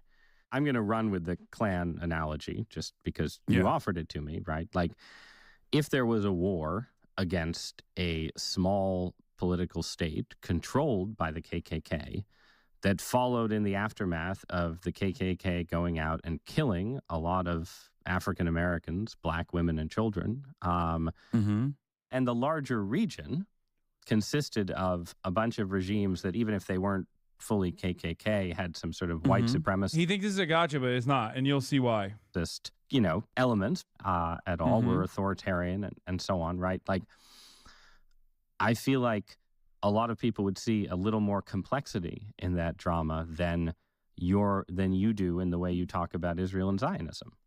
Yeah. And I should say, I think opposition to and skepticism of the Israeli strategy in Gaza is totally understandable, and I've expressed it myself, right? But you're something more. Again, you're an anti-Zionist. Yeah. in fact, you've said, as long as we're doing KKK things in one of your arguments, you've said sort of, a certain kind of Zionist tendency should be treated the same way we treat neo-Nazi tendencies, right? And then that kind of rhetoric shows up around on the left. These are my favorite moments. I know, like, in the New York Times circles, see, the other stuff, like Luigi Mangione, whatever, like, well, not Luigi Mangione, but like landlord stuff, like those sorts of things, the New York Times readers are going to be like, ooh, that's kind of scary, actually. But many of them are adults, and they're obviously completely aware of, like, what is taking place here because they're fucking tuned into the goddamn New York Times. They know what the fuck Trump is up to.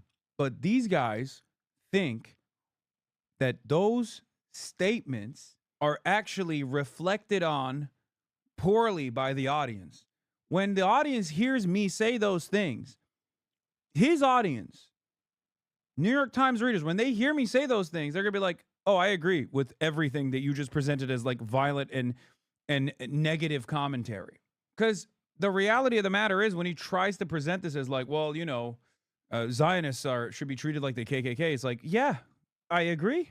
Because they are. TVP 43, thank you for the 50 get the subs, by the way. 50 bomb. Yeah. Isn't there something a little bit strange from a left-wing perspective about that kind of focus on the crimes of one country? Yeah, he was doing the why do you care so much about the Jewish state? God. I got to actually do like a full-blown debate with someone on Israel. Because honestly, I think, like, I've dealt with all of this so many times that it's just like, I really want to do it. Maybe Ben Shapiro. It could happen. Maybe in the month of January, it could happen.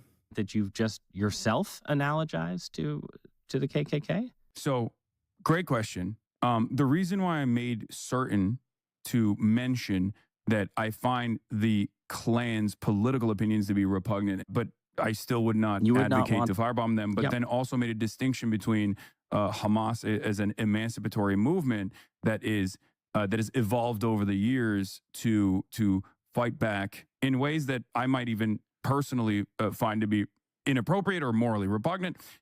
Ultimately, one or the other. There is more inappropriate or more morally repugnant. I think that as someone who believes in human rights, I think, like, targeting civilians is the major reason why I criticize Israel. It would be very hypocritical if I considered targeting civilians to be appropriate if it was done during an emancipatory struggle. Having said that, I do have the same understanding or the same conceptualization of that kind of resistance as I do with the ANC or as I do with the IRA. Or even with the abolition of slavery in this country, right? The reason why I don't think it's an apt analogy to compare the KKK to Hamas beyond, like, disagreements and enforcement is because the Klan has not been dominated, or the Klan itself has not existed under a brutal structure of, like, black supremacy that wiped them out. This is the reason why I don't think the comparison is apt in that regard, because I do agree with Palestinian liberation as a concept, whereas I would liken the Klan's operations or their worldview to the same kind of ethno-religious supremacy that is baked into Zionism as well, and the exterminationist policies, I think, that also exist within Zionism as well. So the Klan is a closer analogy when it formalizes and it turns into a system of violence to what Israel is doing. This is why I'm also not shy about making comparisons to even Nazi Germany, which a lot of people, I think, maybe a couple of years ago, even myself, would shy away from doing. Yeah, I mean, I think those comparisons are not really persuasive at all if you actually read about the things that the Nazis. I have. This is where it gets a little bit more heated, because this is where he goes into New York Times mode, okay, where he's like, okay, burp, burp, must defend Israel. Did on the Eastern Front and compare them to, whatever war crimes you accuse Israel of. Those comparisons seem pretty faulty to me. And they seem faulty in a way that, again, I think yields a kind of unique scapegoating of the Zionist state within the wider range of... There's fundamentally no difference to a Klan cross burning in a black family's yard versus settlers spray painting Jewish star on a Palestinian home. Straight the fuck up. Of course. And that's just the That's just the settler violence, which is, again, backed by the state in the same way that the Klan was backed by the state as well, or at least the state was turning a blind eye to. I would go so far as to say that, like, I mean, no, actually, it's a great comparison, but we're not even talking about, when we're talking about fucking Gaza, obviously, then the comparison goes away from the Klan to Nazi Germany. Anyway, let's see what he had. He said, you accuse Israel of war crimes. Middle Eastern states especially, right? So, like, you know, it's, if you look at the history of the Middle East over the last 80 years, most of the crimes that you're accusing the Israeli government of committing you know, I mean, if you look at the history of Iraq, if you look at what happened to the Jews in Arab countries after 1947 and 1948, if you're looking for, you know, ruthless oppression, you can look next door to Egypt, right? Like, it seems like there are many, many potential targets of a leftist utopian form of moral outrage. I've heard this so many times. And I again, wish this entire thing was about Israel, dude. I would have, I could talk about that for fucking hours. Also, this was like, I think we talked for 2 hours, and this is an hour long, so hour and 14. So right now, Israel is conducting a brutal war, and so I'm not saying I agree with you that, like, right now it would be weird for you to go on your stream and say, let's not talk about Gaza. You know, let's talk about how the corruption of the Saudi monarchy. I agree with that. At the same, which, by the way, I do talk about the Saudi monarchy quite a bit, or numerous other collaborative states far before even the Abraham Accords were implemented. But you wouldn't describe yourself, right, as an I don't know what the right term is, but you wouldn't say, like, it's, you know, it's wrong for Saudi Arabia to exist because it was, you know, founded in some acts of violence, right? But can I elaborate on that? Yeah. I would say that it is utterly inappropriate and wrong if there were exclusionary practices, and some of this does exist in the Muslim states that we're talking about, where there was no allowance for example, Jews to come and live in these countries, right? And as a matter of fact, oh no, this is like recent. So yeah, he still doesn't call it a genocide, even after the UN called it a genocide. I'm pretty sure, speaking as a Christian, that there are some pretty exclusivist rules in more than a few Middle Eastern countries, right? So absolutely, and I see that as a byproduct of the rampant destabilization that has existed in this resource-rich region. And my criticism against these countries not having the allowance or not having any moment of respite to be able to evolve, I see that as a byproduct of American imperialism and Western imperialism as well, because it makes it a lot more difficult for people to have any sort of civil rights struggle when they're so predisposed with being bombed or being destabilized in one way, shape, or form, either in the hands of Israel as a destabilizing factor in the region, or directly through American intervention, British intervention, and the like for coups and whatnot to take place in these countries. It makes it quite difficult for the regime change to take place in a revolutionary manner. And the Iranian Revolution also is a great example of this as well. When you put a puppet state in charge that is Western aligned, a lot of people, and that puppet state must enforce its dominance over and over again through brutal practices of torture and mass incarceration, people are inevitably going to revolt against that. And what I have seen in my experience as someone growing up in Turkey, more often than not, the people that actually find themselves the most earnest anti-Western figures, the people that these resentful populations can unite behind, oftentimes actually wear fundamentalism as a way to show how anti-Western they are. And this is the reason why some of these, like, despotic regimes actually end up taking power. But you wouldn't extend, it seems to me like you wouldn't extend that kind of structural argument and narrative to the Israelis, right? You're like, well, to a certain degree, I do, but Israel's the colonial power in this situation. So yes, there's a difference between victims of settler colonialism versus those who are doing settler colonialism. And there's certainly a difference between people who have experienced colonialism or war and the destabilizing nature of war itself, or even CIA intervention, like in the case with Iran, are obviously going to have revolutionary movements that are going to have fundamentalist leaders because those are the earnest anti-Western figures. Israel is not a comparison that you can make with Iran because Israel's fundamentalism is similar to America's fundamentalism, which I think I brought up here as well, where I talk about Israel growing in its hate because of its refusal to examine the inherent contradiction of the humanity of Palestinians that they always have to dehumanize and then forcibly excise from the land. You know, there's so much. There's Western imperialism. You know, there's war. There's violence. This is how the Middle East, you know, ends up with dictators and theocrats. Okay, the state of Israel has been surrounded by countries that deny its right to exist, have invaded it repeatedly, and Israel was too busy killing Palestinians to have a civil rights evolution to respect Palestinians. I know, that's fucking nuts. I don't think, and yet that narrative to you does not inspire any sympathy. Cringe Lord, thank you for the 50. Because yes they're no. because they're currently winning. It's incorrect to say that my analysis does not factor in like externalities or resistance against like Israel's incursions, for example. Ultimately, it goes back to, did the Palestinians have good reason to say we oppose this? What? The war wouldn't have happened if Hamas commit mass murder. Hamas or ISIS. Can you not see that? And Ben Shapiro wouldn't waste his time on you knowing you're brainwashed to think Palestine are the divine. Well, I mentioned Ben Shapiro on purpose because he is going to waste his time on me. Exo Sophie, Exo. Okay? You can go back hundreds of years, and they always started their own wars with 5 Jewish countries. You know what's really funny about this, by the way? You know what's really funny about this? This is a damn near verbatim identical argument against like Muslims that Nazis used against the fucking Jews, dude.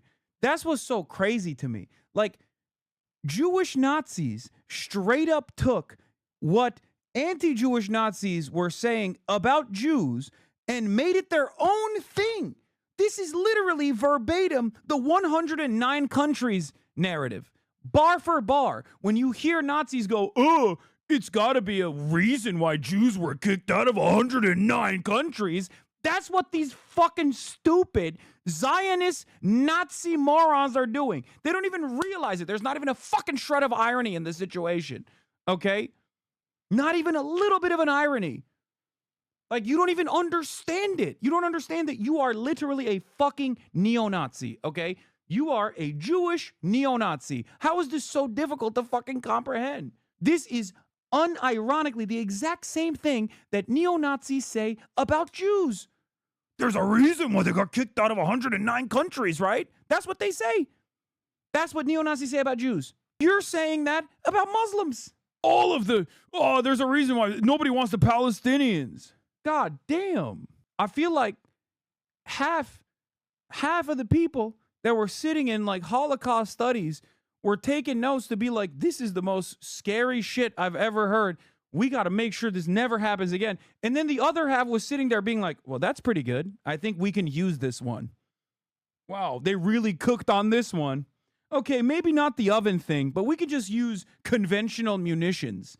Like what the fuck is this? It literally feels like you were taking notes when during Holocaust studies. They'd be like, this is what we should do to the Palestinians. This is what we should say about the Muslims as a whole and the Palestinians as a whole. What the fuck happened?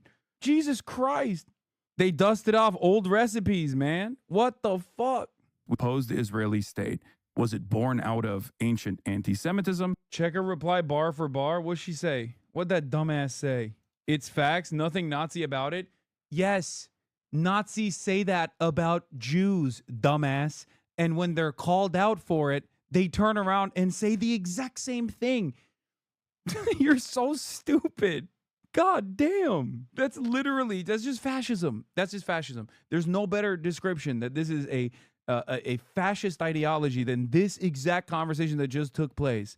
Or was it born out of an emancipatory need that all indigenous people have, all peoples of the world have, in terms of developing autonomy? Well, it could have been, argument but it that could have Israel been both. makes for its own Jewish determination, right? A Jewish state's self-determination, but surely it could be both, right? You could say, of course, there's an admirable, understandable desire for emancipation, a desire to have your own homeland, but at the same time, at a certain point, when it hits a certain level of, KKK style hatred, you would say, even if the original motivation is correct, even if there are understandable motivations here, something the KKK style has hatred gone is correct. wrong. That's precisely the reason why it invokes a violent reaction, though. But ultimately, that is what Zionism ends up becoming. And like, he doesn't understand. I think he's talking about KKK style when talking about Hamas, and I'm talking about Israel.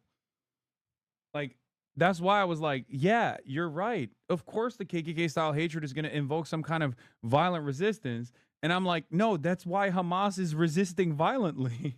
if left unaddressed, this inherent contradiction, this notion that of Jewish... Like, he doesn't understand that the comparison is more apt when we're talking about like KKK versus Israel. The comparison is more apt for Israel instead of Hamas. Self-determination is presented as like a totally normal thing. Everybody has self-determination. People have a right to develop their own nation state, but this one specifically has demographic concerns that require the eradication or the mass displacement of the indigenous population that do not fit the in-group, the demographic in-group. Come on, tell me that's not a cookening, though, for like liberals.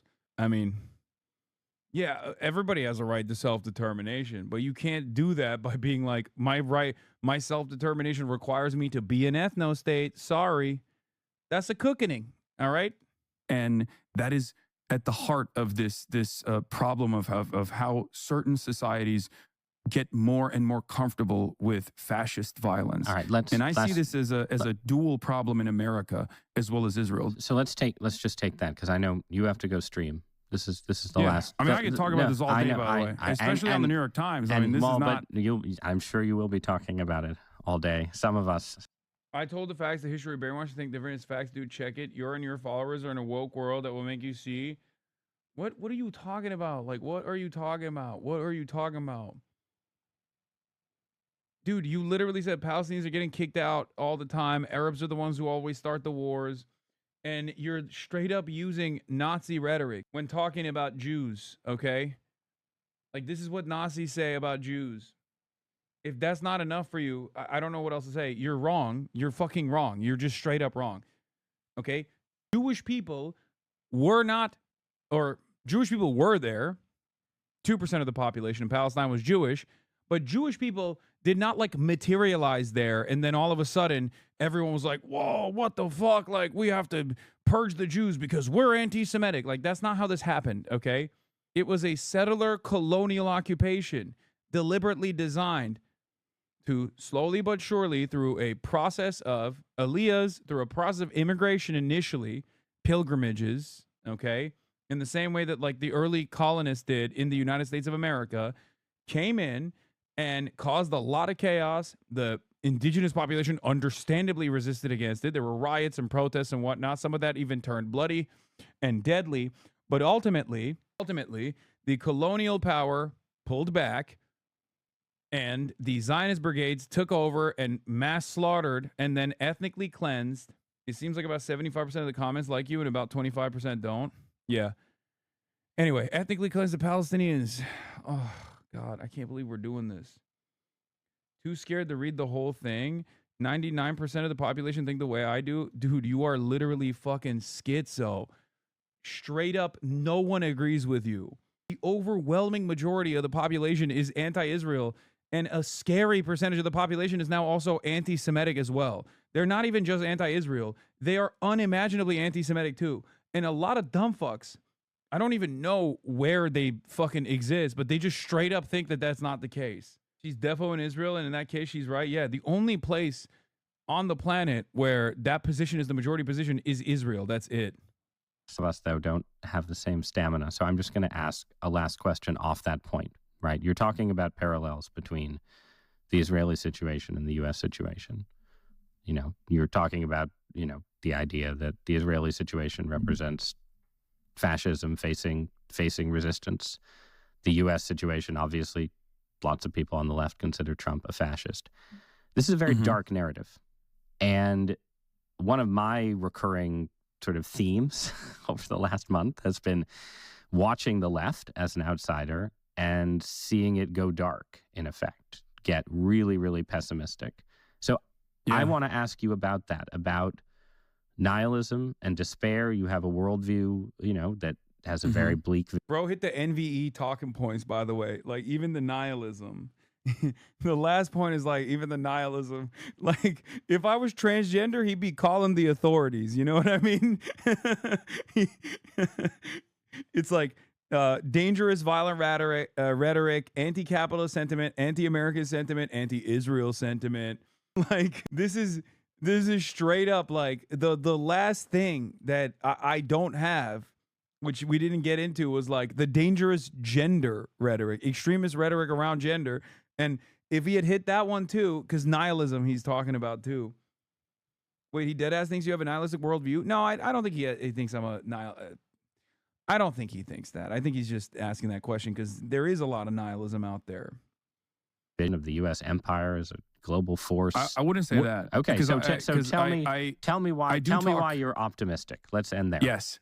So what I constantly, and I see this as well, I think nihilism is a major problem in the increasingly alienated, increasingly isolated, permanently online generations that are born into a universe where they just have an iPad in front of them from the start, right? And that nihilism is born out of our lack of our inability to make changes, meaningful changes in the system. One example I will use is like the Black Lives Matter protests that took place. Black Lives Matter protests took place. A lot of people in the aftermath of these lockdowns were very frustrated. They saw something that was so patently unjust, and they wanted to make demands. They did all of the right things. They protested. Some of those protests actually with police intervention, in some instances turned even violent, right? Many people were arrested as a consequence of this, but the broad majority of the protests were started off peacefully, and the argument was perfectly reasonable. We have to do something about the unfair practice of policing in Black and brown neighborhoods, and the systemic racism that exists within the criminal justice system. And it's an argument that I also, of course, agree with. Now, after that, they also then turned around and voted. They voted for the Democratic Party. Joe Biden won over Donald Trump. There was a period of celebration, but no change actually came.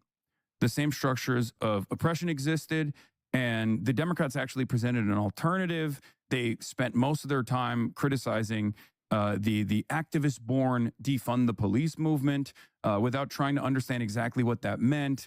Basically, for the political normie, they did everything by the book. And no.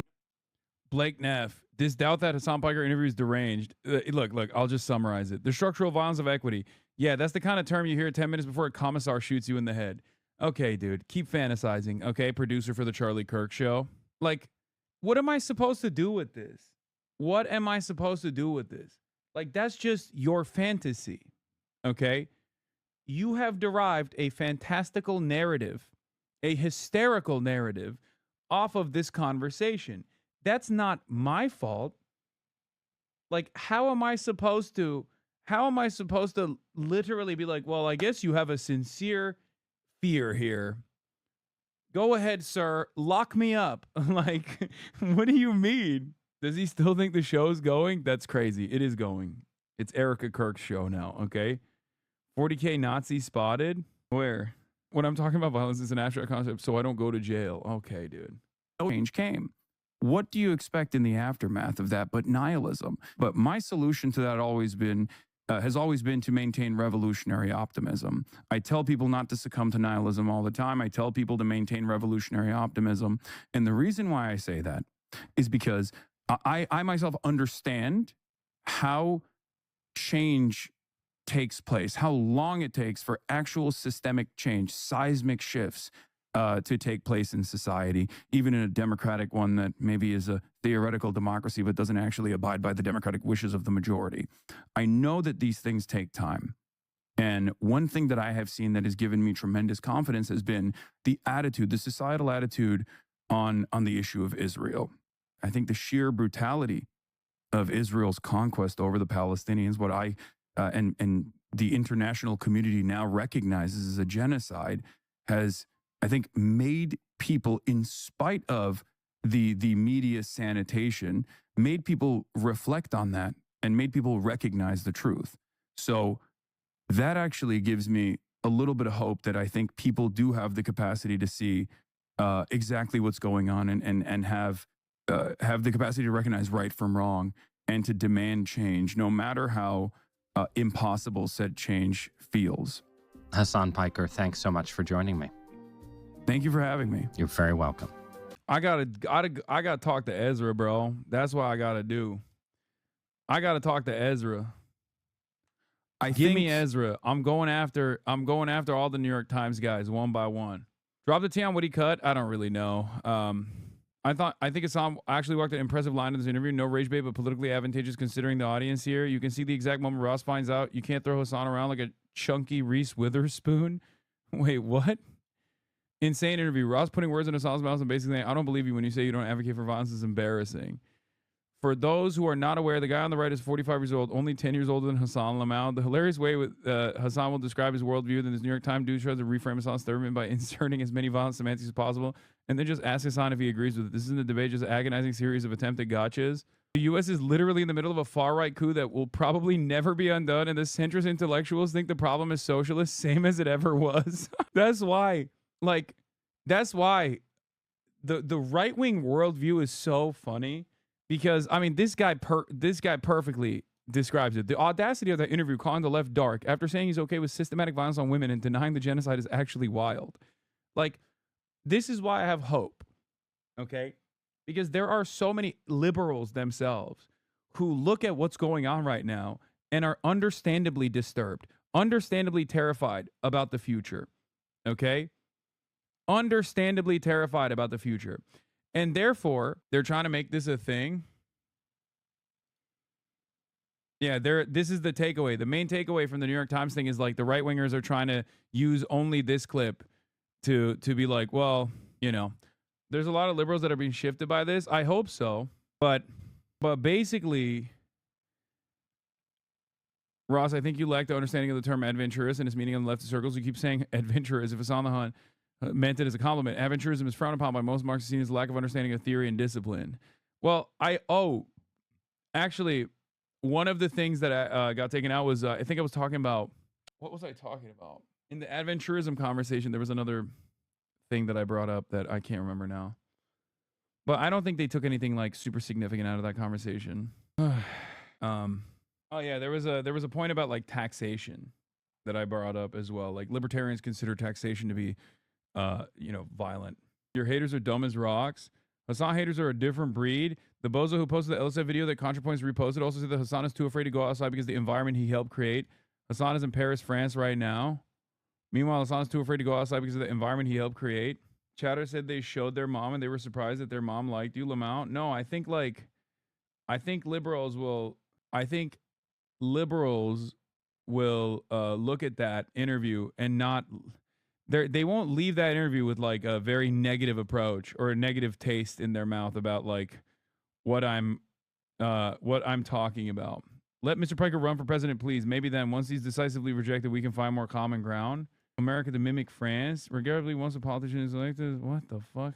Mic drop. I want people to actually take a serious look at the violent structures that already exist from the point of the recipient is already experienced as a direct form of violence. Pike is an interesting guy, but he's pretty clearly trying to have his cake and eat it too, saying inflammatory radical things while trying to sidestep the culture these things produce by saying it was always there or some such thing seems to me to be an enormous cop-out, frankly. In an era of such profound inertia, who hasn't entertained the thought? What leverage is required to effect meaningful change? We acknowledge that violence is not merely a social construct, but a fundamental observable element of nature, a force capable of unimaginable cruelty. Yet as a society, we are bound by principle, and we rightly denounce it. The irony is that the true glorification of force often comes from those in power. After all, Trump has explicitly equated fear as the ultimate source of power. While figures like Hassan Piker may occasionally push boundaries in their rhetoric, their honesty is a vital counterpoint to the political hypocrisy. Let us remember that revolution, which need not be violent, is sometimes a necessary catalyst. The collective task of discerning that moment falls to all of us. This got to be ChatGPT, right? I feel like it's a ChatGPT moment, maybe. I like Parker, though. I think he has a responsibility to be more careful with his rhetoric. I think the foolishness that he occasionally exhibits sometimes with live streaming form, I'm not sure it brings out the best in anyone. Whatever his faults, I think Piker bears witness to the lack of a coherent sense of community in our society. That is something the far left is attempting to address, while the center seems satisfied with the same old liberalism. They don't see that is what brought us Trump, but Piker does. He's ahead of the game in most aspects. Narcissistic young influencers who believe that every instantly conceived opinion is worth the attention of thousands of the products of our poor discourse platforms. Interesting how we can't have a similar discussion about Charlie Kirk's views, and not just because of his murder, but because the right, in his rush to canonize Kirk, has to ignore the mainstreaming of racism and sexism he advocated. Why is a liberal or even a Marxist revolution to be feared, but beliefs that have held women back for thousands of years, left minorities in fear, are celebrated? God forbid we advocate for a living wage or reasonable apartment rents, but if you want to promote lynching or celebrate women being forced back in the kitchen, why you're a hero worthy of comparison to Jesus himself? Let's pause and reflect on the fact that Jesus was pretty much to the left of Pike here. Pike. Proclaiming the need to feed the hungry, house the homeless, and forgive our enemies. But sure, clearly all of our problems are due to the excesses of liberals, right? Jesus would want mass ICE stormtroopers in our neighborhoods. Or maybe the real hypocrites are those who pretend to be Christians. Maybe the real messengers are those who pretend to be secular Marxists. Maybe the rich aren't supposed to be our models. What the fuck? Brother, the New York Times comment section is writing revolutionary prose. It's like, I didn't realize. Amazing. This is the first time I've seen an actual Marxist be given even a second of time in a newspaper that lately seems to spend more and more time in articles that make fascism seem normal.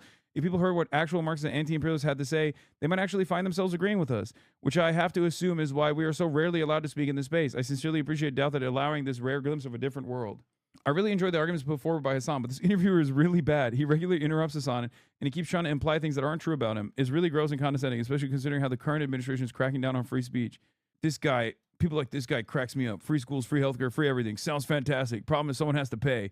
Pay the teachers, pay the doctors. I guess this is what you get when you sit in front of a computer for 7 hours a day. Yeah, Don didn't like it. Keep this level of analysis of Charlie Kirk, Donald Trump, Pete Hegseth, J.D. Vance, Stephen Crowder, Nick Fuentes, Matt Walsh, Candace Owens, Tucker Carlson, Rush Limbaugh, Jesse Waters, and Greg Gutfeld. Why does the New York Times insist on such an inflammatory title to this thoughtful and informed discussion by Hassan? The implication is that he's inciting violence when he's talking about the violence of our current system and why people are so upset. And that there is... way out. The weaponization of the government and the media by the Trump administration is real and threatening, and we need 100s more Picards who clearly say individual violence is wrong and collective action is needed to move forward, move towards fairer society. What is going on? Hassan Piker speaks word salad. He appears to be making a very good living by doing so. He's just another guy on the web making a living by talking and talking and talking. That's my favorite type of guy who's like, man, this guy's a real yapper, okay? That's all he does. It's like, okay, who the fuck do you think Ross Douthat is? That he's doing the same shit I've been doing.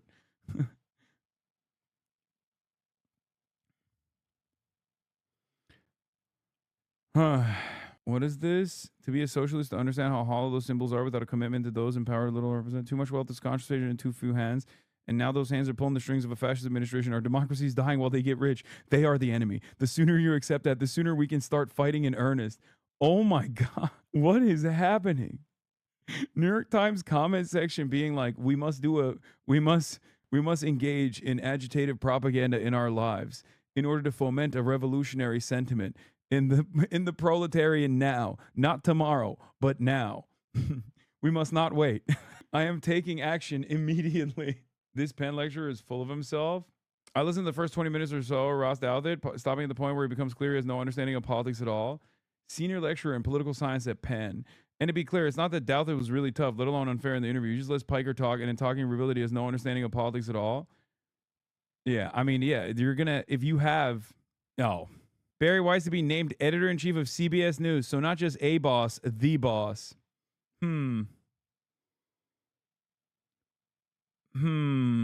Oh, this is my favorite type of, he hates Trump because of populism. These guys love talking about populism. That's the real issue is the populism. That way you can say the extreme left is populist and they're wrong, and the extreme right is populist and they're wrong. Notes from the middle ground. Exactly. Oh, these guys are awesome because their ideology has been such a spectacular failure, and it has unironically led to the development of a fascist movement, not only in this country, but all around the world. Like, these guys have created an environment for fascism to thrive in. And now they just have to sit there and still yell at the left and be like, well, the left is radical too. They're also radical too. I promise. This is what you're doing to the New York Times audience. I know exactly what this clip is. I knew it. You will be brainwashed. Me, America's son? Ha! That will be a challenge. You bet. I knew this was going to be all those in league with imperialism, the bureaucrats, The big landlord class and the reactionary section of the intelligentsia attached to them. New York Times comment section is the vanguard is happening. Anyway, I'm 8 hours in. It's 3:30. I am not even remotely tired, but I have to go. Okay, that's crazy that I did 8 fucking hours. Tomorrow I'll be live as well, as you know. You already know I'll be live, as always. Love you guys, and I'll see you tomorrow. Okay. Peace, everybody. Bye bye. Damn, this guy's good.